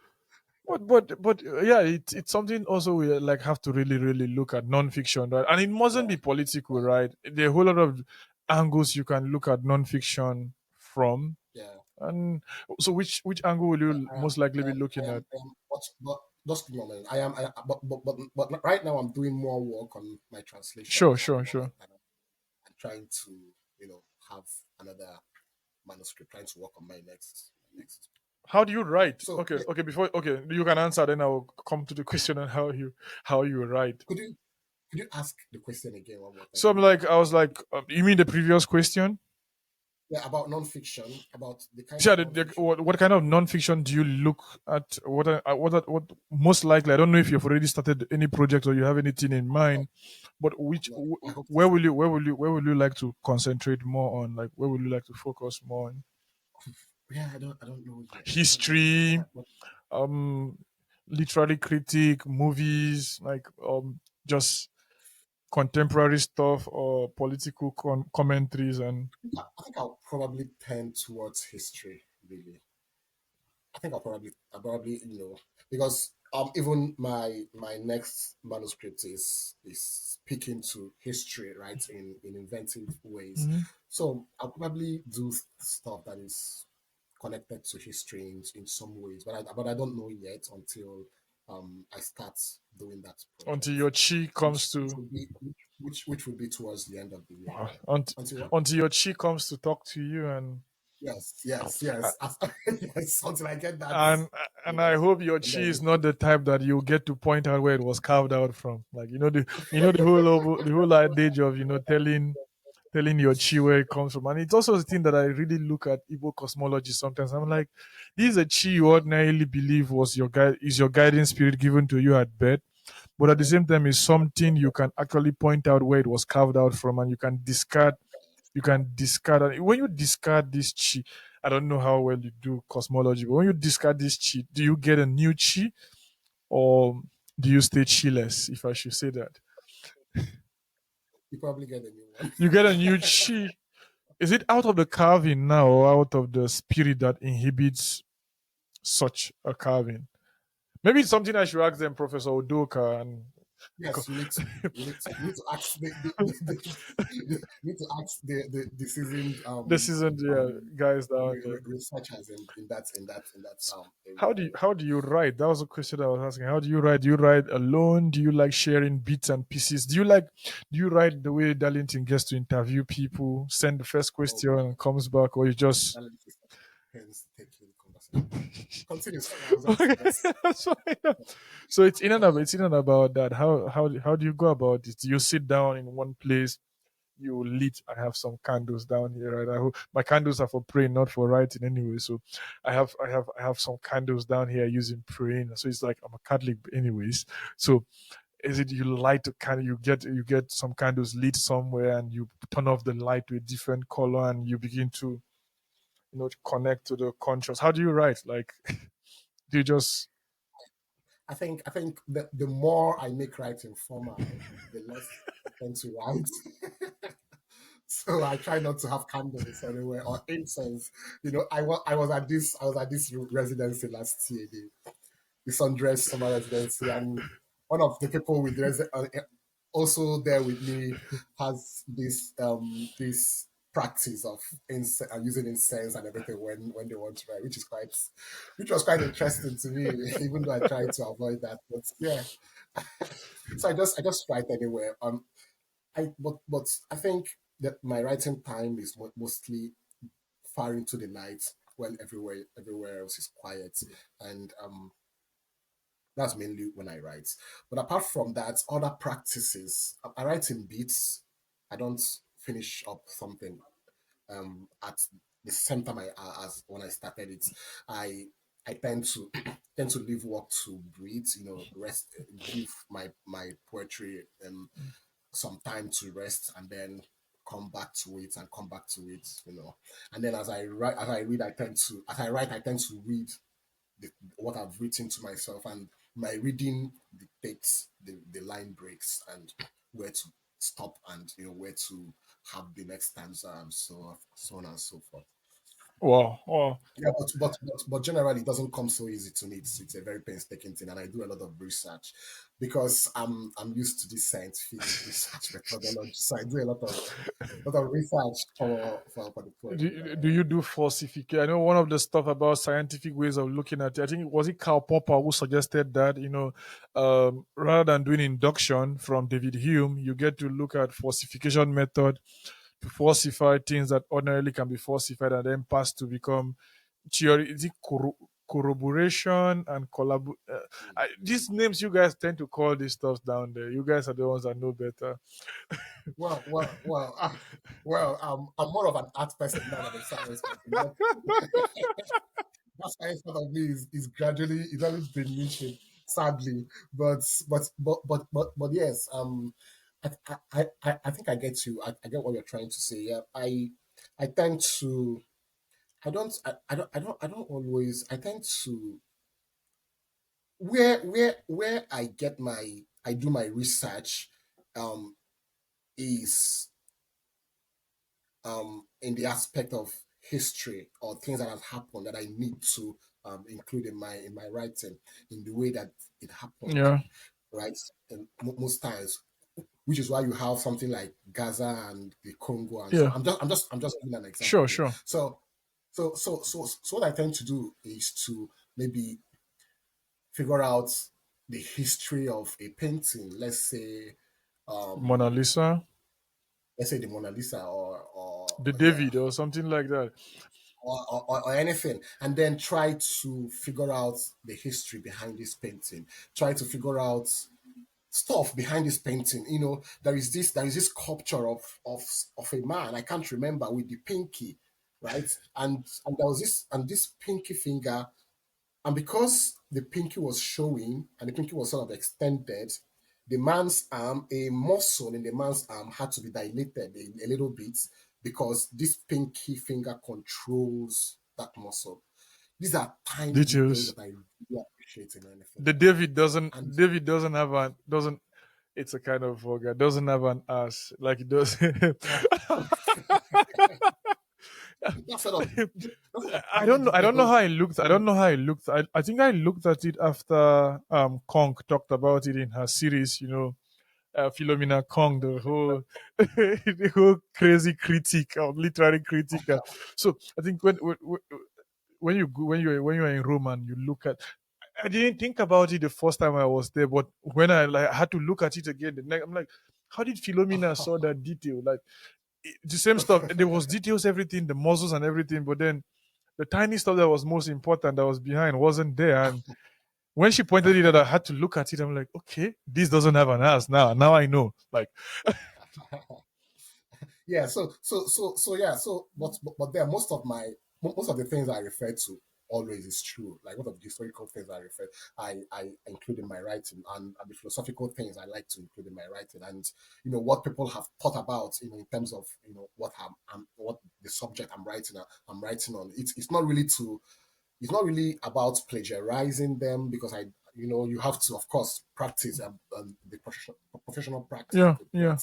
poet, but it is to bring them in conversation, have conversation with these philosophers, or with these artworks, or with this, I don't know, in your writing, and also indicate clearly that you're having a conversation with these things, Hmm. and not that you're relying on these Sure, things sure. for your basic information for the work that you're doing. And I also love science a whole lot. I love astronomy. I love Einstein and the rest. We've talked about it. Yeah, like there's a thing I don't know. I know people are frail and weak, but I don't like how I don't know I don't know if you've seen Genius, and that's the I think it was about the wife or something like that. You get to look at this conversation. I read the autobiography written by Isaacson of Einstein, and you get to see the whole idea of affairs with cousins that played out in a couple of Oh, stuff. Einstein, right? Yeah, a couple. Yeah, I yeah, don't know. I think it also happened in yeah, Dostoevsky's life. I don't know whether it was a yeah, thread about genius. If that's it, please, I shouldn't become a genius. yeah, I don't want a particular yeah. part of history. And but then look at Some, how they ended up also with the wife. And yeah. Someone told me that too about Foucault. Was it yeah, Foucault? yeah, yeah. And Michael Foucault, like yeah, and some other guys too. I don't know. This is yeah, the yeah. madness of being a Anyway, genius. Something I don't know, but I don't know. I don't know. I don't have answers to that. But it's ordinarily the way she sacrificed her life. That's Einstein's wife. She got pregnant in the the first she one. got pregnant in their final year, and then couldn't ordinarily complete her studies because she failed her exams, and then he graduated least in the class, had problems with his professors, became jobless for more than 10 years. I think even when he Yeah, discovered his theory of relativity, he was still jobless. He was still no, he was now working as a clerk or something like that. Android. Yeah, Yeah, yeah. or Clark. Yeah, And something like that. and look at how he discovered this stuff. And it also shows resilience. He was just naturally gifted. First, he failed the polytechnic exams that ordinarily would have gotten him into the polytechnic.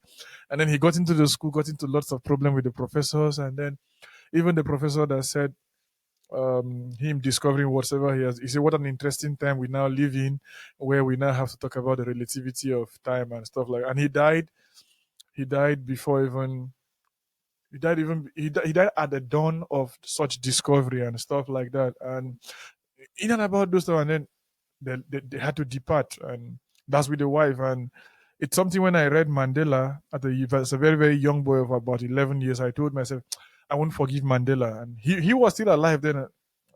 Why did you leave Winnie?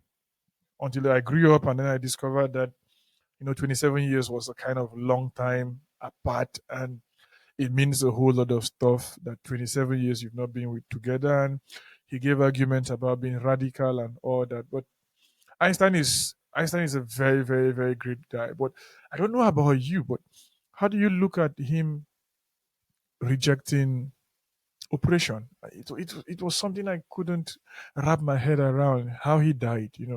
This idea of I've lived enough. Was it out of the depression that came from the hydrogen bomb, or was it just from the oppression and the trials of Oppenheimer, or he just felt like it's about time We will never know. We will never know. But I feel he probably was not ready to keep living um you know existing with that sort of real history. And burden, yeah, on him, I guess. I don't know.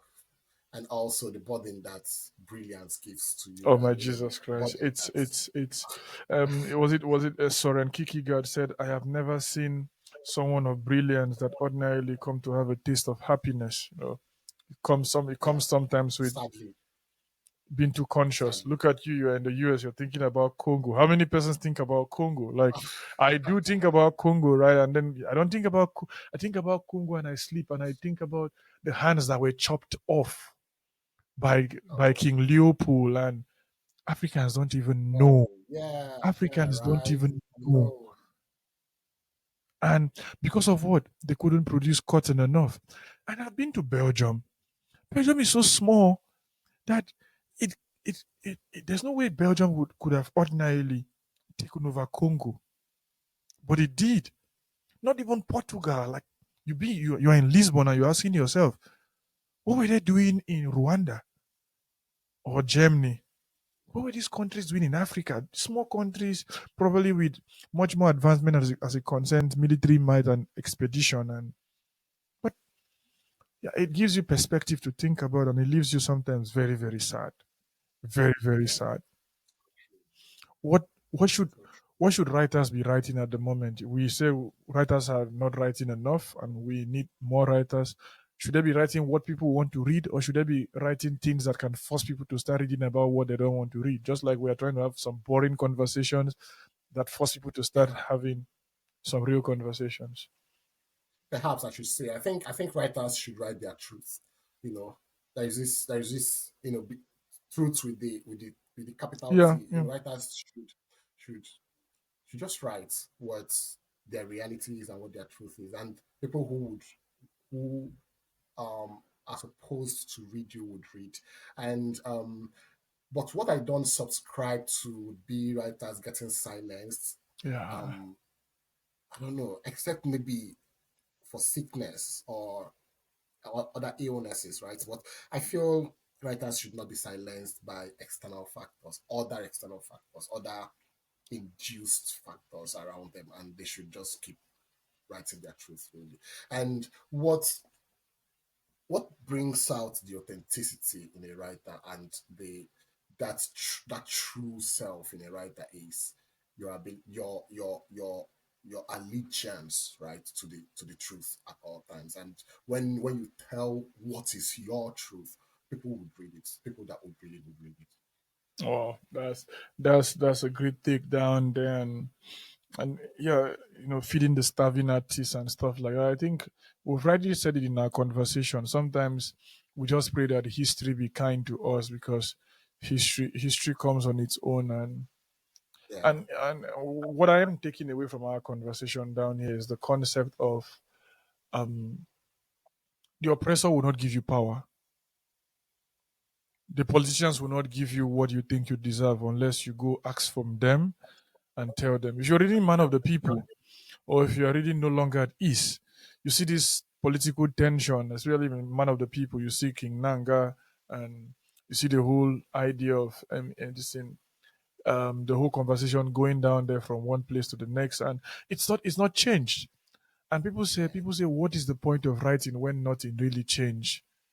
But I'm like, if Achebe, Soyinka, and a whole lot of persons, Delegiwa that died, and every person that have died, didn't really say the things they said, can you mm, imagine where we would have been mm, if these persons, even under military rule, could still self-publish?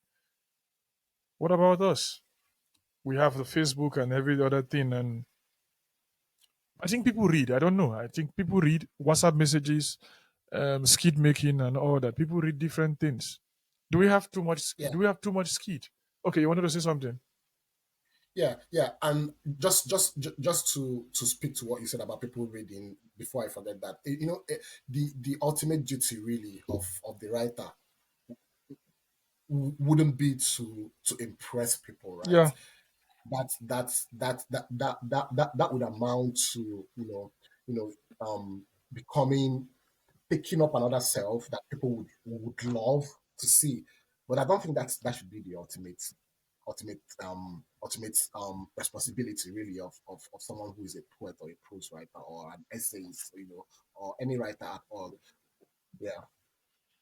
Do we have too much skid in Nigeria or in Africa? You see a problem with the proliferation of people who I consider should be doctors and engineers in and about becoming skid makers and content creators? I'm That's an being I'm being interesting. kind of very direct here. I don't know. It's like maybe I'm just trying to show my bias and my dissatisfaction No, in the number of skid makers we there have. Like, is. There is. Yeah, I see that. I see that coming up every day. I think people have. I think that, yes, your answer is yes, really. But but I'm just trying to justify or just trying to look into it. Well, I think in a way people are discovering the power Media. of technology, and media. It's no longer what it used to be before. And I was speaking with a professor because I'm taking a film class right now. I was speaking to a professor about how the cinema It's changing. took over the theater, Yeah, yeah, yeah, yeah. right? And then after the cinema, TV took over cinema. People stopped going to the cinema, started watching TVs in their houses, and then then at some point, films came in. The TV shows, DSTVs and the rest came in. Sorry about calling DSTV, but Yeah, yeah, I get what you're talking about. Different channels piled up within a particular yeah, satellite yeah. plan, and And because then you can go use the bathroom and come back and continue watching, right? But then after some time had passed, short clips also started dominating the market, TikTok and the rest. And I think that's where we are right now. But that does not mean really that the cinema is dead of entirely. course, But it means that these things are going in a circle like fashion, and cinema has to reinvent itself to still be relevant in today's world, I right? took So okay. yeah, yeah. I took a course in the history of English literature, and the professor Mhm. made it compulsory that you must go see a cinema then That's to good. to That's ordinarily really to good. ordinarily look into the whole stuff. So there we Yeah. dabbled into the real person of Shakespeare, the controversy Mm. around his clique, how his friends died of impoverishedness, and how he went into the business world and how he saved up money and how he lived the type of life he lived. And we talked about the argument about the whole idea of plagiarism in their works and how they contributed and how they stole each other's work and different stuff, and what really there was a general idea of Hamlet to be or not to be, that kind of conversation. So that kind of that Yeah. kind of stuff. So we had that kind of stuff, and it was very, very interesting to, like, for me, for the first time in my life, to really look at it from a very, very different perspective. We looked at George Orwell. I think it was just like 2, 3 years ago or something like that. And it was just like, of course, I just felt the need to, like, just get at. I got attached to a liberal arts institution, and I'm like, something I should do. It's worth doing, right? And they were like more Hmm. interested in listening to my African part of the whole kind of story. Like, tell us about your part of, because we already know about my own part of the world. So we want to know about the closest I could talk about Africa was Jem Kudzi, and I still could Mm. understand why it could be Mm. that way. But they were like, I shouldn't look at them as being biased. But I'm like, Yeah. so they gave me more time to, like, really, really get to express myself. That was where I shared my manuscript about education for the first time, and because I'm working on a manuscript about education, I don't really have ties with the public universities to the point of a degree in Nigeria. So I don't have conversations with my sisters. I have two sisters who are currently in Nigerian public education, the Nigerian public schools, but I have lots of cousins and within the private sector and outside the country, right? So Yeah. I don't want to ask them the conversations about how the school is being run, lecturers' lifestyle, bribe. Those I don't know. So I just tell them read. That's the only thing I tell them, read. Nobody has called me to ask me for money to sort out any lecturer. So I'm just like, I am just praying within my heart that that should not be their reality. But Yes. so in Yes. and about this type of stuff, but you see the danger on the internet and course rep being sent this and all that. So that was me trying to look. I have lots of classmates. I have a classmate who, for only God knows what, just finished her degree recently. I know when we left secondary school, it took her years to gain admission.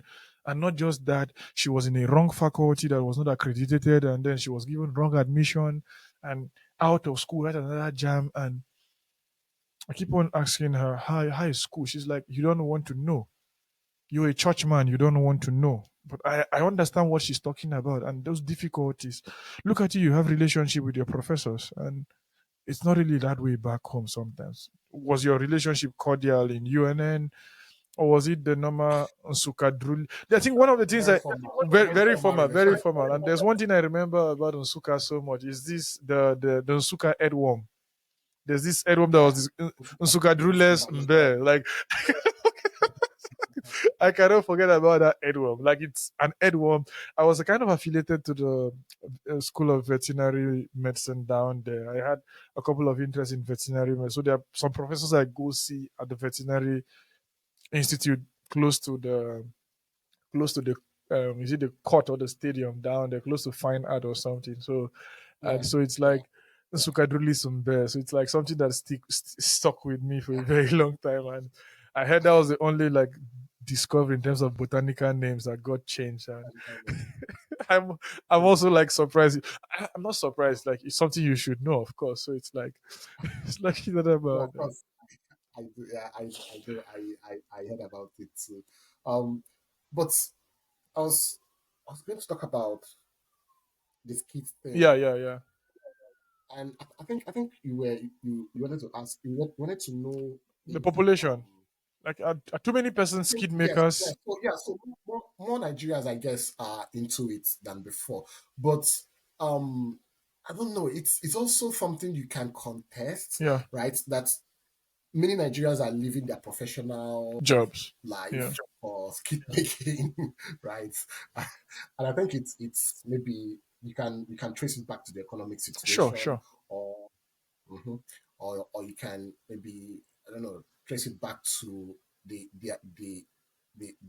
affinity, of young To people. media. Young people tend towards media, And it's not just as only as in Nigeria, right? There are a whole lot of persons who are into content and travel logs around the world, unlike the whole Ajala travel.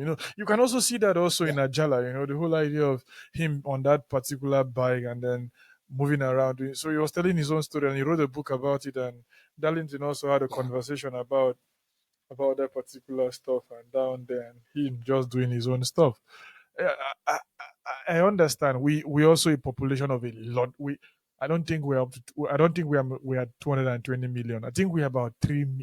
I want to think we are like 300 million now because look at more than that. when We're more than when was the last census? The last census they wanted to have here. Look at how much billions of naira got spent already before the thing even took place, and we don't even know how many we are. People are we dying, but don't. people are being born in the north and stuff like that. So I share your sentiments also. I also share that sentiment of skid making, but I look at that, I'm like, like those who have access to this stuff ordinarily, I just still feel can be found in other professions. But if that be the case, are we not done going back to that particular conversation of ordinarily saying must it be a doctor, engineer, and stuff like that? And I see I see the sense in that. But my fear is stemming from if this thing is taken away because we don't own the means of production as it Oh, concerns things like Facebook. If Facebook gets shut down now, if a particular look at TikTok in the US, look at the lobbying that took place, right? Just imagine those were professional skid makers just getting shut out of that particular realm, and what really is being churned out. What type of is it normal bullshit or is it conversations that ordinarily is driven towards a particular way? I know the importance of Mr. Beast. I know the importance of a whole lot of stuff, but sometimes I just I just try to fall back to that my African shell and say, what if what I don't see social media going away anytime soon. But that's what we said about to go. oh, to And he go. left, you are in a Christian group, you are in this group, and you are with a button phone and you're like arguing about God's existence. You're like, I was more in the Christian chat and we're talking about God's existence and we're talking about Kant and talking about, oh no, Jesus Christ. But now that's gone and here we are. Snapchat is in existence, right? Yeah. It has been modified to something else. It used to be a different thing. This is something to think about. What happens when these things are not there anymore? Even though they probably would be Yeah, there, because but imagine when Twitter was banned. in Nigeria, after the protests, Yeah. So it's a good question. What happens? Um also takes you back to to to what we were talking about, right? About being self-sufficient and having our own startups Yeah. and so on and so forth. How can we do we always do we always have to look towards the US dollars, right? And towards pounds, the Great British pounds and all. So these are questions. These are questions we need definite answers Look to. at look at the US. I think Okay. I think we need more Nigerian startups. Sorry, yeah. Sure. We need definitely. You can continue. I'll ask. I was almost concluding. I feel we need more Nigerian startups. That was what I guess Not I was trying definitely to say. not NGOs, just real time, because Yes. we mix this stuff. People mix NGOs to be startups. NGOs are not startups, and yeah, non-governmental organizations not necessarily to do startups. And if you look at the whole argument about US aid, Trump can threaten South Africa with US aid. South Africa. South Africa's economy is larger and doing well now than Nigeria's economy. And Yes. such an economy within the second largest continent is being threatened with AIDS simply because of the expropriation bill, which ordinarily is a thing I support. Because I know Yeah. South Africa has a very, very crazy history, but you cannot take away the fact that up until now, the media in South Africa is predominantly controlled by what you still want to call the white folks. And it's not money made yesterday. And it's also the argument Adichie puts forward when they talk about reparations and stuff like that. While it's a very difficult topic to have, when she was at the Humboldt Forum in Germany, that particular conference, you sit down there in the conference hall and you're listening to her talk, and she's talking about the whole idea of this particular hall where we were sitting. And she's like, this hall was born out of colonial proceeds, one way or the other. Will you say because colonialism is now gone, you should forget about the hall? The hall has its history. If it get bombed today, people refer the history of the hall and the history of the university to the anthropologist, that was Humboldt, that did a whole lot of stuff for the German people. So why are we shying away from talking about the Congo? Because look at Haiti, the loan from France, the US, is still what is keeping those people where they are at the moment. If you look at the Caribbean islands and that particular part of the world. You look at the problems down there is born out of a long concerted effort to keep them down there. And it's Yeah. something we have not really come to look at squarely. We've not really come to look at clearly and look at well. And I was talking about Africa being threatened by AIDS. And like you've said it, startups are things we ordinarily should go up to. I remember the time when was it Ibrahim Babangida going to, was it Margaret Thatcher, he went to, is it the IMF or something around that period, going to ask them to pardon Nigeria, and they were making reference to the watch he was putting on, while those he came to beg were putting on normal Cartier, and he was putting on some limited edition of some Rolex or something like that. You can see it also in the fleet. What does the president need a yacht for? Is it to go cruise in the Gulf, or to go cruise in the Atlantic Ocean, or the private jet? He's even saying he cannot even cut his current his current convoy and all that. But in and about that particular conversation, are houses. You grew up in houses that had books, or at least your brother used to borrow books, and you had this chance to read. What do you have to say about this culture of building houses without books, and not just without books, making provisions for cook or Christmas clothes and shoes, as opposed to the West sometimes, where birthday gifts churned out to things like PS5 and gaming stuff, but also books, predominantly books. People gift books to children as, and I say this because someone like Jordan Peterson, there's a recent documentary that was banned. Recently, it got released. You could see that people of 14, 15 years could interact with his ideas abroad. But in Nigeria, if you look at Jordan Peterson, You look at his ideas as too sophisticated for children to ordinarily handle.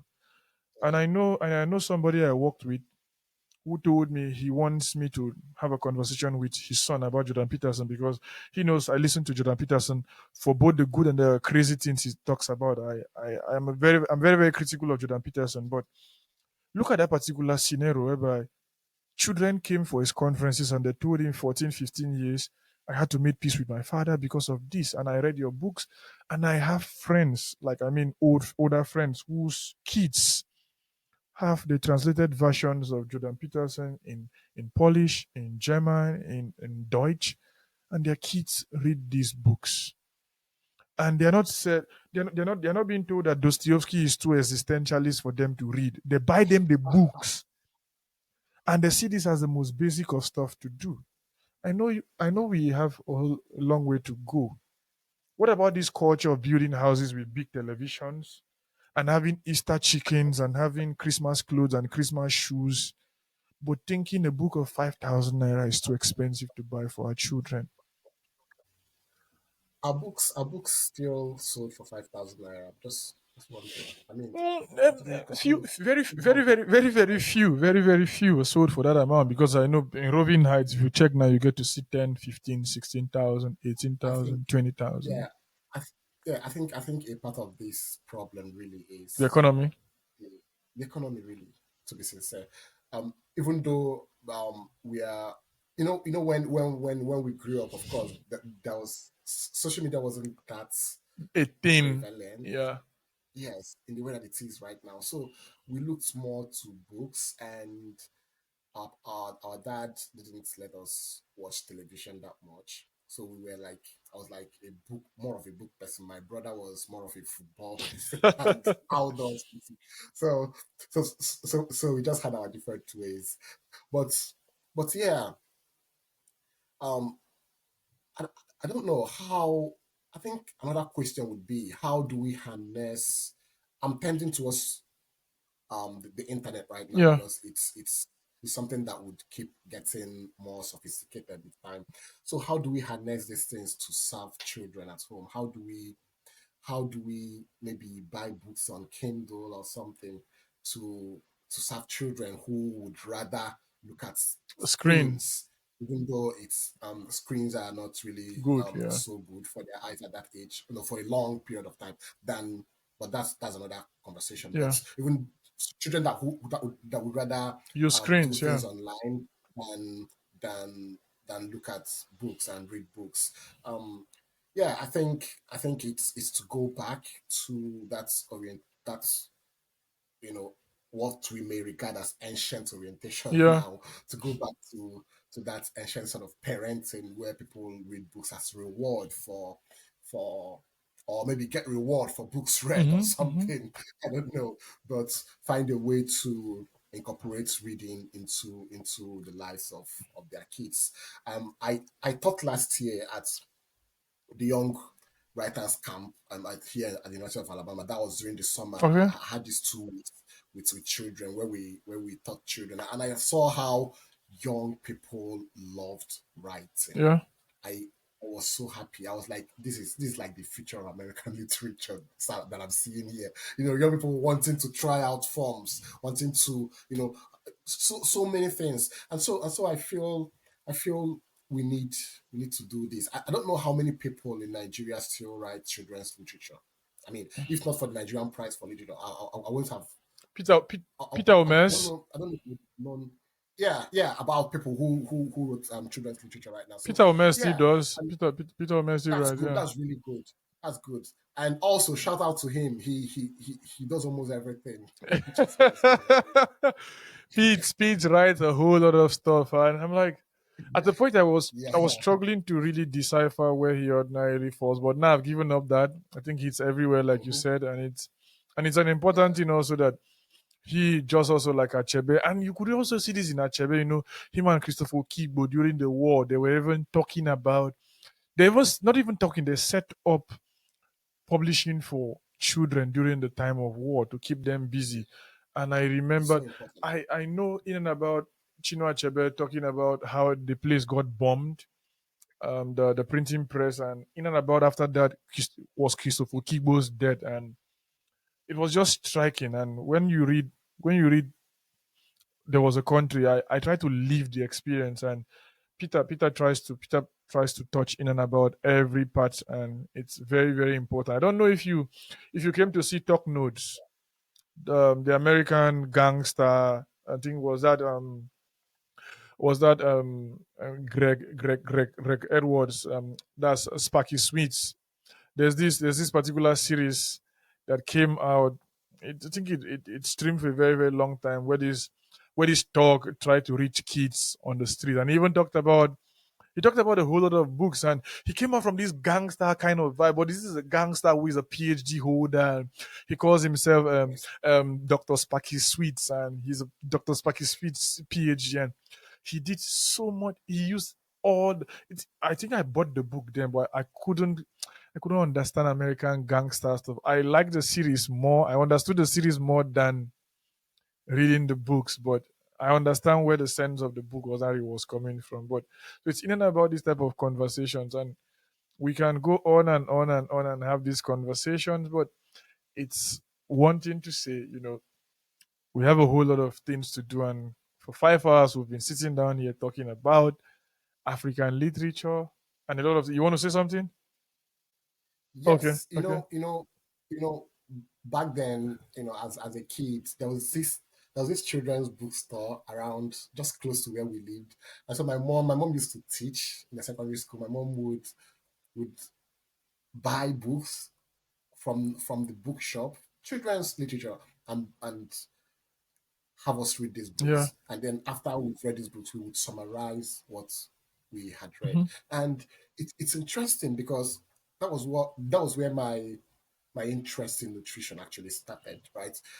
There was this series, it's called the Garden Gang series, Okay. and I think it was written by Jane Fisher. So this series that had plants talking, right? You had Colin Cucumber, Yeah, that's yeah. a In lot of stuff. Blighting, That- and you have the whole chase series, for yeah, the yeah. Then girls, you have and the you have in the Blighting is there, and I shouldn't be saying for yeah, the girls, but at least I read the chase. I didn't finish the chase series, but I read a lot out of the chase series, and I read it up until yeah. So adulthood. I don't know. I wish that Nigerian why I talked about that bookstore was that I want to talk about the government supporting small startups, because Yeah, this is where you have these people coming in, small and medium scale sure. enterprises, right? How I don't know if someone right now in today's Nigeria can open a little bookstore just for children. I don't know. I don't know if someone would like to do that. Is it going to be lucrative for the person? I don't know. Yeah, But I but think I but think I think if children read.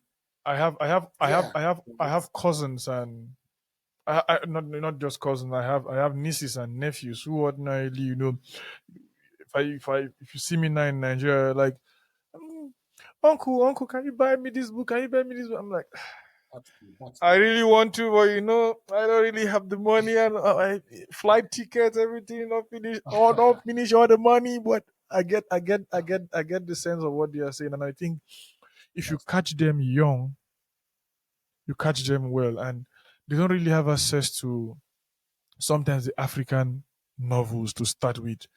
So sometimes you find them, especially I have cousins in what you consider this elitist school sometimes, it's not the fault. It's not really the fault of the kids sometimes, but I tell my uncles and my aunties, like, there's this demarcation that is constantly going day by day. People from government secondary schools now will not be able to interact with your kids, and in the long run, they lose this sense of touch with reality, and they yeah, just it becomes a class thing, and people grow up and don't know what it means to ordinarily eat 2 times a day or 1 time a day, and they begin to think everybody ordinarily, like and Chimamanda, she said she didn't know the whole idea of some, the whole idea, Apollo. I think it was in the short story Apollo, talked about Fide's family, and she also talked about that in the danger of the single story, the whole idea of yeah, Fide's family, not thinking about Fide's family, about them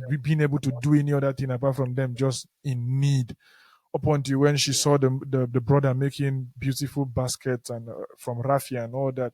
She didn't think about this from another perspective. And I think people should go into publishing. I think it's something that is it. People just have to. People do PRO stuff. People. I saw something online and somebody said the whole guys talking about them being realtors down home in Nigeria. They didn't sell any house last year. They were just farming themselves on the internet and whatever that is. But you see people venturing into such businesses. And look at my sister now. She finishes as an anatomist. There are a whole lot of stuff she can do, but she needs funding to have startups, right? If she needs to go down to look at bones, look at arthritis, she needs support. If she needs to look at getting, how do you guys call it, prosthetics, right? If she wants to go down that particular route, she still needs support, But she still needs to come to know things about physiotherapy and a couple of other things. But lots of persons, not NGOs. I'm very scared of NGOs. I'm very, very skeptical of NGOs. And like we said before, we shouldn't be among countries that should be scared of the United States taking away US aid. And many persons don't ordinarily know also why US aid came in the first place. It wasn't more of AIDS than it was for soft power. And soft power is it concerns other things. And we just leave it down there. And so we need the startups. Chisom has been talking to us about startups, and you see it everywhere in our conversation. You see the whole idea of publishing houses. We don't have enough. We don't have enough.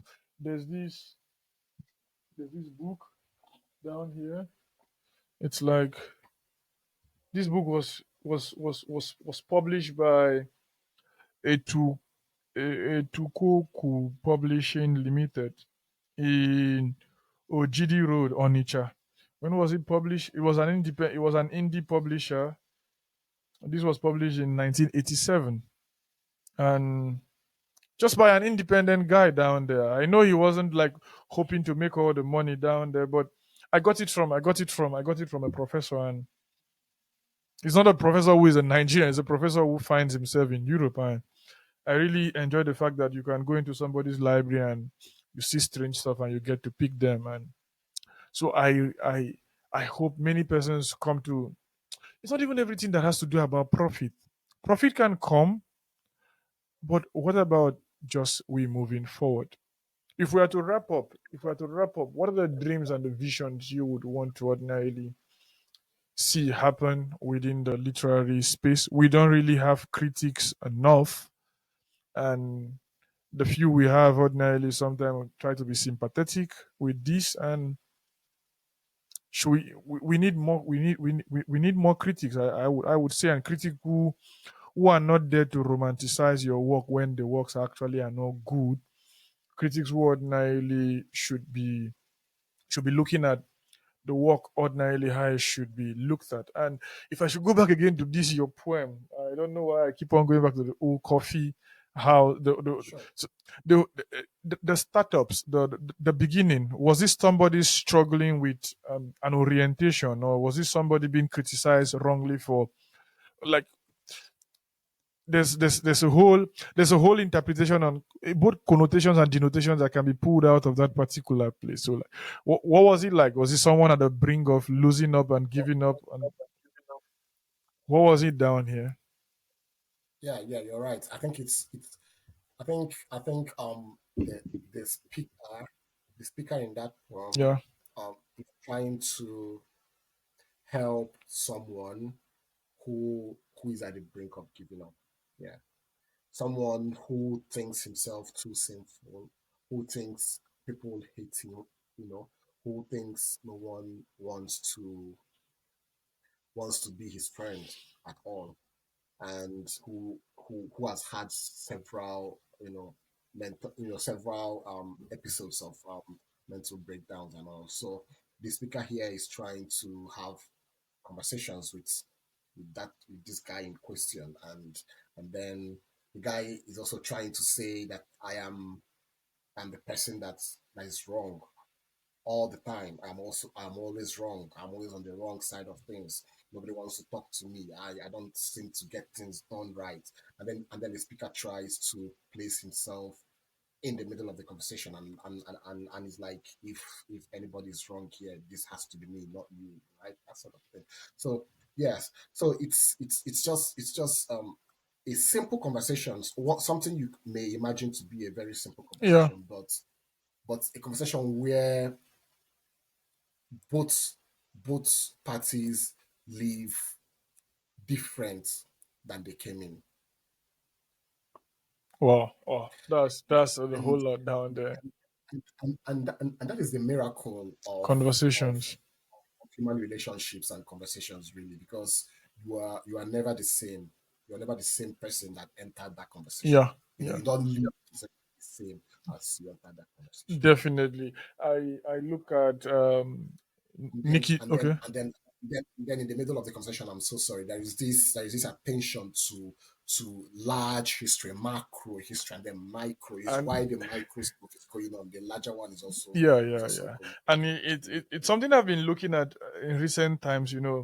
Trying to ask my friends from across the different regions I find myself. There's this thing I'm looking at doing, whereby these conversations can be going on, and then scenes of war or scenes of vehicles and scenes of trains unrelated to the conversation can just swipe through, just to remind us that in Jakarta there's life going on down there, not in this particular stuff. There's somebody in the hospital now currently battling with cancer, and then there's someone sedated from ordinarily life pain by some painkillers, ordinarily to just afford him some levels of peace, relative peace, small peace, and you will not know until it is you. And my mother doesn't know I'm having a conversation now with Chisom, and probably she gets to. She's my biggest fan. She will come to watch it later and stuff like that, and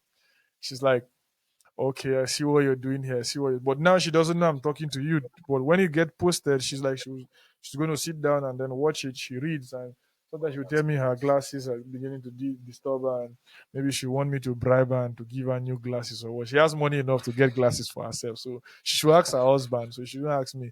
So, so those type of conversations. So I'm trying to look at that particular stuff. That's why it really caught my attention, and it caught my attention on different layers. And you looked at the Congo, like you said, the macro conversations down there, but you also look at the micro conversations down there from the perspective of um, just the intermediate stuff. And these sins or these supposed sins or these supposed mistakes in life were not things that were done one day, they were things that were accumulated over time. And the beauty of literature is that it can be anybody. It can be anybody. It can be you. It can be me. We're both sinful persons, and like you said it down there, like sinful men marching through that translucent way down into the bar, and it's that kind of conversation that many persons also should be having with themselves. And I was talking about Nkosi, Chinua Achebe, and Wole Soyinka. There's this popular conversation they had, the three of them, that ordinarily I was like asking myself, what were they thinking when they were having this conversation? Then Achebe had published the second or third book, I guess. But now you also had Nikki Giovanni, God rest her soul. And you see this very beautiful Nikki Giovanni and James Bowen, these beautiful fiery conversations they have down there. And do you think artists should collaborate? And how often do you think Yes, we should collaborate? Because I think our ancestors did. Ancestors in the sense of those who published recently. And should we do more? artists should. Yes, Do we do yes. at the moment? Do we reach out more? Sadly, no. Sadly, no. But I think younger writers are beginning to. By artists, I assume you're talking about Nigerian Yeah, yeah, writers. yeah.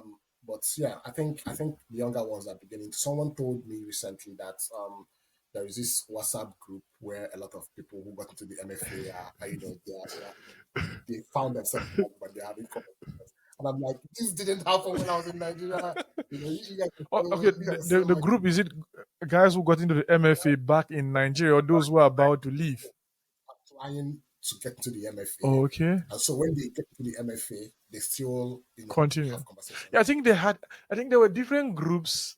in times past, then the Interesting. Binivanga, Chimamanda Yeah, talked about those type of conversation. Binivanga, the groups they yeah, created, and oh God rest Binivanga's soul, and yeah. Bini And then Bandelian. yeah, be Bandele. Oh, yes. And then we think of the unserious collectives, the bedliner, these groups being formed right now. So I think collaboration is important, really. Yeah, yeah, I yeah. think so. Yeah, I feel it's very, very important. And I was talking to a writer um, last week or something, not really a writer, a critic, and I was like, maybe we should do something about INEC chairmen since we became democratic government, because we're talking about the whole idea of each of them that comes seems to be like worse than the one that left. And Mhm. I think I would take it up with him. I'm like, we can really look at it critically. The papers are there, the statistics are there. I don't really think there's so. I look at Nigeria as like Russia in the days of Leotoso and the days of these guys, in as much as the materials are just too there. And I think there's this problem. I don't know if you observed it. I see it kind of like leaving the reality to tell something almost that is almost like kind of not so common. I want to see Udala, not the Udala of Chinelo, Okwaranta, not the one of the Udala tree, but it's important we have those conversations, right? But the Udala I'm talking about here is just a normal Udala, like the normal day-to-day existence of fufu, gari, eba, without the coating. I know the shawarma now and the cravings of other things, but gari, soup, this oha, basic stuff. I see this in Ikeno Case work. I see this in Obina Odenwe's work also. He writes surrealism and a couple of other stuff he gets to put up in and about his work. And I'm looking forward to his recent work, the Years of Shame, and I hope it doesn't Me really. too. It's definitely going to come out well. He has done a whole lot in and about that particular stuff. And but you guys down there, you guys collaborate more. Are you looking at somebody? If there's somebody in the space at the moment, who do you want to collaborate with? Sadiq, Peter? You've collaborated with Darlington, like who? I really want to collaborate with everybody, anyone available. I am open to anything. I love African writers. I want us to do things together, Yeah, to yeah, be sincere. yeah, yeah, I mean, I love that one of my closest friends is DM Aderibigwe, and I love his humility. He's always reaching out. And I want us to be that way, African writers here. Let us collaborate, let us do stuff. I want to do stuff. I mean, what then shows our unity here if not collaboration and having conversations with each other about yeah. our progress and about what we're doing here. So I think it's something I really want to do. Mandela sums it very well. It's like this is the same thing about the analogy of the single broom. Mandela said this can easily be broken, bent. You keep on seeing him putting up that fist, the Afro fist and all that. It's like Yeah, together yeah, we can stand tall, we can do better, we can stand strong. And yeah. I hope we come to look at that. I hope I should be able to reach out to more persons, and I hope people should be willing Please enough do. to, want to talk. I know many persons are like, I can talk to you off camera. I can even talk to you on an audio version. Not, but I'm like, I don't even need you to look into the camera. Just you can just be like, be looking somewhere else and be talking to me. I don't mind. I don't mind. I am fine. But I just think we need to have the conversations, and I know I will not find people to have maybe the time we've had like this. I've had 7 hours before. I've had 6 hours. Now I'm having 5 hours, 30 minutes plus, and I am very, very grateful. I didn't think would last 2 hours. I tell, but yeah, we had 5 hours, and it's little or no editing. I tell you for free. Maybe probably just changing of scenes and sites. Beyond that, it's like almost all set because the quality is all clear and just it records in better quality than this. And I've been talking to Chisom Okafor. It's a Nigerian poet and a translator. He's a scientist. He's a nutritionist. We've been having this conversation for 5 hours now. We've been talking about lots of stuff. We've looked at his works. We've looked at the books he's writing, the collections he's putting up. He's having two collections coming out this year. Pre-orders are out there. We'll put the link to the places where you can place pre-orders and get to support. He's not a starving artist, but to support the artist. Ordinary, the artist needs to get visas to go to different places, and then the artist needs to keep a family. And in and about that, we don't know what what that conversation is. Conversations about marriage are very scary things. Many persons don't really want to have conversations about that. It's like very, very scary. Bring another life into the world. But yeah, we've talked about Soyinka. I love Soyinka. I like that he gives me stress and he makes me pick up a dictionary and keep by my side. And from Sankara to the different stuff he wrote, the whole poems he has put out there, and everything from Akir to different. There's nothing he writes that ordinarily don't meet you with this level of sheer grandiousness. And for whatever that is, it is what it is. Many persons have come to talk about his political leanings, but we also should know that we are not perfect people, right? From Achebe to even the worst of writers down there to Joseph Conrad and the different persons. We're human beings, and I think we've been talking about this idea of vulnerability and the idea of giving ourselves space. Chisom has suggested that we need more publishing houses. I support. We don't just need more publishing houses, we need distribution chains, and we need PRO teams. We need people to look at different things and different ways of doing this. We need more artists to design book covers. We need more computer gurus to us already know typesetting. We need more people to go into sales of books and get to study how children books should be written, what are the languages that should be used down there. And I think um, Maximus Maximus Uchenna is currently running an Erasmus program currently. I think uh, he left Scotland recently, and he's to study in 4 countries, and I really really enjoy what he's doing. And he's currently running a different semester, and Chisom is there, and a whole lot of persons doing a whole lot of things. And we've talked about Achebe. We cannot get tired of talking Achebe. Achebe is our ancestor. It's like the saint.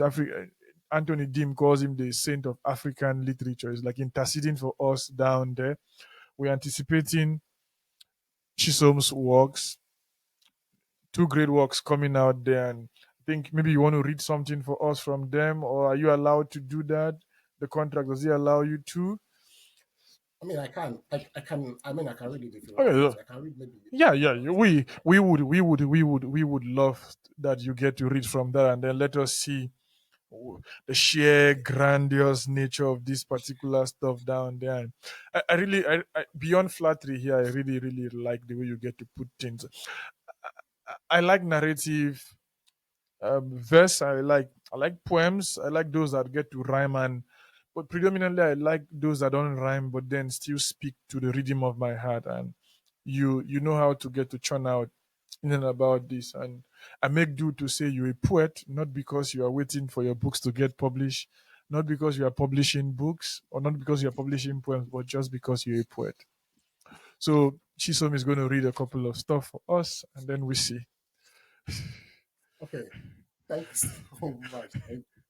Thank you for all that you do, and thank you for inviting me. I feel privileged to be here. I've said that before, and I can't say that enough. Um, I'll just read a translation because I love translations, and then I'll read maybe one or two other poems, and that would be all. Okay. Um, this poem is by Kelvin Amasike. I think he wrote this poem in the 1980s, and it's it was published in a collection um called Abuche. So a collection of poetry by first generation Igbo poets at that time. So I'm just going to first read the poem in Igbo, Yeah, the yeah, yeah, original yeah. Igbo That's what I wanted to ask. translation. Yeah. Enugu. Enugu is a title. Enugu. Onye ije pụta na Milking Hill. Ebe anya ya ga-aga bụ na ndagwurugwu. N'ime ya, ụlọ gbamgbam na-eke bam bam. Ụmụ ahịhịa na-amịta mkpụrụ maọbụ ifuru na-efe yarị yarị yarị. Ifuru osisi ndị na-acha edo edo, uhie uhie maọbụ ọcha dị ya. Ụmụ anụ na-efe efe n'elu ma na-efegharị n'eluigwe. Ime ndagwurugwu ahụ bụ Enugu. Ị nọrọ ebe tere anya ele ya, ọ dịka ebe ụmụ nnụnụ kụrụ akwa ha. Mgbe ị batara, ị ga-ahụ nnukwu obodo nke bụ isi obodo n'ala Igbo. Onye pụta n'okporo ụzọ, ụgbọala na-agbagharị n'ihu na azụ. Ige ntị nụ opi ụgbọ okporo igwe ụzụ ya na-ada. Port Harcourt, Jengwo, Port Harcourt, Jengwo. That is a poem. I'm going to read the English version, which is a translation. Enugu. When the traveler makes a layover at Milken Hill, their gaze would fall on the deep trench situated on the far side. Within the trench is the soft glitter of zinc roofs, then the grass bursting buds, and the winds swinging the trees into a dance and more dance. Then the flowers, golden yellow, red or white, and animals of the air circumventing the skyline.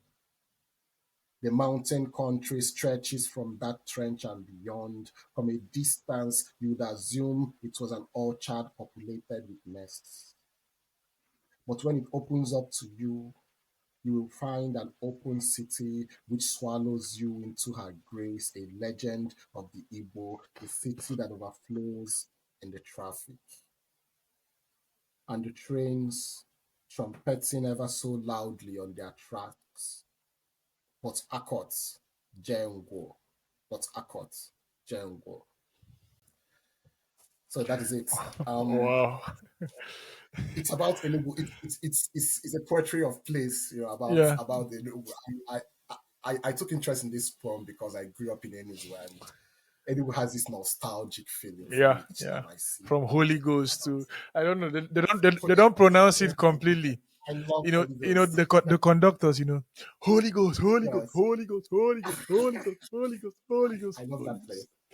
I still Nike, Independence layout, Independence. But it's Lagos conductors that surprises me the most. They don't pronounce it. CMS, Yannick Pacha.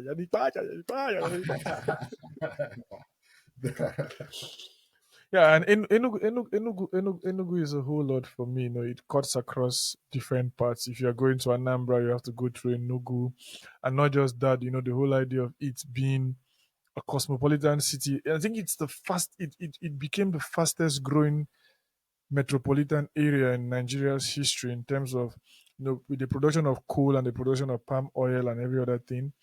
It became a very, very fast growing settling community that moved so fast, and it became what it is. Yeah. And yeah. Very true. Very true. Are you familiar with the mines and the massacre down there? So when you are going towards Transekulu, what's the name of that particular memorial site again?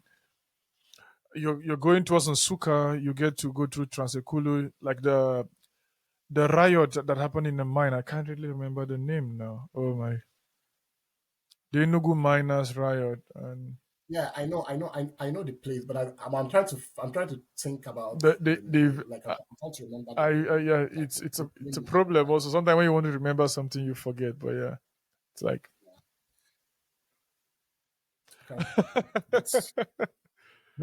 But I know there are houses where coal miners lived in coal. Yeah. With the little houses. Yeah. And then there is this Eva Valley coal mine too. Or is it the coal mine in Eva Valley too? Then there's Tinker's Corner the other side, and Enugu is a whole lot. And I look at the roads and I marvel. Each time I step my being around there, I look at the quality of road networks in the town. And Yes. I try to Yes. juxtapose that with the current constructions being done by our political class. You can say a whole lot about the military era, but one thing at times you cannot take away from them is quality. Quality in terms True. of putting the Niger, if you look at the Niger Bridge, if you look at the Third Mainland Bridge, then you juxtapose that with the second Niger Bridge and how long it took and the glory. Let's not go political. Buhari came to try to take, let's leave it. Let's leave politics. What you want to read something again for us? Yeah, I'll just read one or two more. The next one would be it's a poem titled "The Igbo word for death without the W is almost the same as the word for joy." Okay. In 1967, a man drenched himself in gasoline to protest the Biafran War. He stood across the road from lunatics cheering for him to die. They spoke in Igbo so that the word for death came out as joy. He has that joy in his hands, they beamed. This is the way of the world. All the wild ways is the way of the world.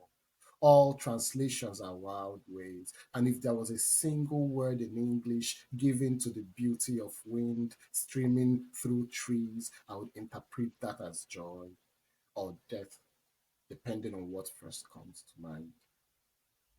Maybe in another life, I want to be Borges in his resourcefulness, sifting desert sand through the gaps between my fingers and proclaiming to an unresponsive world that I had modified the Sahara. I want to stumble on a pack of reinventables that I could make mine, which is why I translate. A reinventable is a repository of reusable knowledge, something you can modify.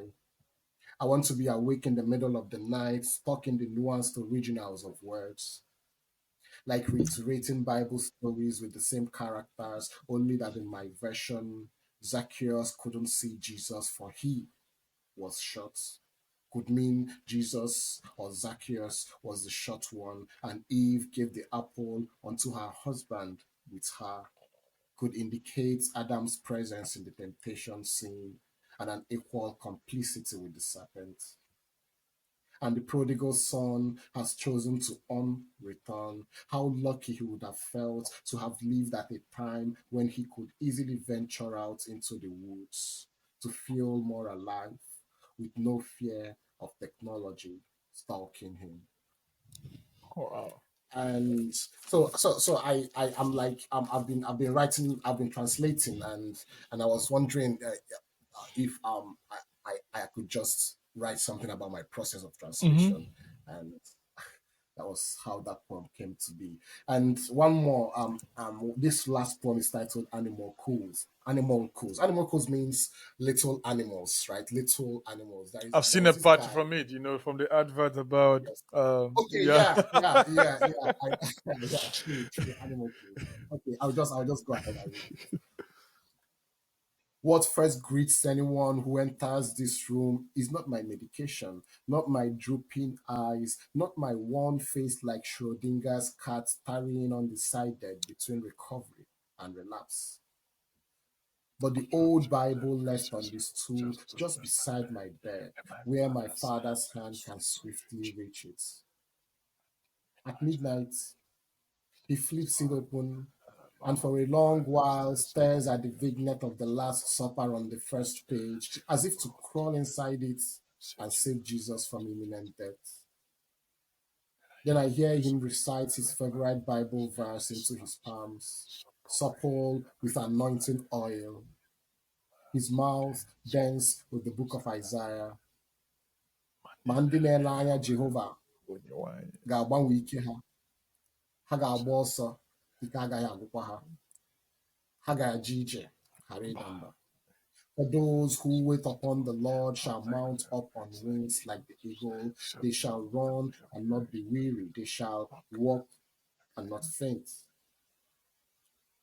Afterwards, he keeps vigil, his breath steady and drawn against the long moon of the night, like a snake's his head is bowed in a catnap, the way St. Francis must have appeared on the night of his first missionary trip, bent with exhaustion. I fall into a trance, and there is an army of bacteria invading my body's defenses, dressed in deceitful clothing.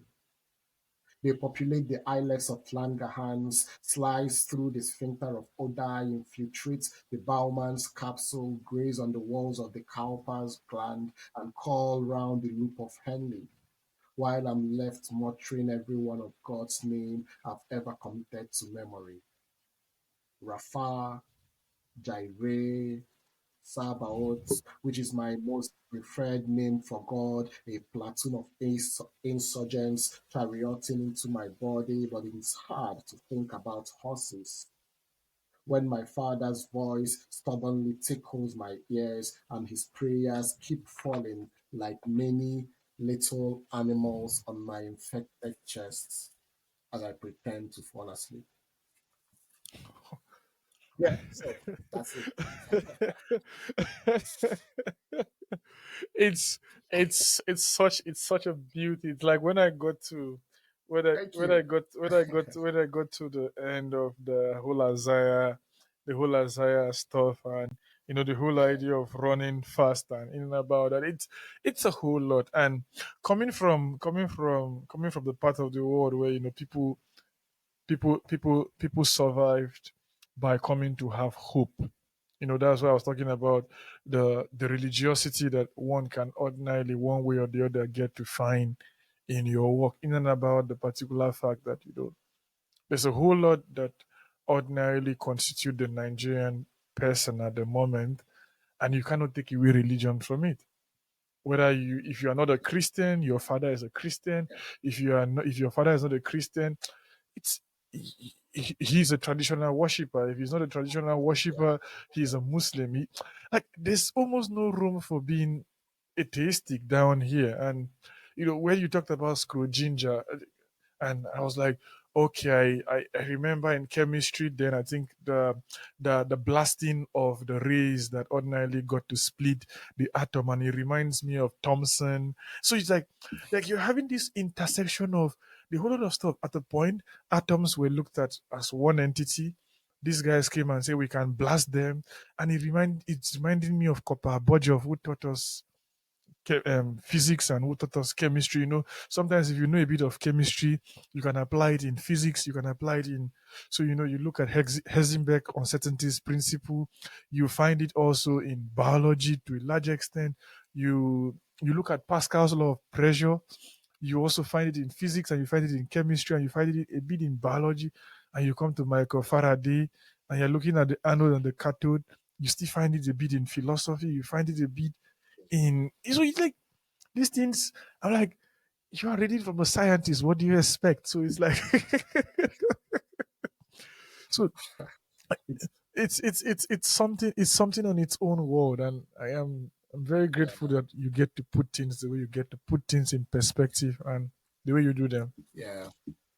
I find it interesting that these things intersect, and not only do they intersect in real life, really, they intersect on the page. If we our daily life is physics, right? That the soles of your Hmm. shoe is able to grip the floor, and you don't fall to the ground when you Gravity. walk. It's because of friction and gravity and all. And so it's physics. I mean, we live out physics every day. So why not, also put that in form, since we live out these things every day. So yeah, Sure, yeah. sure, and it's a whole lot. And your admiration for Einstein and Newton, you still find things like, when I first got into the looking at the Einstein laws of motion, at first they were like this Yeah, grand scheme of things that ordinarily cannot be comprehended. But you know, every action gets an equal and opposite reaction.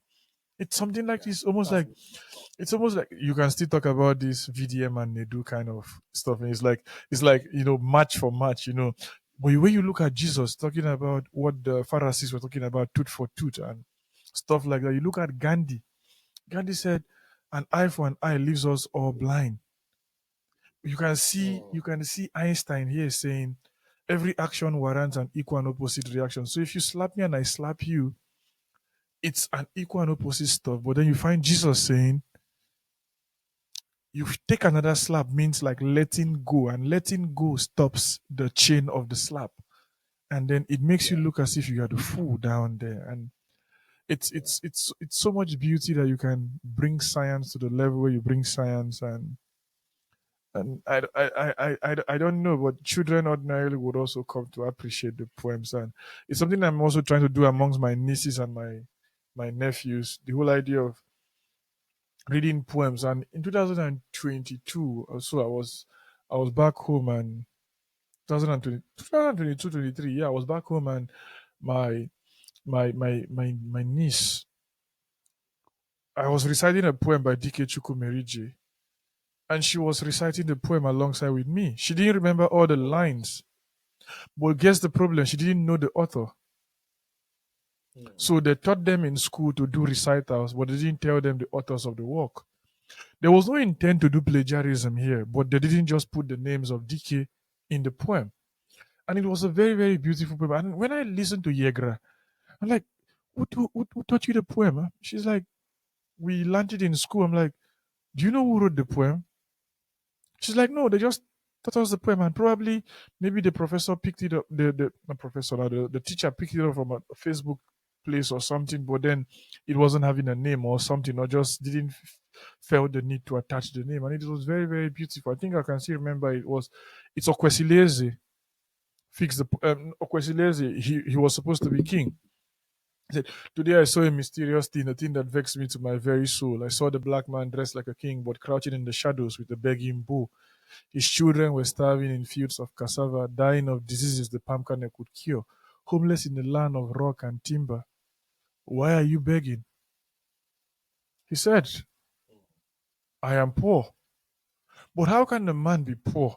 This is me interpreting now. How can a man be poor and his children are starving in a land full of cassava, dying of diseases, the mm, palm kernel, the whole idea of palm kernel curing lots of stuff, but we want to be kind of like very, very circumspective about that also. But dying in that type of place.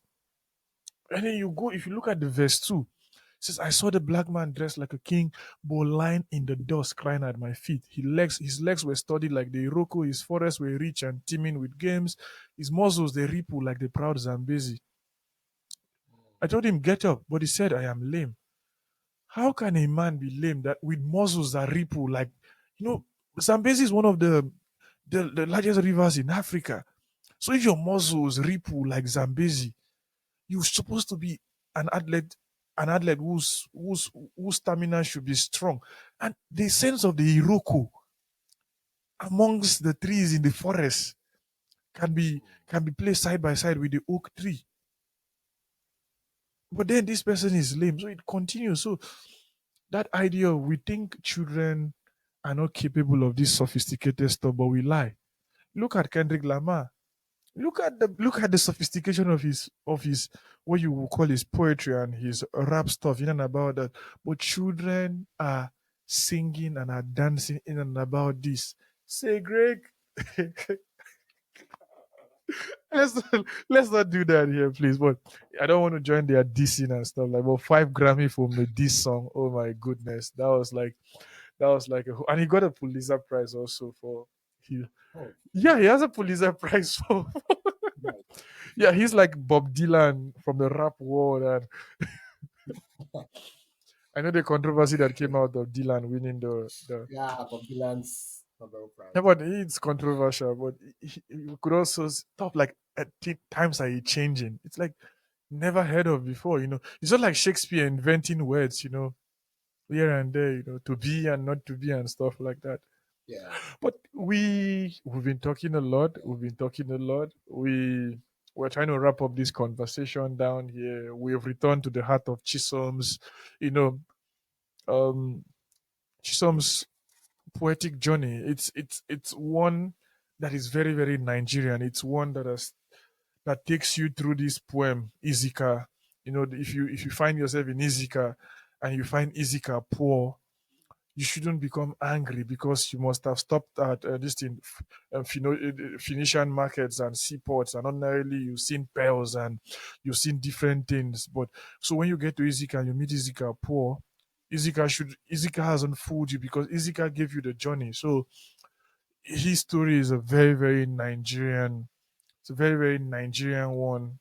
He has transverse landscapes. He talks about memory. He talks about migration, emotional endurance, the importance of talking to someone and speaking to someone. If there's a poem we've always gone back to, it's the old coffee shop. And the essence of this is the essence of transient things and the essence of things passing by.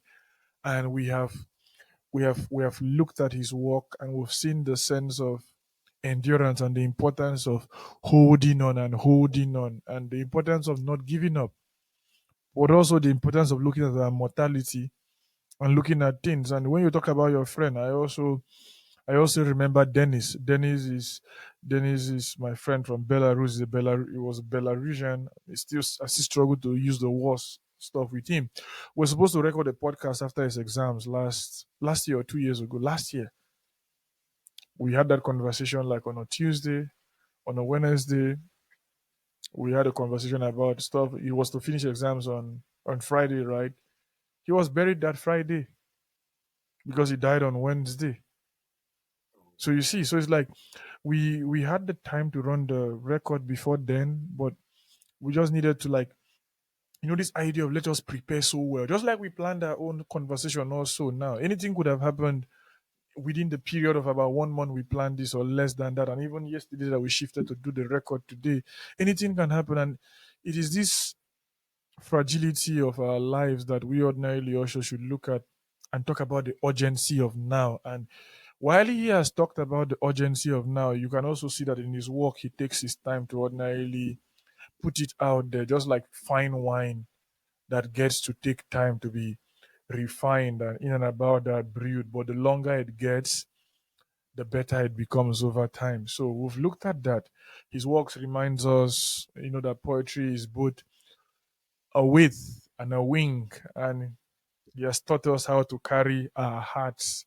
And if you come to get to read his works and read his books, you come to see that carrying the burdens of grief, family, and longing for a new thing can be a whole lot. And such also can offer the possibility of flight and a sense of transcendence to a large extent, from his explorations of exile and belonging, which he doesn't really associate with himself in terms of exile, but you still see a sense of exile in his in his journey so far, and being pulled out of the country of his birth and his love, a place I ordinarily would want to stay more than any other thing. This is not me being hypocritical. Many persons want to really be back home.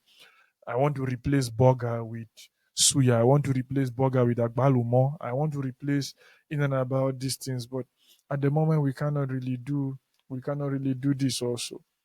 But then we also see him, explore this sense of exile and belonging, and he talks about the delicate stuff that you come to see the interplay between science and his verses. You can hear Ginger in one hand. I will not be surprised if I get to see Schopenhauer in the other side, or I come to see Einstein in one way, or I come to see Isaac Newton in the other way. But it's in and about this because he's a scientist and he's a writer also.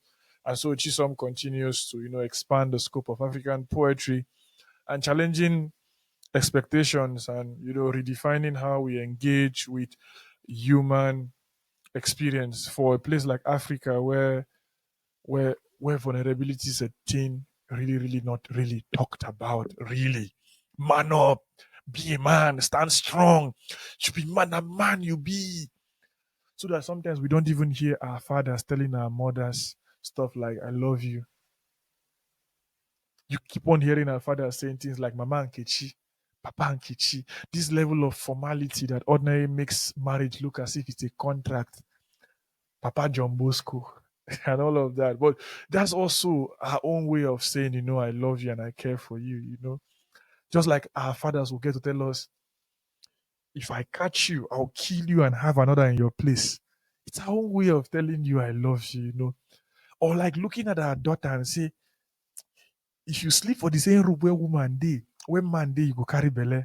It's our own way of just saying be careful, or our brothers telling us, if or our friends telling us, if you don't like which are the talk, go hawk transformer. It is our own way, and saying, bros, I care about you so much. It is just the same way you cannot find an African brother comfortably saying, you know what, Obinna, I love you. It sounds strange, but you have to understand these cultural nuances. And you find this in his works, and you find this in and about this. He's challenging expectations and redefining how we engage with our own experience and in and about that. His reflections embody spirituality a whole lot. He talks about existentialism and the body, which reminds us that, to a large extent, poetry is not just an art form, but a means of questioning, and not just questioning, as well as confronting and ultimately understanding the self, because it stems from the self. As we look forward, to his upcoming works, Winged Witnesses, and All I Know About a Heavy Heart is How to Carry It. It is clear that Chisom Okafor is a voice that will continue to shape contemporary poetry, not just within the African space, but in and about that and at large. His rich sense of the different scientific ways of coming to look at life and look at things adds something new to the sense of African poetry, and not just African poetry. He's going to be cosmopolitan in a very short period of time, thanks to globalization and the invisibility of the borders we now tend to still hold on to. His words linger long after they are read. I still cannot get enough of his work, much like the echoes of a conversation that refuses to end. Just like this one, we've dragged it like generator. I pass my neighbor, we don't drag her. But yeah, it's just me saying I'm excited to talk to my brother, and it's been a conversation, and I am very, very glad we're having this conversation. And may we come to have more time to talk in the future as time permits. And I just feel like doing this every day, but I don't know. Like, that's how happy I am. I am very, very grateful we're having these conversations. Thank you. Thank you so much. Thank you so much. And I hope to be back again. I hope to be back. I've been your host, Biringbo bin Mecca, and this is Boring Conversations. If you do like these conversations, do come to like, comment, share with a family member, share the part you tend to like, pin something, share with a colleague, share with one, share with all, share with Gege, share with VDM, share with Ciderboard, share with um share with D1, share with anybody you want to share with Speed Darlington, share with Acme, share with Dereren. All poor. So with that, we are saying over and out. Thank you, my brother, for coming on the podcast. Thank you. Thank you so much for having me. Thank you.